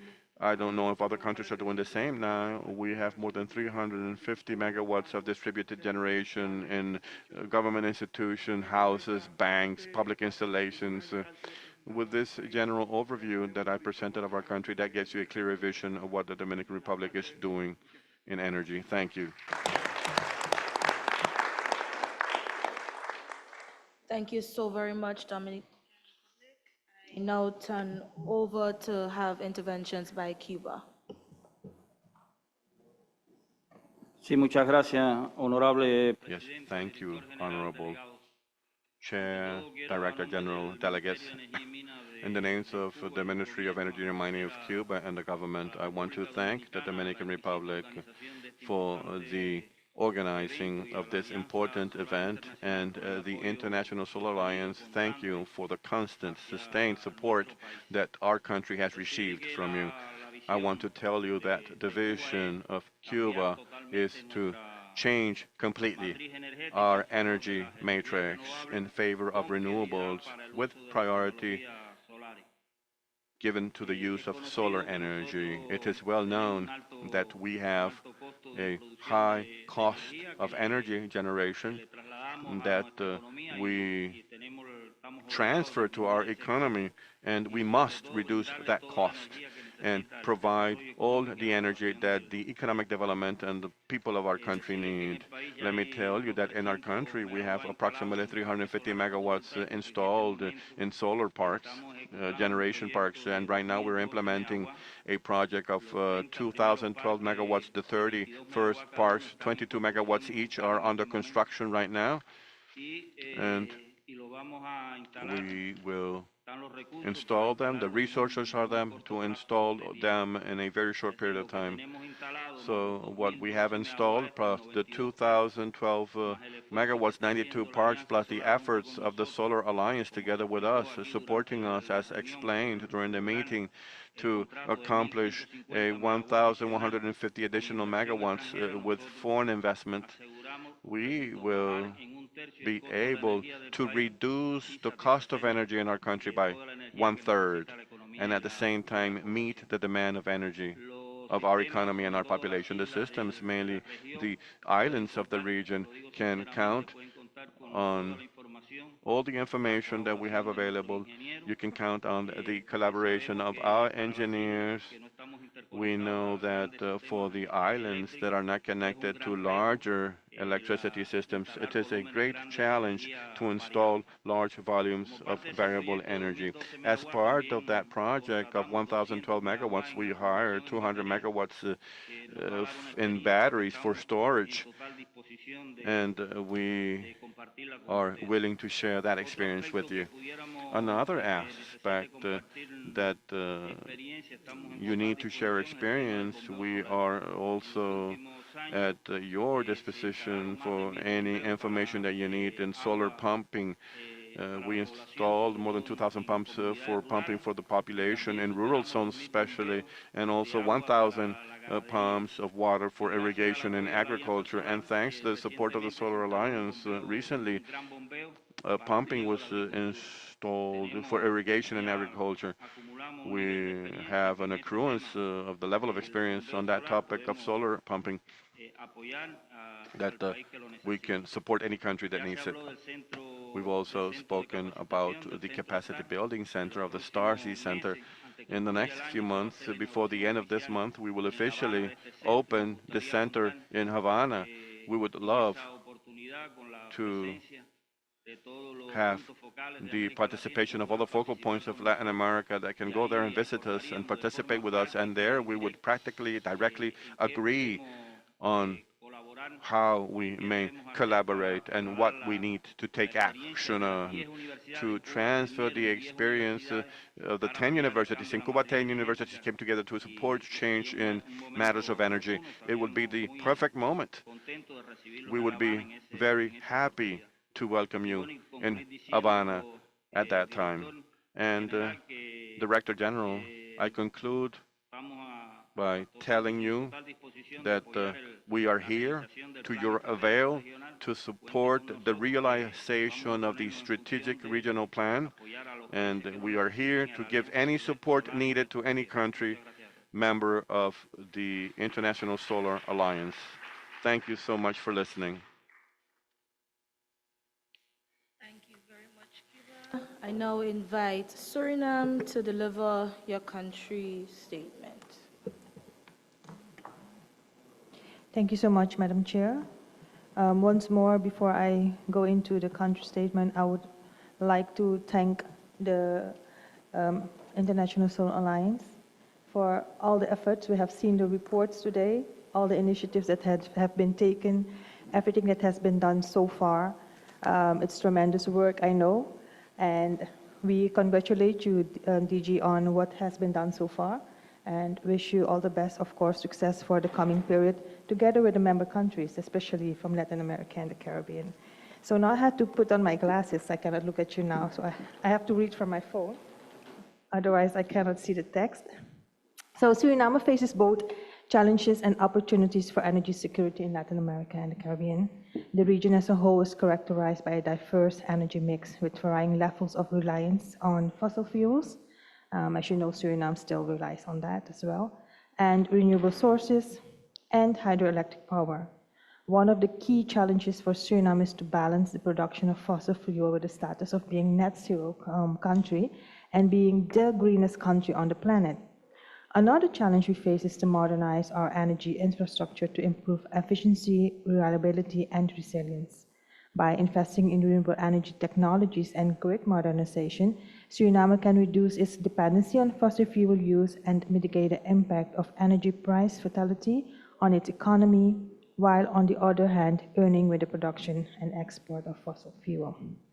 But in response to the global energy transition towards cleaner and more sustainable sources of energy, Suriname has developed strategies to promote the development of renewable energy projects, improve energy efficiency, and strengthen regional cooperation for energy integration. By prioritizing investments in renewable energy, Suriname does not only enhance its energy security, but also contribute to reducing greenhouse gas emissions and combating climate change. We are implementing various projects in the coast as well as in the hinterland, where we install PV solar systems and supply households with 24/7 renewable energies.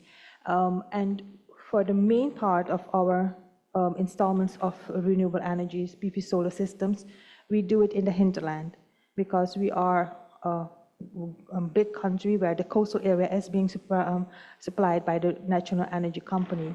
But the interior itself, they are now being supplied with, through diesel generators.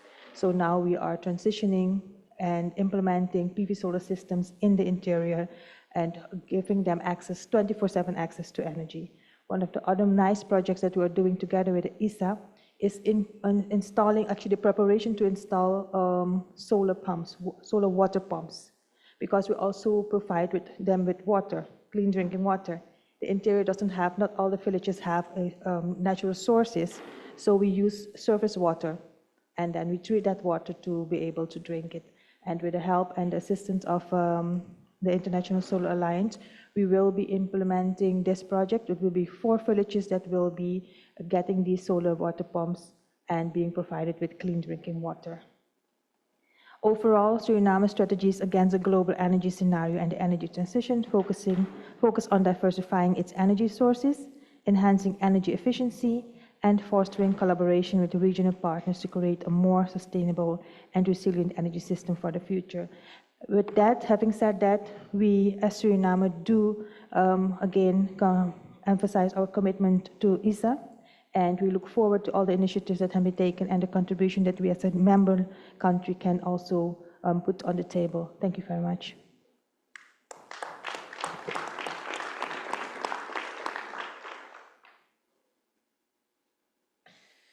Thank you, members, for your interventions. I request the Secretariat to take note of all the inputs, comments, and guidance provided at this meeting.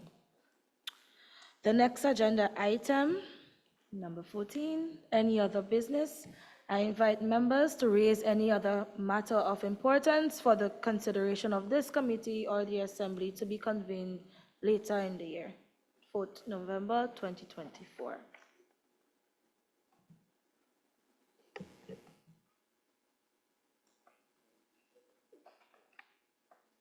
Wonderful, thank you.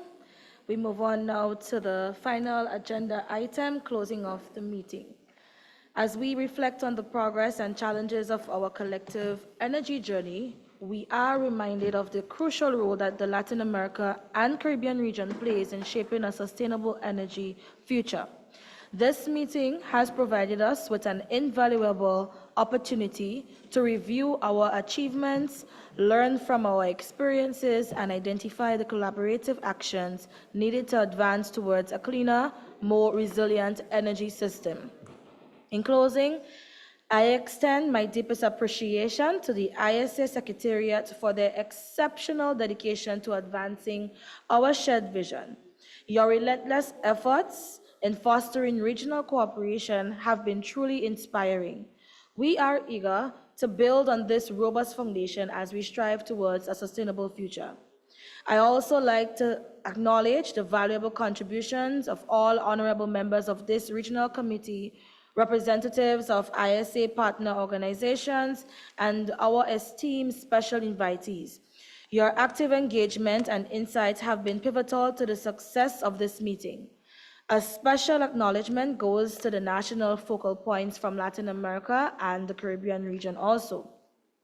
Your partnership with the ISA Secretariat has been instrumental in reaching key milestones and will continue to propel our progress forward. Thank you all for your unwavering dedication and indispensable contributions. I look forward to our ongoing collaboration and the impactful strides we will make together in shaping a greener, more sustainable future. With that, I officially close the meeting.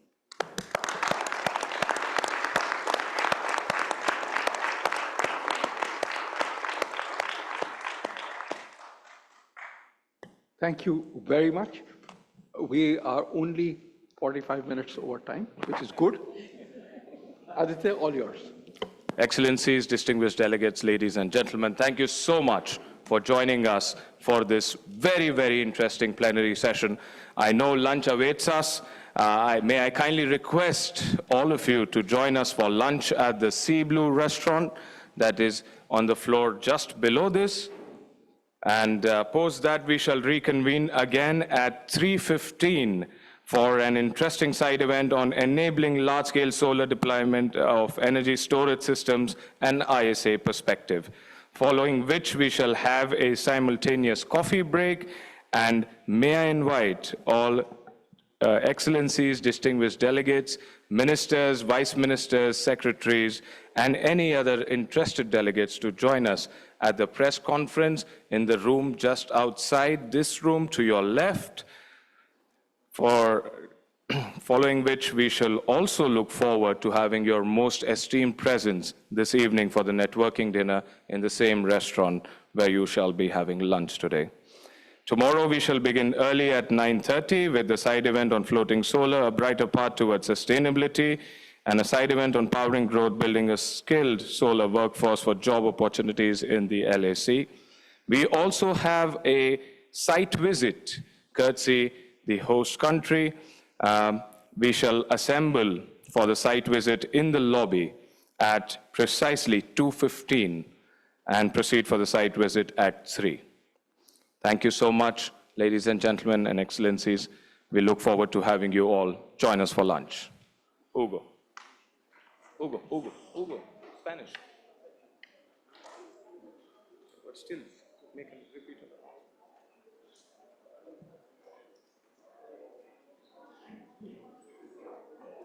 Se les invita al almuerzo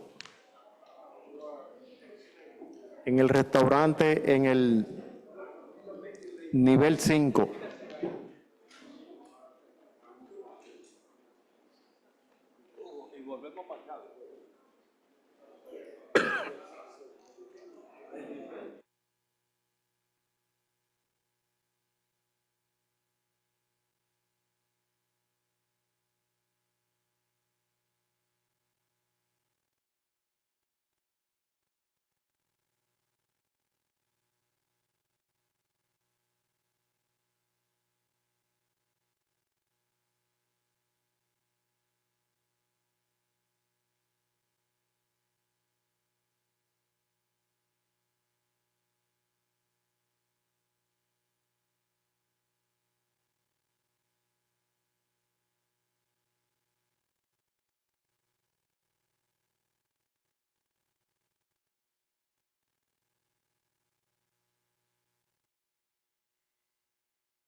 ¿Eh? Estoy hablando. Ven acá, pero es una cosa, espera. No, está bien, lo que pasa es que había otro encendido aquí. Y pensé que era un efecto de...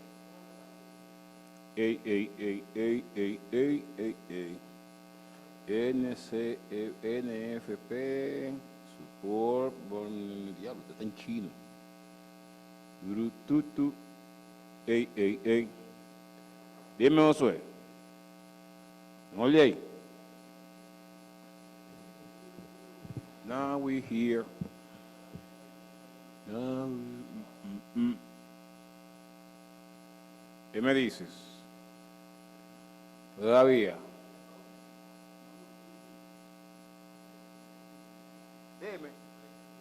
Dime. Digo. Estoy esperando. 60th meeting of the ISA Regional Committee for Latin American and the Caribbean region. 9/11 September 2024. Sábado domingo.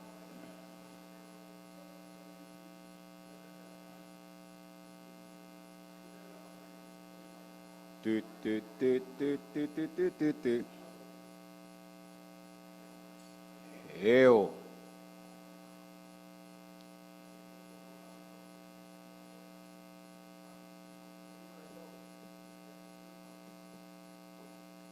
Josué, ¿qué me dice?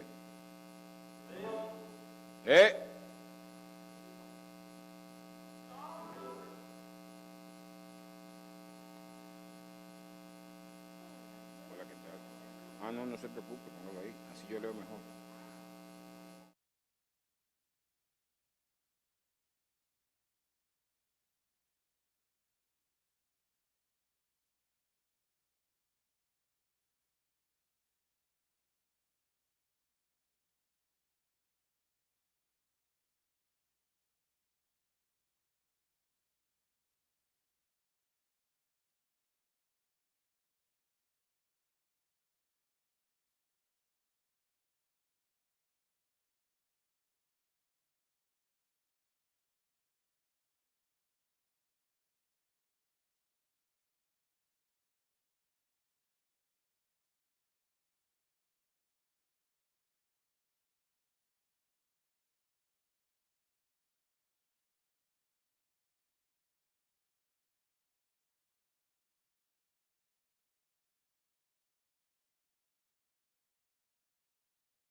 Hi, am I audible?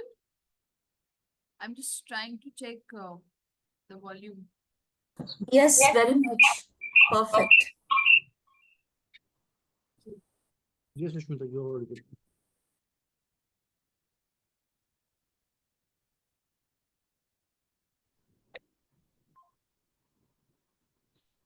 Can you hear me? Yes, Yes. ma'am. Yes, really. Echo to the voice. The earlier one was echoing, now it's not echoing. Yeah, because I was on the phone with Shubhankar. I didn't know how to pass time, तो मैं उससे बातें कर रही थी, and it was right next to the laptop, तो इसीलिए echo हो रहा था. I closed that phone now. Okay. Shivam, you also want to say a hello? Hi, hello everyone. Is my voice audible? Perfect. Yes. Yes, thank you. Sorry, आप सब लोग को जगना पड़ रहा है. I'm really sorry. Such a odd time. Don't say sorry, Mridula. It's like, okay. Usually we do that. I was just telling Shupankar this week has been a bit crazy. Otherwise, it's fine. Hmm. Sushmita, could you just check, if your screen is working? I mean, we can Yeah, see I your can screen. share the screen. I can Yeah. try showing you. This option shares option for now share. See? You can see the screen. Yes. बिल्कुल. Yes. Can you please make it into a full screen mode? Yeah, yes, perfect.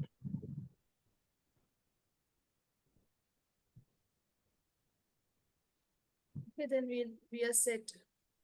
Okay. And I'd like to request Harsh if you can also check if your screen is visible to all of us, as well as the JHIC portal.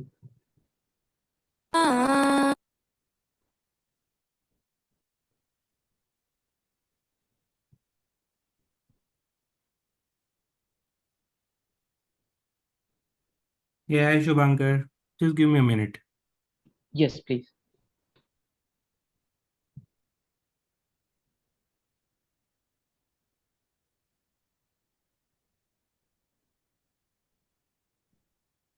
Yeah, hi Shubhankar, Ritesh this side. Hi, Ritesh. So presentation, I need to share presentation. Yeah, just share your screen so that we can see your presentation. If it is, the system is working fine or not. Okay. Is it okay? Yes, can you please make into full screen mode? Correct. It is okay, right? I think this is okay. Yeah. Okay. I will just share my screen. Yes, Harsh.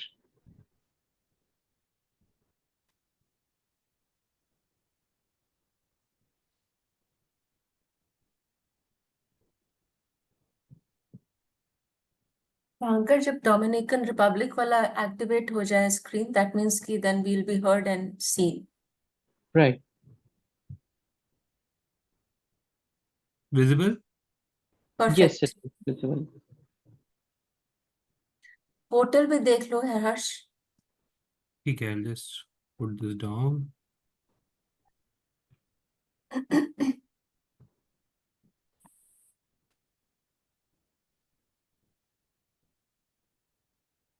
Visible? Yes, visible. Yeah? Yes, I can see your screen, Harsh.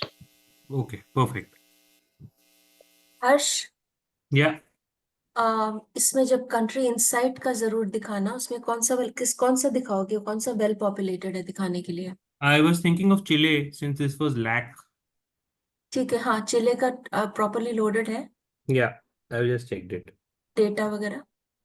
Yeah, we can just. So you can just walk them through it. इसी पे spend करना time. Yeah. And this is good. Demand and supply, ठीक है.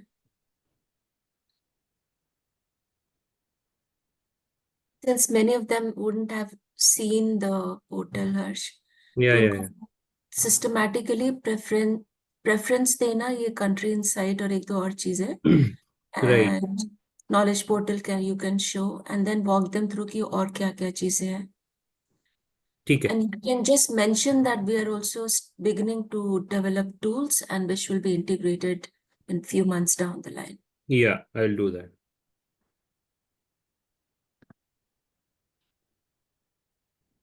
Yeah. Good. If you click on the conference या skill development में वो Cairo वाला डाल दिया था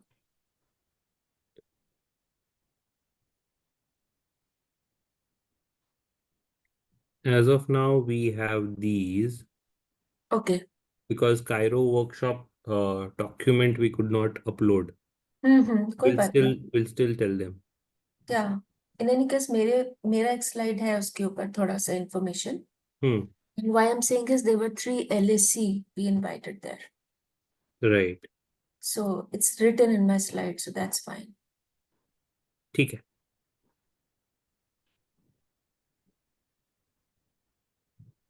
टाटा प्रोग्राम का तो अलग से प्रेजेंटेशन है ही ICF का then Correct. when you're showing the portal you can tell them that startup wala is the next presentation we'll brief you on that. Right. I think it's pretty good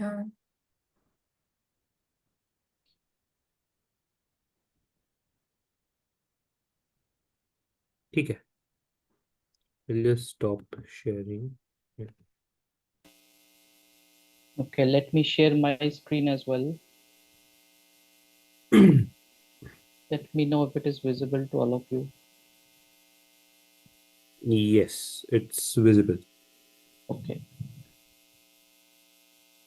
Actually, just one quick question, Shubhankar. Do Yes, you want us to be on video? sorry. Do you want us to be on video? Ma'am, what is your thoughts on this? generally DG likes कि थोड़ा बहुत बीच में आ जाए when presenting ठीक है. So then, at least as a part of my presentation, initially I'll be on video, and then once I switch over to the demo, then I'll yeah perhaps drop out. yes hmm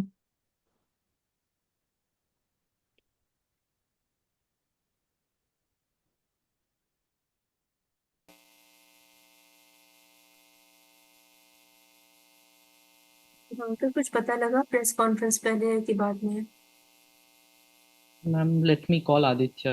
Just I give me a have second. I have a feeling कि press conference पहले होगी अभी होगी क्योंकि जब announce कर रहा था ना आदित्य तो उसने कहा था कि you people but I don't know maybe he said for later that if anybody is interested you are welcome to join press conference of DG No, maybe he said the storage session will begin at 3:15. yes right So it will be around 15 minutes of delay. So I don't think it will not be happening after lunch if they so allocate 1 hour press of lunch. conference exactly press conference 4:30 पे 4:30 Right. But let me confirm that. ठीक है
I had a word with Aditya.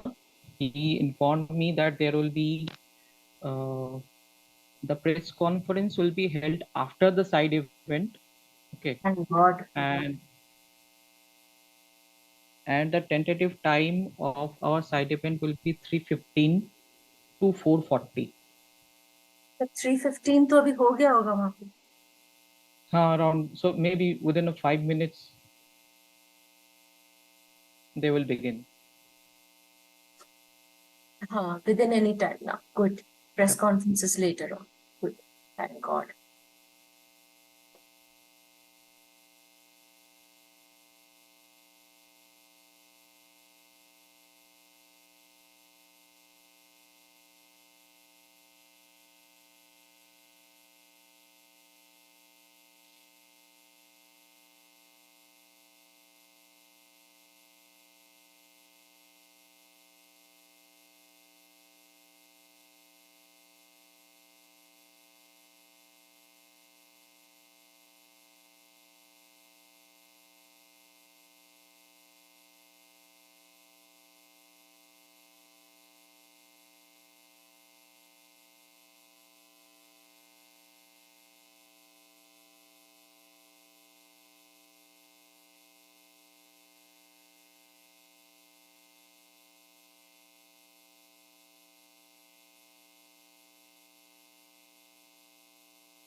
Dos, tres.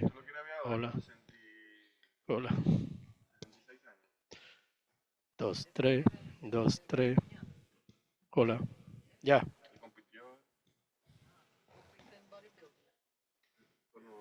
Él estaba de barata. Estaba peor que como estoy yo. Y se le metió una vaina, coño. Eso no lo tenía que estar. Diga. Pero no me amplifique.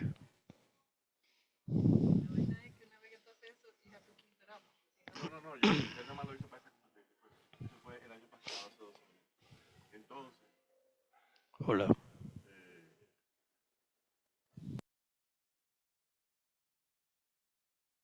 a él le dieron, o sea, él ganó en la categoría de más de 45 años, ganó segundo lugar, ese fue el número por el primer lugar. Pero cuando los jueces de fuera se enteraron que él tenía 66 años, crearon una categoría especial de 60 y más. Hola, hola, hola, hola. Dos. No, y durante esos 6 meses, 3 meses, 6 meses, no bebió, no fumó, no se le permitió salir de todos los vicios. Porque ese es un vicioso grande, compadre. Ese sale toda la noche. O sea, vicioso en el sentido de que bebe mucho, vaina. Bueno,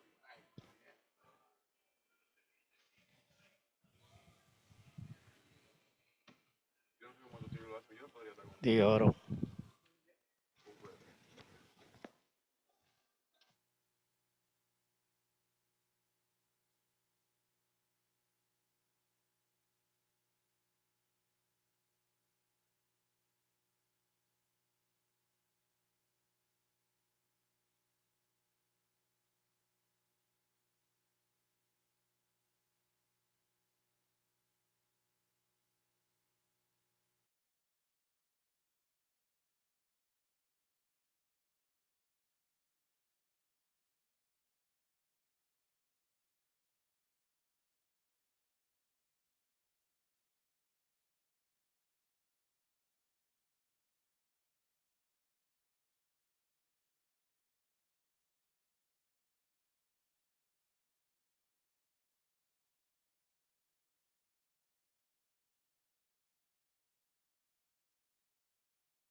Hola, hola, hola, hola. Diga, diga, diga.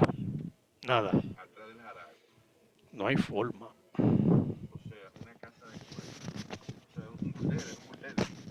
Hola, hola, hola, hola.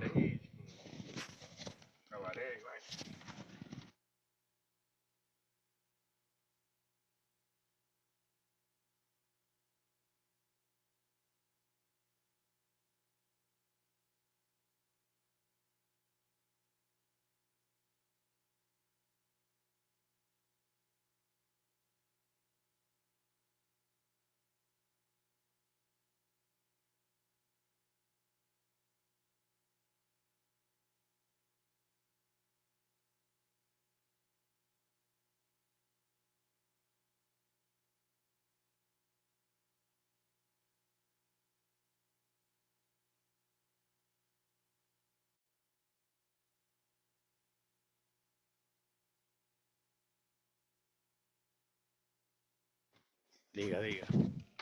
Todavía. Probando la virtualidad de Josué y no funciona. Sí. Diga, varón.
Diga, diga, diga, diga. Hola, hola, hola, hola. Ahora sí. ¿Eh? Ya, dio pie con bola ahí. Lo dejamos así entonces.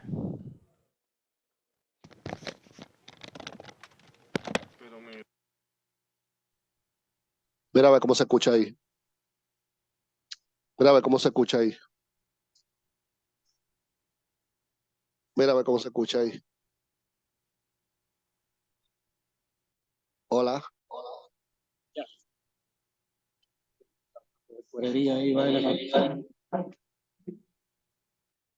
Y yo.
Hi, Chetan.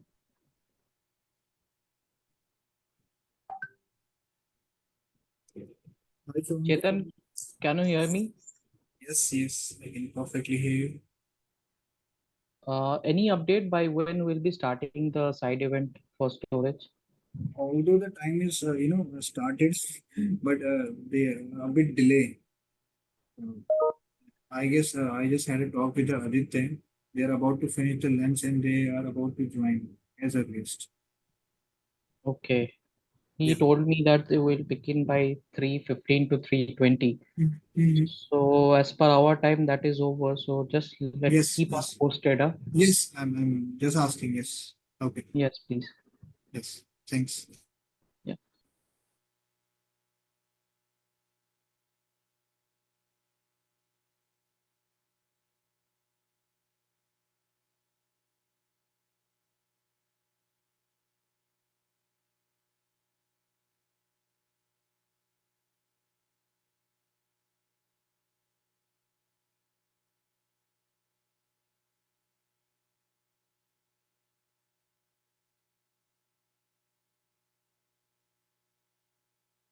Yeah, I just coordinated with Aditya. The meeting will start in a few minutes, shortly.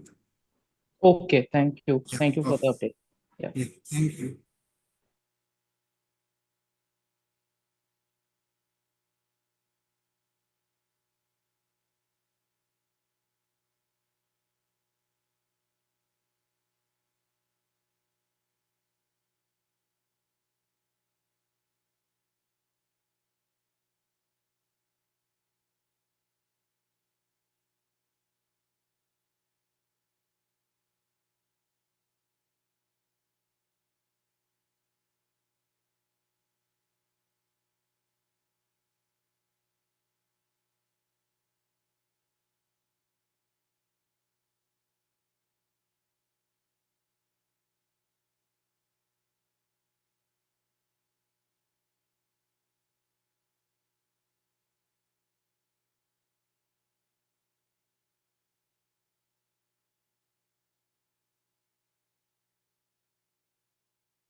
Excellencies, distinguished Sus Excelencias, we are beginning with a very, very interesting side event on enabling large-scale deployment of energy storage systems and ISA perspective.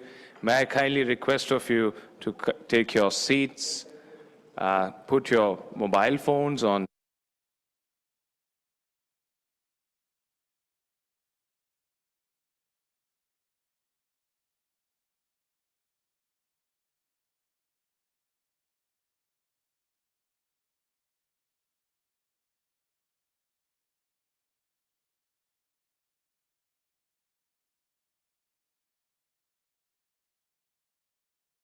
for this side event.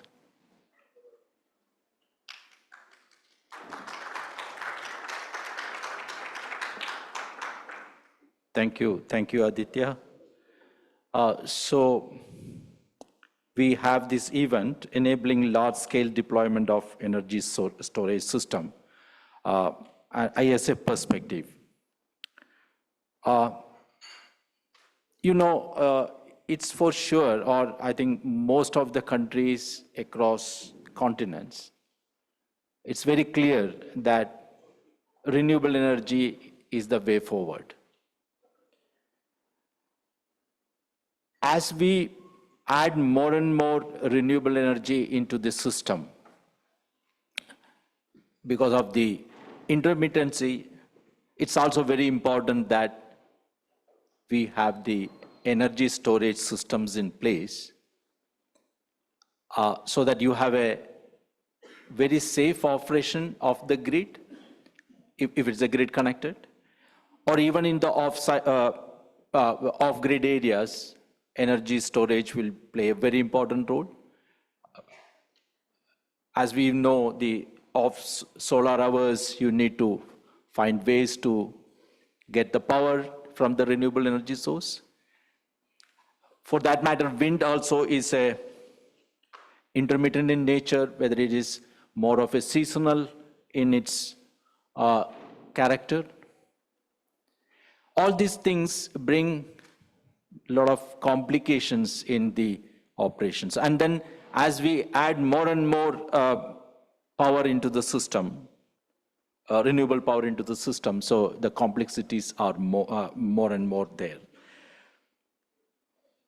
As an approach and as an early actions, we need to gear up for these situations, and one or other ways the countries need to adopt this strategy.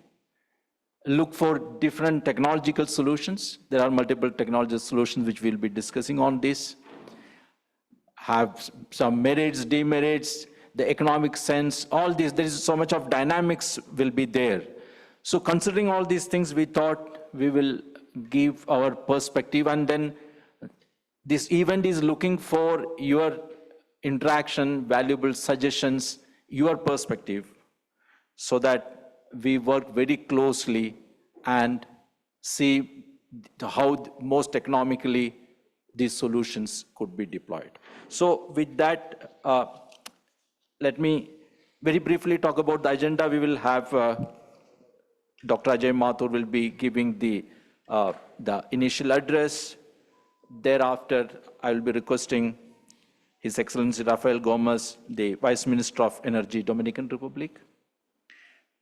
Thereafter, we'll have a overall presentation by ISA's Secretariat by Dr. Mridula Bharadwaj.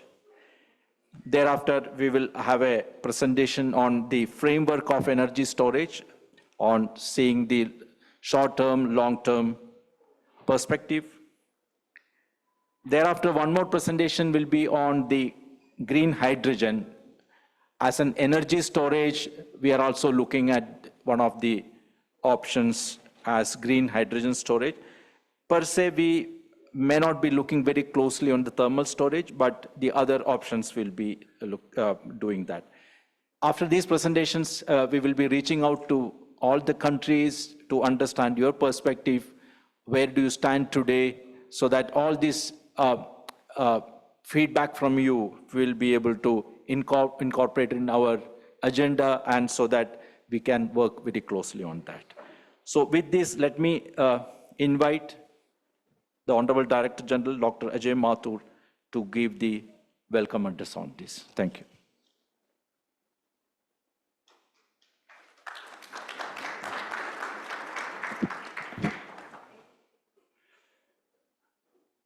Friends, I join the words of Ramesh in welcoming you all to this session on long-term storage.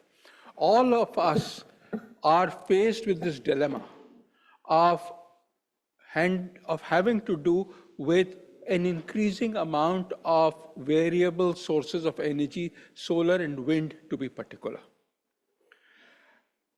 At very high shares of variable renewable energy, we need to be able to store across time scales, sometimes which is very few seconds, or sometimes even microseconds, to seasons. Because the demand in a particular season may be much higher than in other seasons. Now, this therefore implies that the storage is at the heart of being able to use variable sources of energy more effectively. Now, seeing that, by 2050, something like 80% of the world's energy will come from variable sources of energy, it becomes important, therefore, to look at the opportunities that we have for these longer-term storage solutions. Now, the key issue here is that this enables round-the-clock electricity supply, right? Because what we want is that we get electricity when we want, which means that it's not just when the sun is shining or the wind is blowing, we also need it at other times.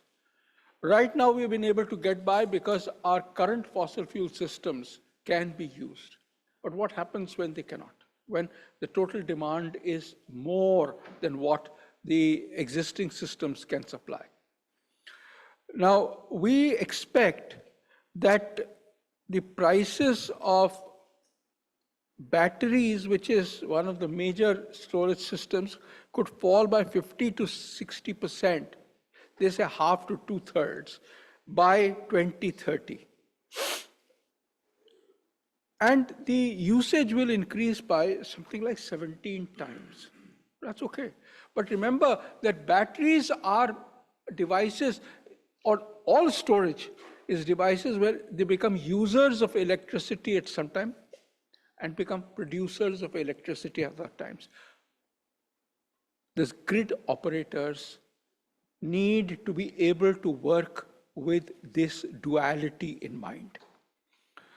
So our storage program, the ISA's storage program, through which we want to reach out to you and help our member countries in designing a storage system that meets their needs, is largely based on prioritizing what is needed. So you prioritize what is needed in the short term, what is needed in the medium term, and accelerate project development. Then, apart from the short term, you also need to address the long term. Long term is the seasonal that I spoke about. So we need to have the short and medium. And the reason why we are separating it out is because the technologies used are very often different. In the short, you can use batteries, but in the long, clearly, you need something more than the batteries. You need something like the pumped hydro storage that we spoke about. If you have pumped hydro storage, you can even use it for the immediate or the short term. But if you don't have pumped storage, you'll have to build it in order to meet the demands in the long term. Now, what we would like to do is to work with some of you to do a deep dive regarding the kind of demand structure that there is as far as electricity is concerned, because electricity increases to some peak, decreases, doesn't go to zero, the next day starts. So we need to be able to meet it across at all those times. The second is that we need to learn, so that's the first point. The second is we need to learn when is it that we need this short-term and the long-term storage. I specifically speak about long-term storage because we talked about different options than batteries. We talked about, for example, pumped hydro. We could also talk about green hydrogen as a long-term storage option. Now, last year, we established something called the Green Hydrogen Innovation Center, GHIC, where we are looking together with all of you at the kinds of opportunities that are there for green hydrogen. And to that, we created on this website, created a repository where whatever other reports that are produced are there, they become very large. So we needed a way to find out, and therefore we have an AI-based chatbot which helps you find out what is there, tells you the reports that are there, and so on. It also, through the website, you can also get certified training. Because one of the things that we understand is that how do countries figure out what do they need? Second, as far as safety is concerned, what do you do? Because we have very effectively used hydrogen for a long time, but in industries, in large-scale uses. We haven't used hydrogen for small retail applications. And the way in which you use safety, the way the protocols for safety are very different. Remember that you can walk into a hydrogen fire and not even know it because hydrogen fire is invisible. When hydrogen bursts, it goes straight up. It doesn't envelope you like for example, LPG does. It's good, but it's also bad because it's going straight up. If you're imagining it being put into a car and it is going straight up, it's coming up at you. And then if you're smoking a cigarette, that's it. In other words, we need to be able to figure out what is the safety. So therefore, the training is both on the aspects of policy, in a sense, countries being ready to put up hydrogen, but also in terms of the safety. We are therefore working with you to prepare deep dives of countries regarding hydrogen. In this region, we have worked with many countries, Brazil, Chile, Paraguay, Argentina, Peru, Trinidad and Tobago. So there is a wealth of knowledge that is available and becomes better each time we do deep dive assessment, we come to know something more. So as far as the policy accelerator is concerned, some of you were there in the workshop that was carried out a few weeks ago in Cairo. And we did a safety workshop, first in Delhi and then in Sri Lanka. So what we are looking at is through collaborative efforts, we can move ahead towards innovative frameworks, towards strategic initiatives, and empower our member nations to work with to find out what kinds of tools they need and the knowledge they need in order to work towards effective storage solutions. And we look forward to work with you, to collaborate and see how we can move ahead. It is with this goal that this workshop would help us understand the needs of various countries and see how we can move ahead. I look forward to a very stimulating discussion as we move ahead, and I hope that as we move into the green hydrogen space, we have a greater understanding of the kinds of needs and therefore the preparedness that we need to put so that we can move towards our goal. Thank you very, very much.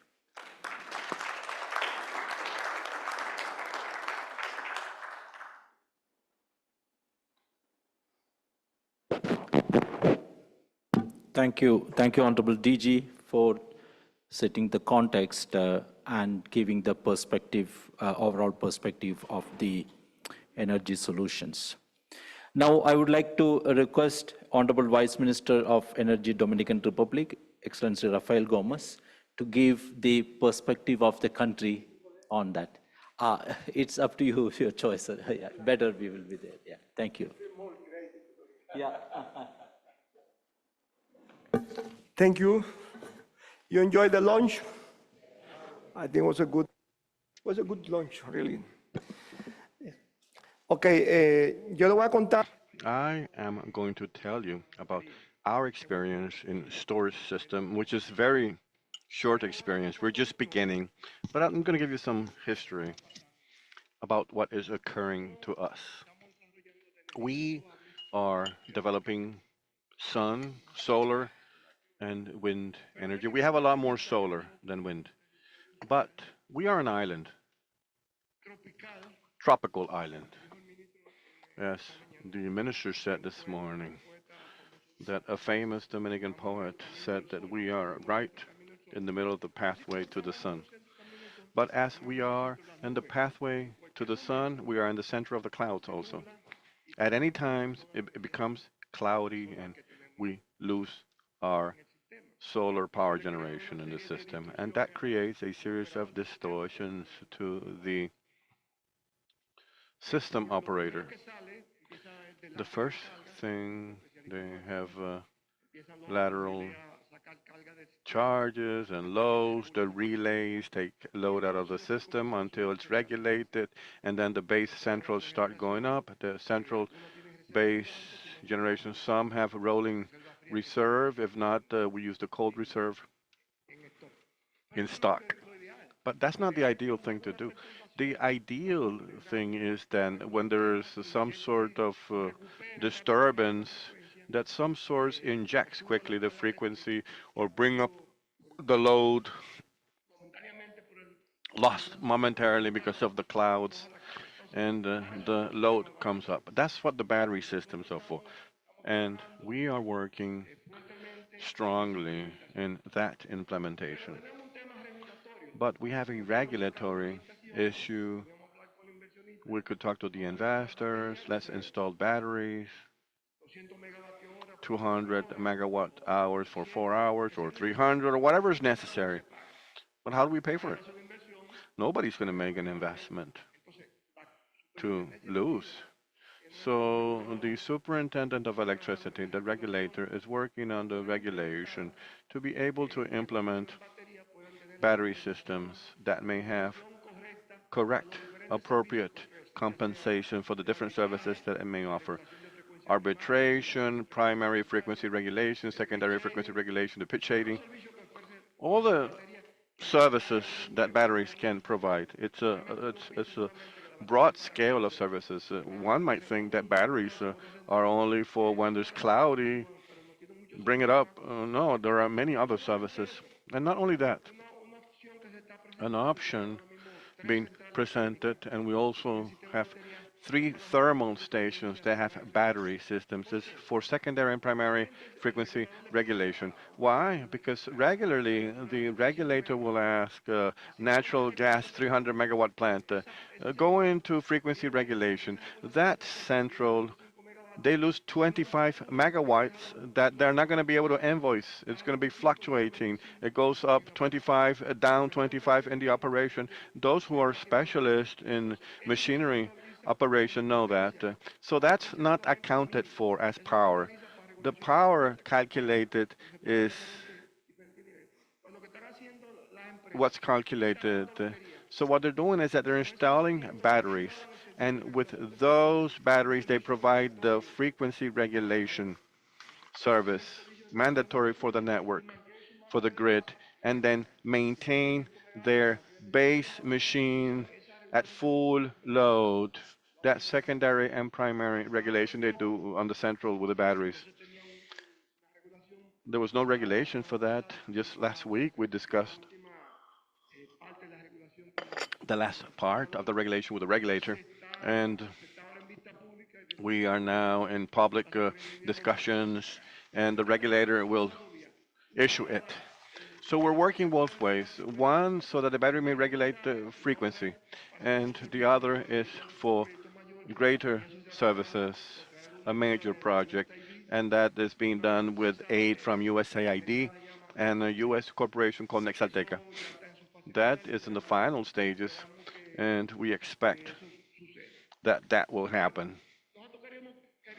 Well, we want to go up in renewable capacity because we have a goal through Law 5707, 25%, and also the GNC goal, which is 30%. The SDGs, you mean? Well, according to international agreements, says the speaker. We want to have 30% battery, not battery. He means renewable energy, 30% of the matrix. And for that, we need to increase our renewable generation capacity. But where we are, it's like the dog trying to bite his tail. We're going to go up, but then that's going to put in danger our security. So we go 500 megawatts, it's regulated, and we lose 500 megawatts. We need either to have batteries or base centrals capable that in a second recover that energy that you lose. But nobody has a base unit turned on, wasting fuel just in case there is a cloud. Who's going to pay for that? To be able to go up in that energy loss. For that, you use the batteries, the storage.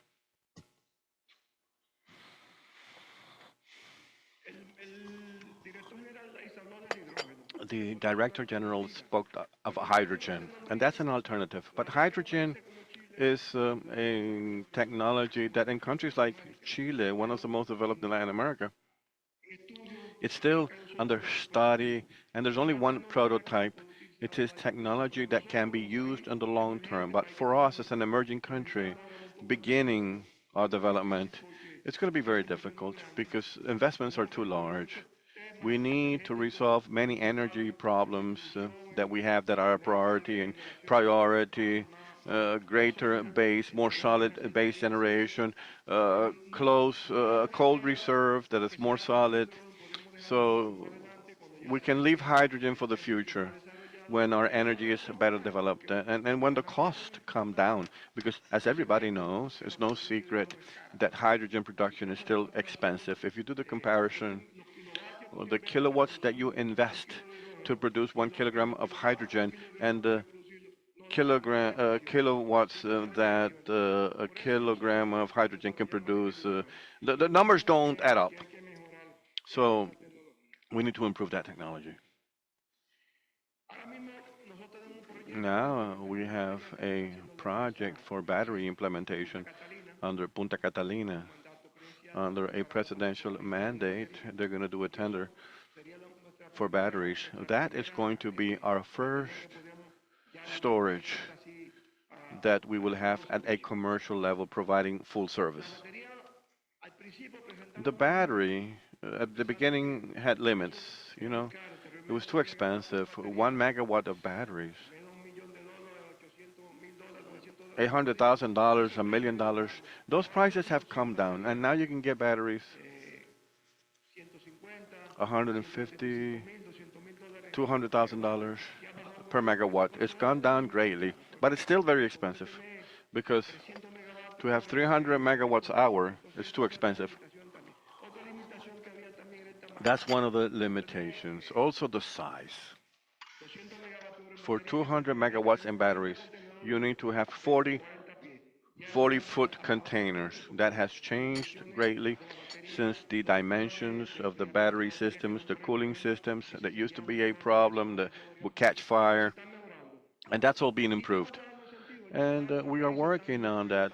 Other countries are implementing batteries already. We are working together with the IDB, the Inter-American Development Bank, and the National Renewable Energy Laboratory of the United States in a project to determine the optimum battery capability or capacity and the best place for installation in the Dominican Republic. It's moving forward.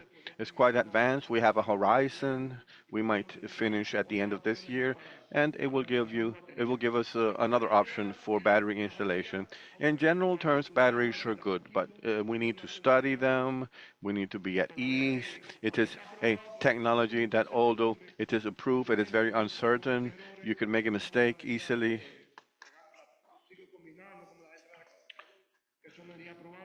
It's not like combined cycle or cold that is proven energy or solar panels that has been tested and proven. But batteries still need more work. And countries such as ours, we need to walk slowly and grow with the battery systems and wait for technology to keep advancing. The ideal thing would be that if you install 200 megawatts solar, you install 150 megawatts battery. We need to think about that because we need to guarantee what the minister said this morning is the energy security. That's our obligation. We need to go one step at a time and develop systems as technology improves. We will generate information systems, battery control systems, and that's extremely important because in 1 millisecond, and if we don't have an agile technology, it could present many issues, many problems. So I think this gives you a general idea on how we are working with batteries, and I thank you for this invitation to take the floor. Thank you so much.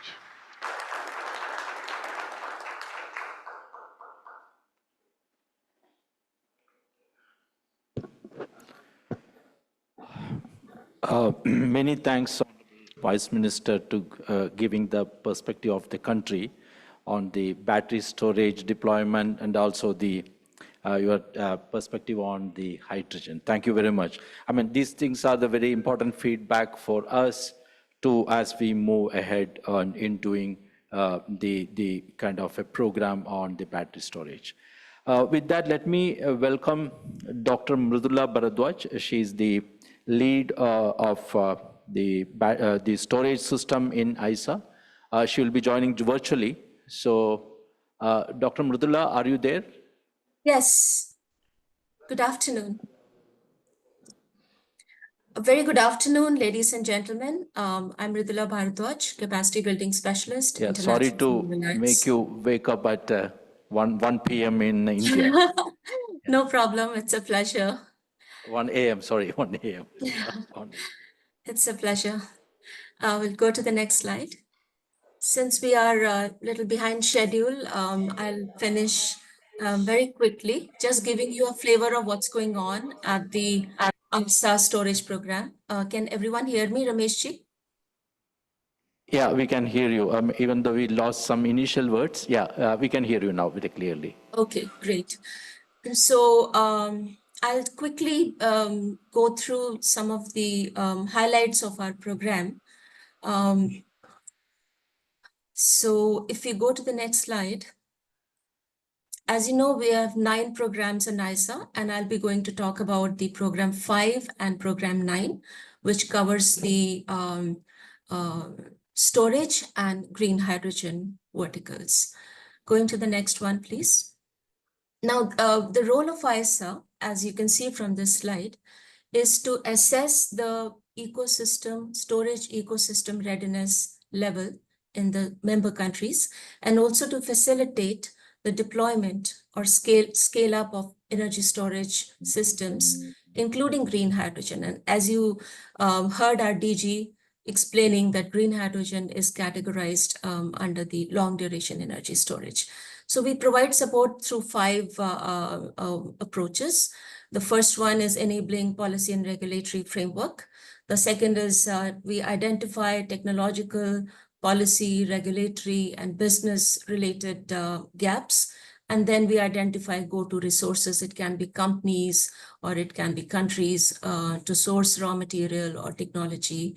Then the third aspect, which is very important, is to facilitate investment environment for commercially viable storage projects, including green hydrogen. And then identify viable project pipeline across storage technologies and ultimately create huge global synergies and partnerships. So going to the next one. And I wouldn't emphasize much because our DG has already explained why energy storage is important. It's for grid balancing, renewable integration, and also it improves the grid's reliability by providing backup power during outages. And then it can store energy when it's cheap and discharges it during peak periods to reduce cost. So cost optimization. The next one, the next one, please. We'll go to the next one, Shubhankar. Yeah, I'm on the next slide. Is it Yeah, visible? it's not visible, no. I'm just sitting on the ISA's energy storage program, updates and ongoing works. Could you go to the next? Yeah. Great. So so we are currently doing 2 projects. One is related to short and medium duration energy storage. And in this one, like Dr. Mathur mentioned, our focus is to develop using very critical screening parameters to make a ecosystem readiness evaluation framework. And then with that help, with the help of that framework, make the prioritization list of the front runner countries which are ready to adopt the storage. The ongoing project is till March, and then after that, phase 2 will start in 2025. And that's where we'll be doing country level deep dive reports on feasibility studies and impact assessment. And that will lead us to the third phase, which is pilot implementation.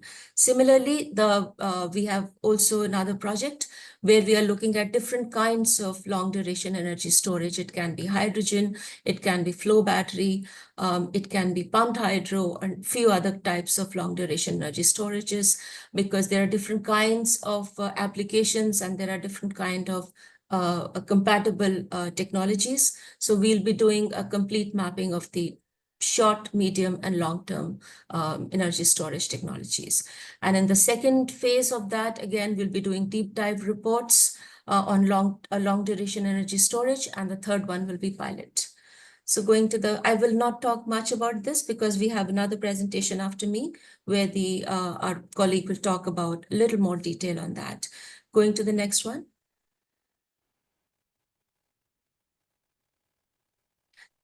Yes, we can skip that because I already covered it. We have built considerable partnerships and collaborations, World Bank, and we have IEA, NREL, and we've done few sessions in COP with NREL, IEA, and also we have a good collaboration with LDES Council. And then amongst the MDBs and donor agencies, we have European Union, World Bank, ADB, and UNEP for illustration. Going to the next. These are the different kind of events we've been doing. Everything is on our website. You can have a look. Go to the next one, please. Yes, the green hydrogen offers, as our DG mentioned, a very promising long duration energy storage. And that's what you hear Power-to-X all the time these days. And that's where you convert the excess renewable energy into green hydrogen, store it, and then use it for multi-purpose fuel. The next one.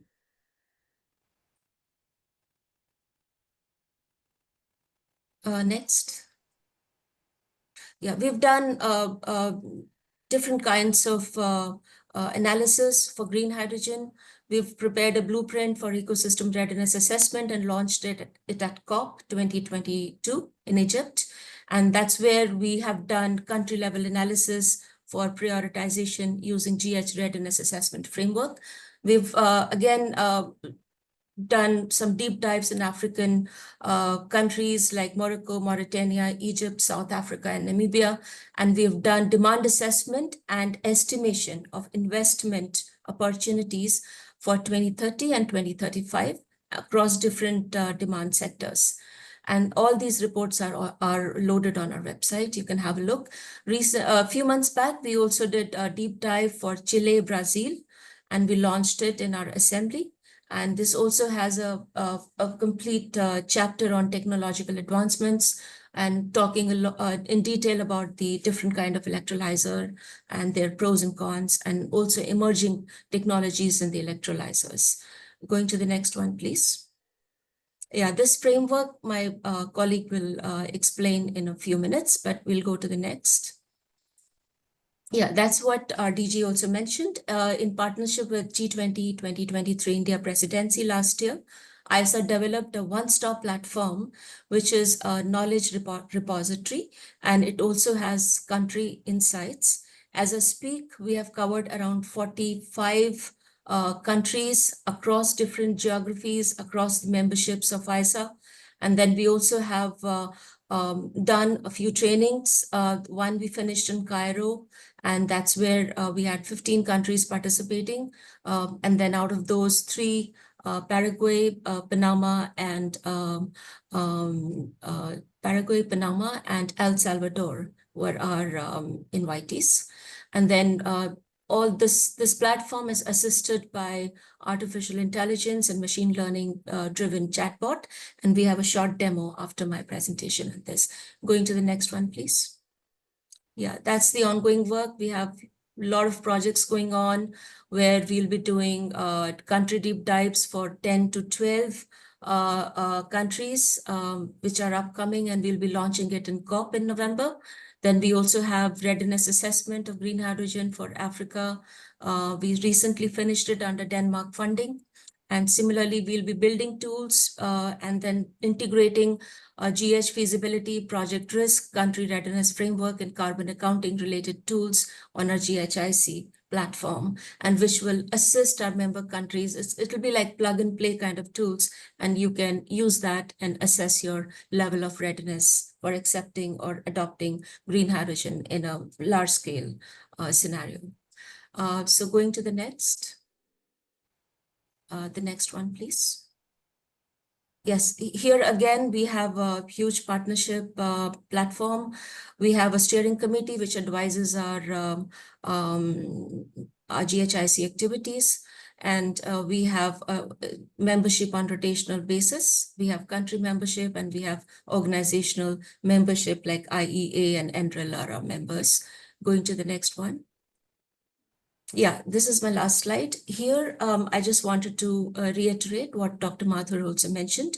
We are hugely interested in supporting our member countries in capacity building and training. As I mentioned, recently we finished our first edition of the training, which is certified training in collaboration with Green Hydrogen Organization Geneva and Nile University Cairo. And the second edition is scheduled in October in Delhi, where we'll be again inviting LAC countries and Asia Pacific this time. The country level deep dive, we finished for Brazil and China. We are about to finish for Peru, Trinidad and Tobago and Argentina. We finished the insights on Paraguay. It's loaded on our website, GHIC. And also we can support our countries in developing the entire value chain of green hydrogen deep dive, and identification of pilot and project is another area of interest. And in the end, we have another presentation, a short one, where we will explain to you what we are doing to incubate green hydrogen startup in our member countries.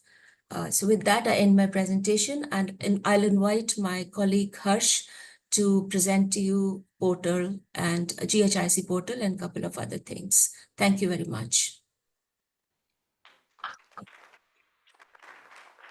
Hi, Mridula. Shall we start with the storage? Yes. Yeah. Let me share my screen.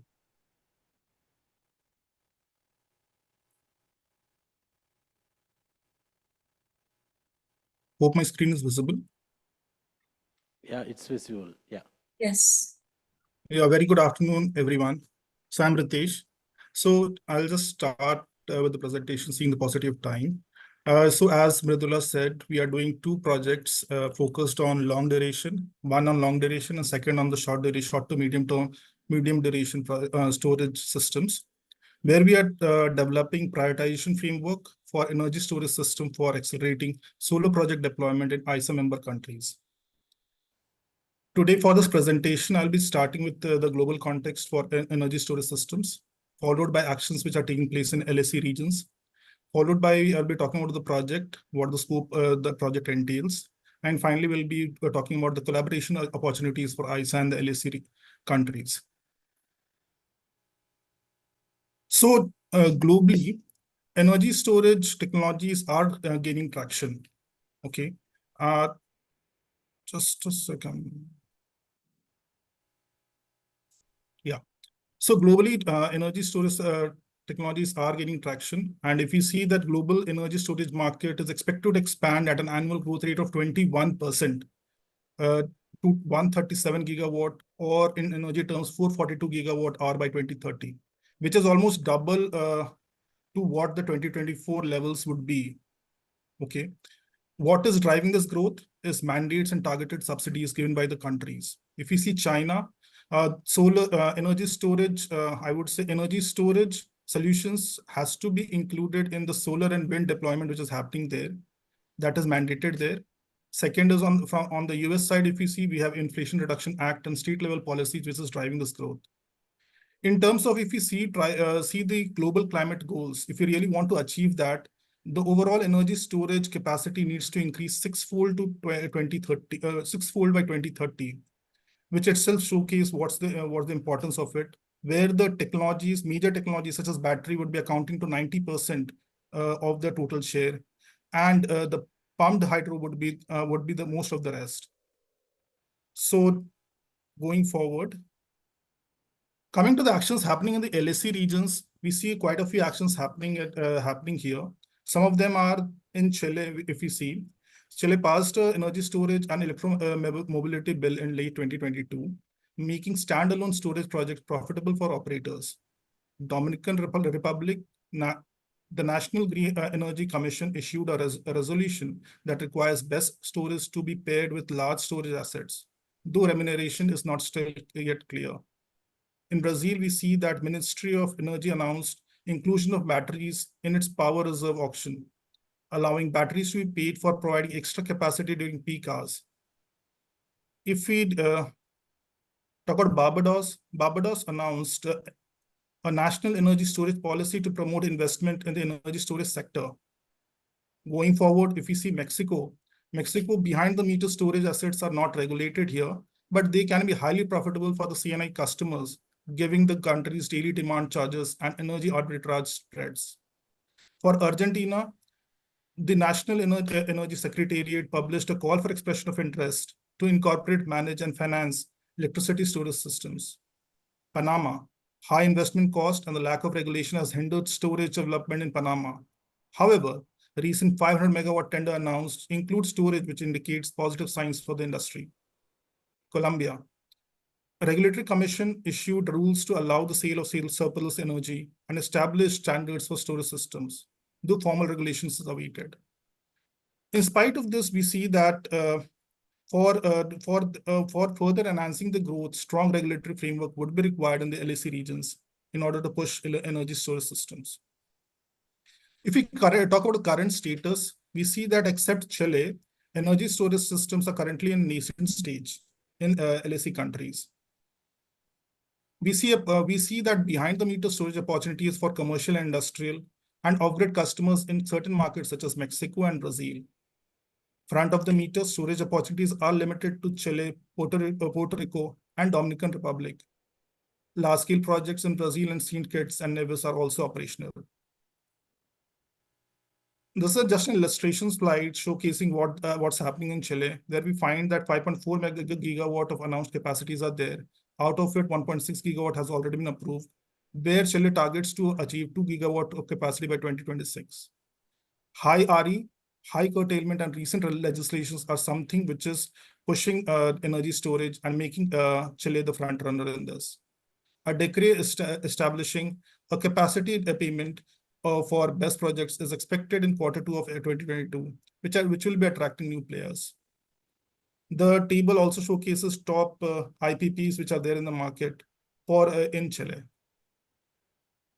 Coming to the projects, first one is for short to medium term energy storage technologies, where we will be assessing different short to medium term energy storage technologies and that could complement solar energy usage in least developed countries and small island developing states to scale up solar capacity deployment and identify suitable nations for deployment.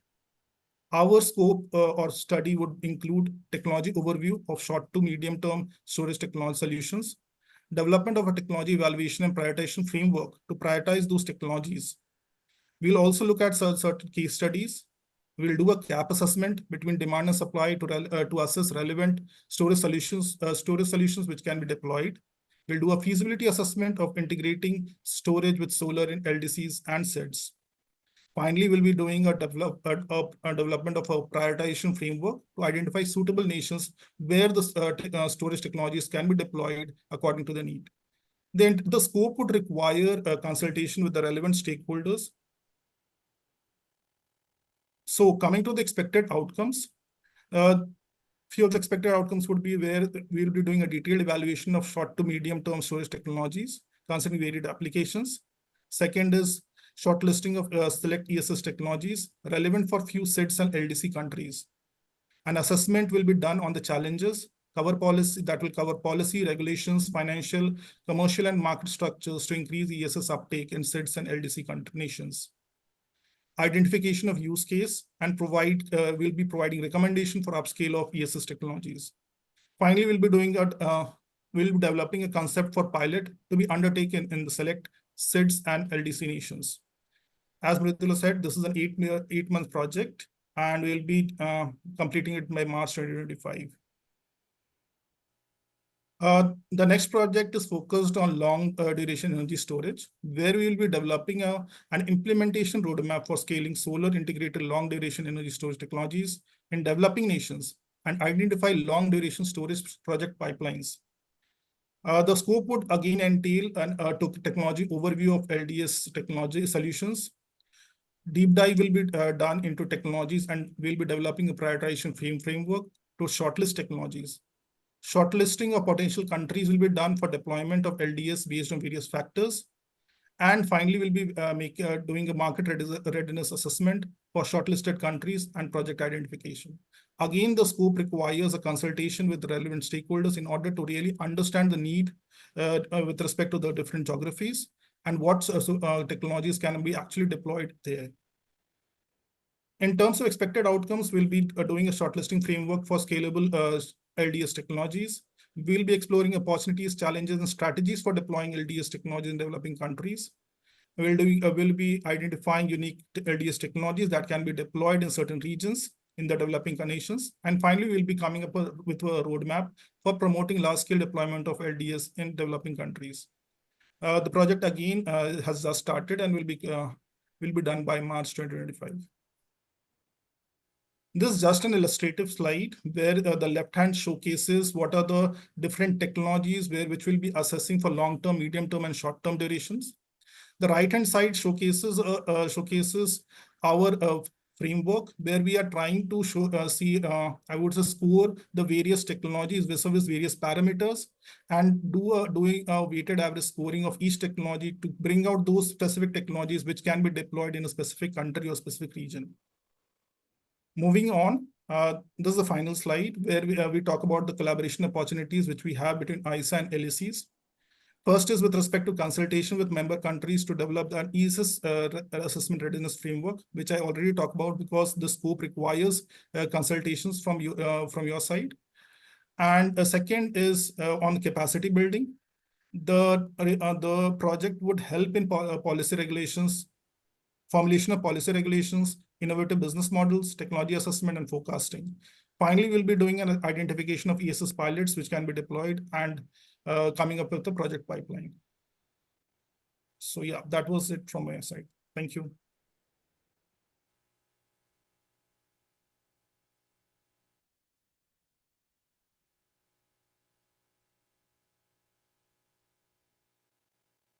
Request Harsh, please come on the line. Yeah, sure. Harsh, you are next.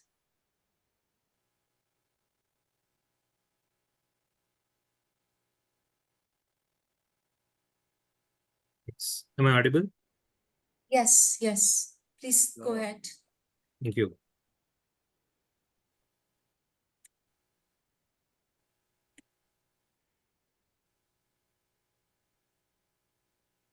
Is my screen visible?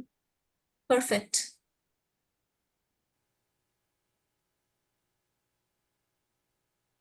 Okay, so as Ritesh just covered long duration as well as short duration briefs about the projects that are ongoing in ISA for SIDS, LDC, as well as developing countries. A little more deeper version of green hydrogen, which is today being talked about across the globe, not only as an alternate fuel source, but it, as Mridula mentioned, it has a strong promising potential in terms of becoming a long duration green energy storage career as well.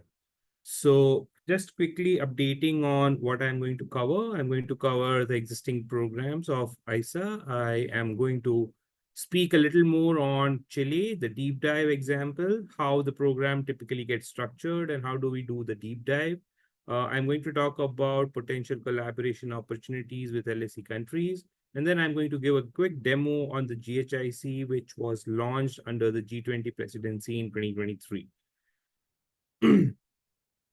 In terms of the ongoing work, we started the green hydrogen program a couple of years back. The first piece of work that we delivered as a part of this program was undertaking a readiness assessment across 40 odd different countries, trying to understand where the countries stand in terms of their current energy mix, in terms of potential demand that could come in from hydrogen, in terms of the current projects that are being set up, in terms of the renewable energy potential and typically the pricing of renewable energy in these countries, in terms of an existing experience of handling a fuel like hydrogen or derivatives like ammonia, in terms of ease of doing business, because at the end of the day, we are looking at investments getting attracted, and then finally arriving at the cost of green hydrogen production. So there are 7 parameters across which we had undertaken, we have developed this framework, and most of the countries that we evaluate using this framework, trying to identify areas where countries can essentially improvise or in fact take more measures so that there is a relevant and suitable green hydrogen ecosystem developed within the nations. In terms of the coverage, there are 2 levels at which we cover countries. We do insights, which are typically hosted at the GHIC. And then we also do deep dives, which are more detailed country profiles, and then trying to identify potential interventions, trying to understand what is the development happening within the country on ground, look at the infrastructure constraints, look at financing mechanisms, look at the policies that are getting rolled out, look at how B2B and G2G partnerships are panning out, so that we get a clear guidance on how this country is performing in terms of achieving on ground implementation of green hydrogen projects. The ones that you see in blue are the ones which are currently in process of deep dives being prepared for these countries. The ones that are in green are the countries that we covered as a part of our blueprint report, which was launched last year. Just to give you an example of Chile, since we're talking about LAC nations, a quick brief profile that we had prepared about Chile, which typically entails the renewable energy capacity. Where does Chile stand in terms of the current installations? What is the current hydrogen demand within Chile, which in case of Chile, it typically comes from oil refining.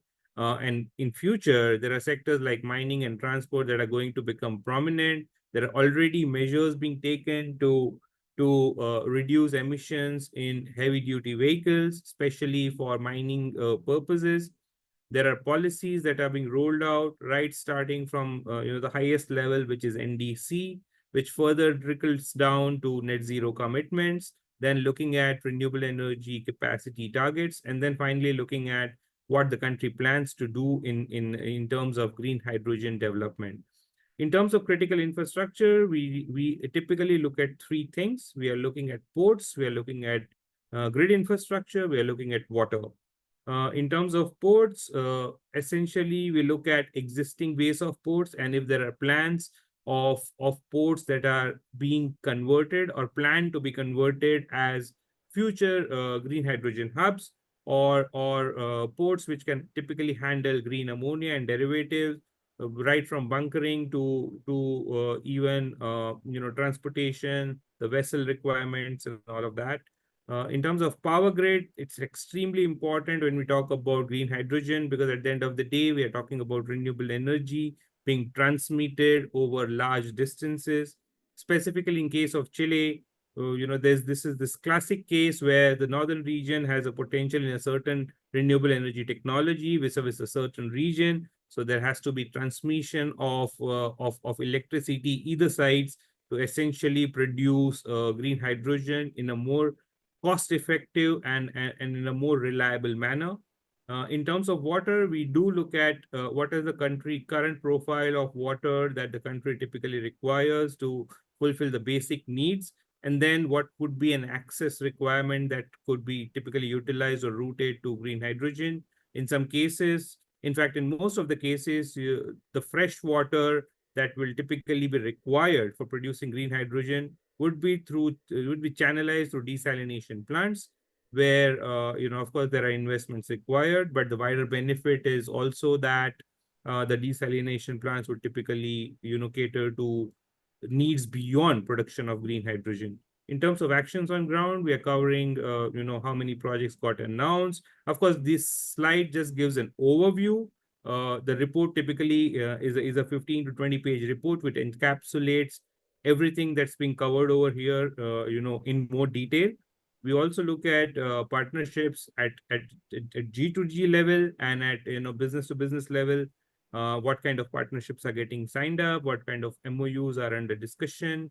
And then finally, we try and identify potential opportunities that this country can perhaps look at in terms of tapping, in terms of key challenges that the country may face. In case of Chile, which is extremely promising when it comes to green hydrogen, the current rates of green hydrogen doesn't have too much of a gap when it gets compared to gray hydrogen.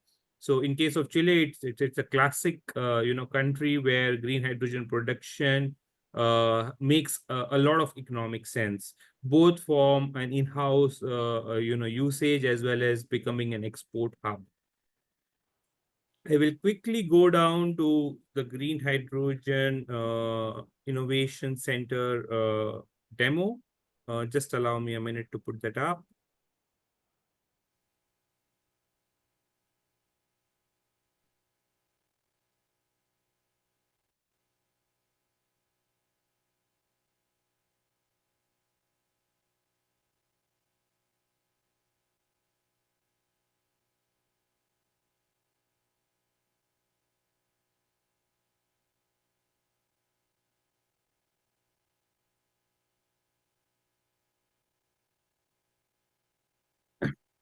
Is it visible? Yes, Harsh, go ahead. Okay, fine. So this is the Green Hydrogen Innovation Center that got launched during the G20 summit last year. It essentially was developed with an intention that it becomes a one-stop solution for all related information across the green hydrogen value chain, starting from the knowledge repository, where you would find a lot of reports and resources which typically talks about technical stuff, which is basically the technology. It also talks about markets, how markets are turning out and panning. It also talks about sector-specific reports. So an intervention being required, for example, into steel or into transportation sector. And then it also talks about emissions. So essentially usage of green hydrogen resulting into the reduction in emission levels. Apart from that, the key USP of the Green Hydrogen Innovation Center are twofold. One, it deep dives into about 45 countries as we speak, right? Starting from the Asian region to the Oceania region. Today, I will just do a demo on Chile, just to give you an example. In terms of the LATAM region, we currently have about 6 countries which are hosted on the GHIC portal. Just to quickly show you what gets covered in terms of coverage. We typically start with the economy of the country, then deep dive into the energy sector, then further deep dive into renewable energy to understand where the country stands. Then we look at demand and supply for hydrogen from Chile, and then what kind of sectors are going to contribute today and going into the future for green hydrogen. And then we look at, what's the policy landscape that the government has announced, what sectors are of importance, looking at what kind of targets the country has announced, what are they trying to achieve, what kind of pricing is something that the country is trying to achieve. Then we move on to the regulatory framework, which talks more about, safety and standards and safety of handling green hydrogen, which Dr. Mathur also mentioned. Then we move on to the infrastructure, which typically talks about, okay, so today we have renewable energy. Now, what's more that can be tapped into? And that's where we look at where the potential typically lies in terms of solar, in terms of wind, and how there could be a possibility in terms of creating hybrid structures, improving utilization of electrolyzers. We also look at electrolyzer manufacturing as another aspect, and whichever country has given focus in terms of roadmap, in terms of strategy for electrolyzer manufacturing, we try and cover that as well. And then we try and update, the projects that are getting announced on, for each of the country, what kind of players are showing interest. In terms of the coverage, the profiles typically gets revised once in 2 months, until and unless there is a significant announcement that typically is undertaken by a country. This is on the country insights. Apart from that, as Mridula mentioned, there is a skill development program as well, under which the first set of policy accelerator capacity building training happened in Cairo some days back, a few weeks back, in fact. And then there are more. There are podcasts which are at present hosted on the GHIC.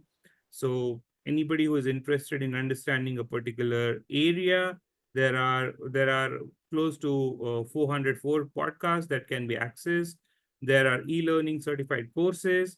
These courses are essentially linked to the host of the courses, be it university, be it an academia who is typically running those courses for officials and for people in the industry to get themselves upskilled when it comes to green hydrogen. Apart from that, there is a global startup program which has just been incubated, which has just been started at ISA, and in a moments from now, some of our colleagues will be presenting further details on the program as well. So this is what we typically have as a part of our GHIC. There is more that's going to happen during this year. There are going to be tools, plug and play tools, which the beneficiaries in the green hydrogen value chain across the world will be able to access and typically take advantage out of it. There will be a commercial framework that's going to get prepared for development of green hydrogen hubs, because at the end of the day, we are going to look at large-scale green hydrogen production. I am just wrapping up now. I'll just hand it over to the incubation team. Yeah. Yeah, if you can make it very brief, because we are running out of time. Can you make it very brief, the rest of the presentation? Yeah.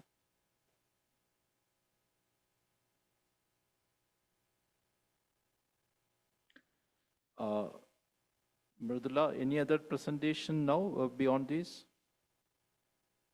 Just one from us, the startup. I think they'll finish within 5 minutes. Yeah, please. Sushmita, you are the next. 5 minutes for you, please. Yeah, sure. So good afternoon, all of you. This is Sushmita Ajwani from ICF. We are the technical assistants for this particular program, ISA's Global Startup Program for Green Hydrogen, which we have recently started. So Mridula and Harsh has already given detail about the work which is already ongoing in the green hydrogen space in ISA across its member country. In this particular presentation, I will talk about the contours of this particular project, where we try to shortlist startup for green hydrogen, specifically for steel and transportation sector. And we'll also look into how LSE countries can collaborate and can have opportunity in this space. We already seen the major milestone that ISA achieved is with the launch of GHIC portal, which is a knowledge center for green hydrogen, which can be accessed by any country and can be benefited through. After the launch of GHIC in the G20 presidency in 2023, Global Green Hydrogen Startup Program was also started. This particular startup challenge, which is Global Green Hydrogen Startup Challenge, is part of this program. In this particular challenge, we are focusing on steel and transportation sector. In the later phases, other sectors will be also taken up.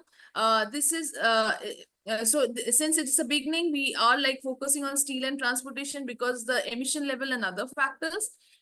In this program, 20 winners will be shortlisted and seed funds will be given to them, and in the later phases will be supported with capacity building and training projects. So if we look into the outcomes, as I talked, like the first outcome that we are trying to look into, shortlisting of 20 startups in the transportation and steel sector. And in the accelerator phase, we give them support in market connect, networking, and mentorship. So why steel sector and transportation sector? We can see in steel and transportation, the emission profile is very high. In transportation, the emission is as high as 24%, and in steel, it's 7%.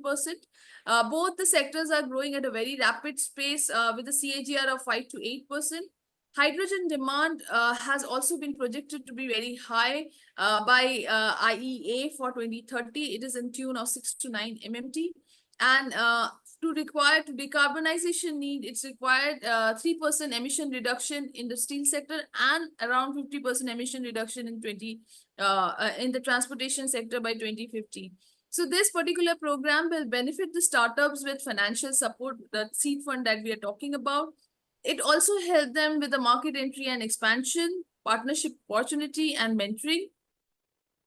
So this entire work is divided into 3 distinct phases. Work package 1, which is ideation, where we are onboarding donors and financial institutes to fund the hydrogen startup with the seed funds. So we are currently in the ideation phase and concept building phase. In phase 2, it will be a global outreach program where we try to onboard maximum hydrogen startup in these sectors and evaluate their proposal for the work they are doing. At the end of this phase, 20 startups, as we talked about, will be shortlisted by the committee and seed funds will be awarded. In the third phase, we provide them with networking support and mentorship support, and provide them with ideas to build the startup on the software aspects. If we see in the LAC countries, there are 26 Latin American countries as ISA member countries. Out of them, 8 countries are very proactive. They already have their green hydrogen national strategy. These aspect has been discussed in detail by Harsh, and we have seen like countries like Chile has moved like forward with national strategy also as early as 2020. So if we see in this particular program, LAC's collaboration will be very important. This will help them. It will help them identify the startup in their region and how they can contribute in the steel and transportation sector. This project will also identify bankable pilot projects from concept phase to implementation phase, and will give donors an opportunity to see investments possible in the startups available in the region. So your active participation will be looked forward in this particular assignment, so that maximum hydrogen startup from the region can be onboarded and can be screened for the seed grant. So that's a quick on this project. We have started 2 months back. So we hope to have participation in it. Thank you.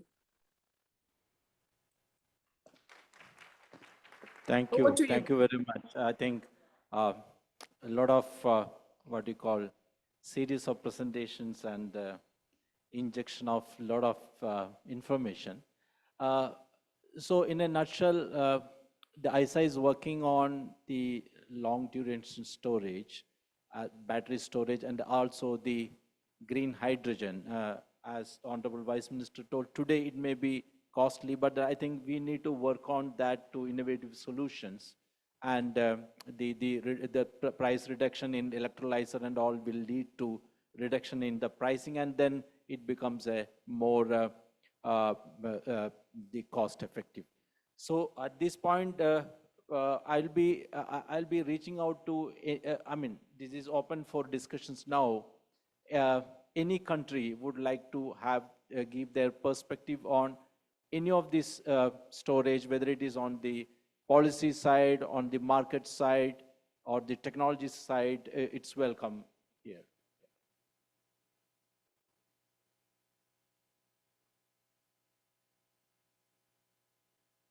Any, yeah. Okay. Any intervention? Yeah, Suriname, please. Yeah.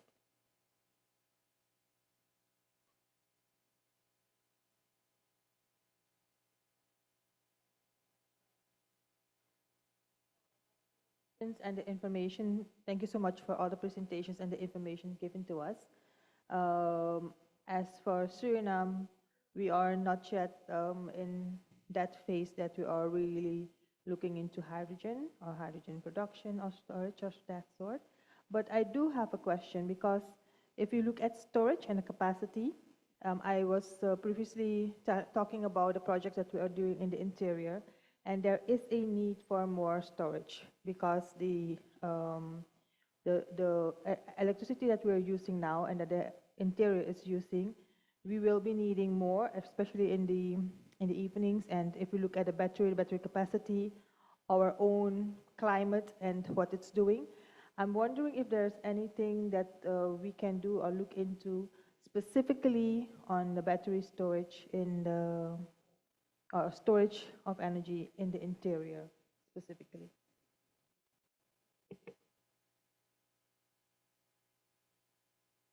Thank you. Thank you. I think we'll work on that, and thank you for your intervention.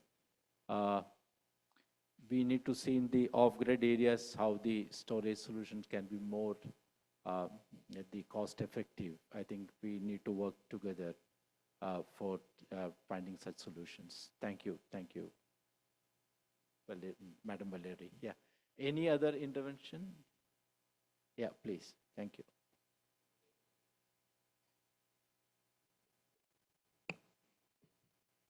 Thank you. On the same topic of storage, battery storage, in terms of St. Lucia, this is a discussion that we are currently having with our national utility as to how storage is treated.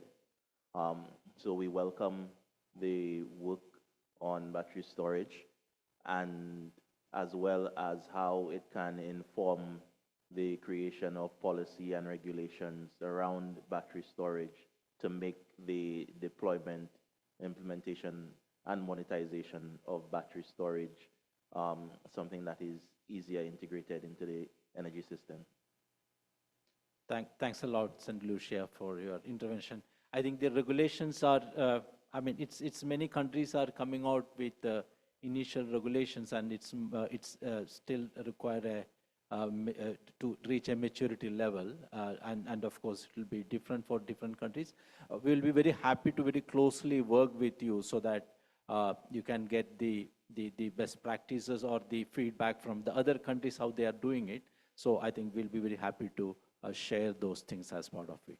Yeah, many thanks. Any other intervention?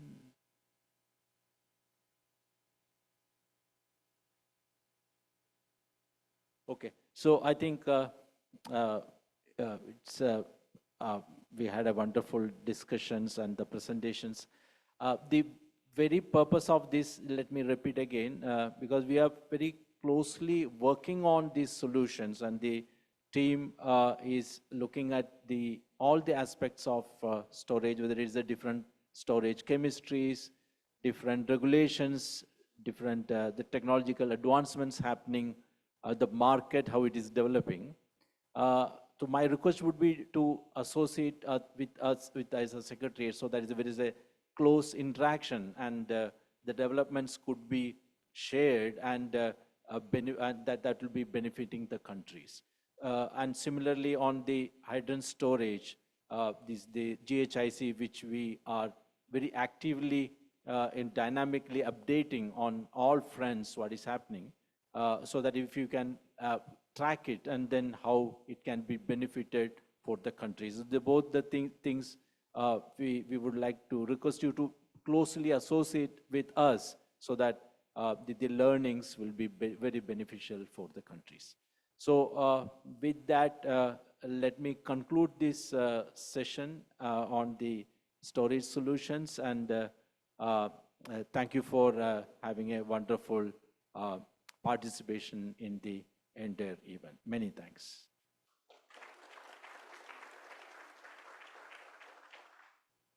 Thank you so much, Chief. Thank you all, Excellencies, distinguished delegates, ladies and gentlemen. With this, we draw to the end of the side event today, enabling large-scale deployment of energy storage system and ISA perspective. Thank you all for your patient listening. Thank you to the team that has been joining us virtually, Dr. Mridula and all colleagues who have very kindly, despite of it being an odd hour in India, joined for this session. Our many thanks to them as well. Excellencies, distinguished delegates, ladies and gentlemen, post this, we have a press conference and a media interaction set up. On behalf of the ISA Secretariat, I would request all of you to join. All those who are interested may kindly proceed for the press conference. It is right outside to your left. In addition to that, may I also take this opportunity to extend to you a warm welcome to the dinner this evening. The networking dinner begins at 7. It is at the same restaurant you dined this afternoon for lunch, the Sea Blue restaurant on the 5th floor. At the same time, we have a very interesting lineup tomorrow with 2 side events and a site visit, for which I urge all of you to assemble at the hotel lobby at 2:15 for a visit to one of Santo Domingo's most historic and heritage legacies, the colonial zone. Thank you so much. You must have received emails requesting your confirmation for the site visit as well. Kindly check your emails and let the ISA Secretariat know we have transportation standing by. Thank you so much, ladies and gentlemen. See you again very, very soon.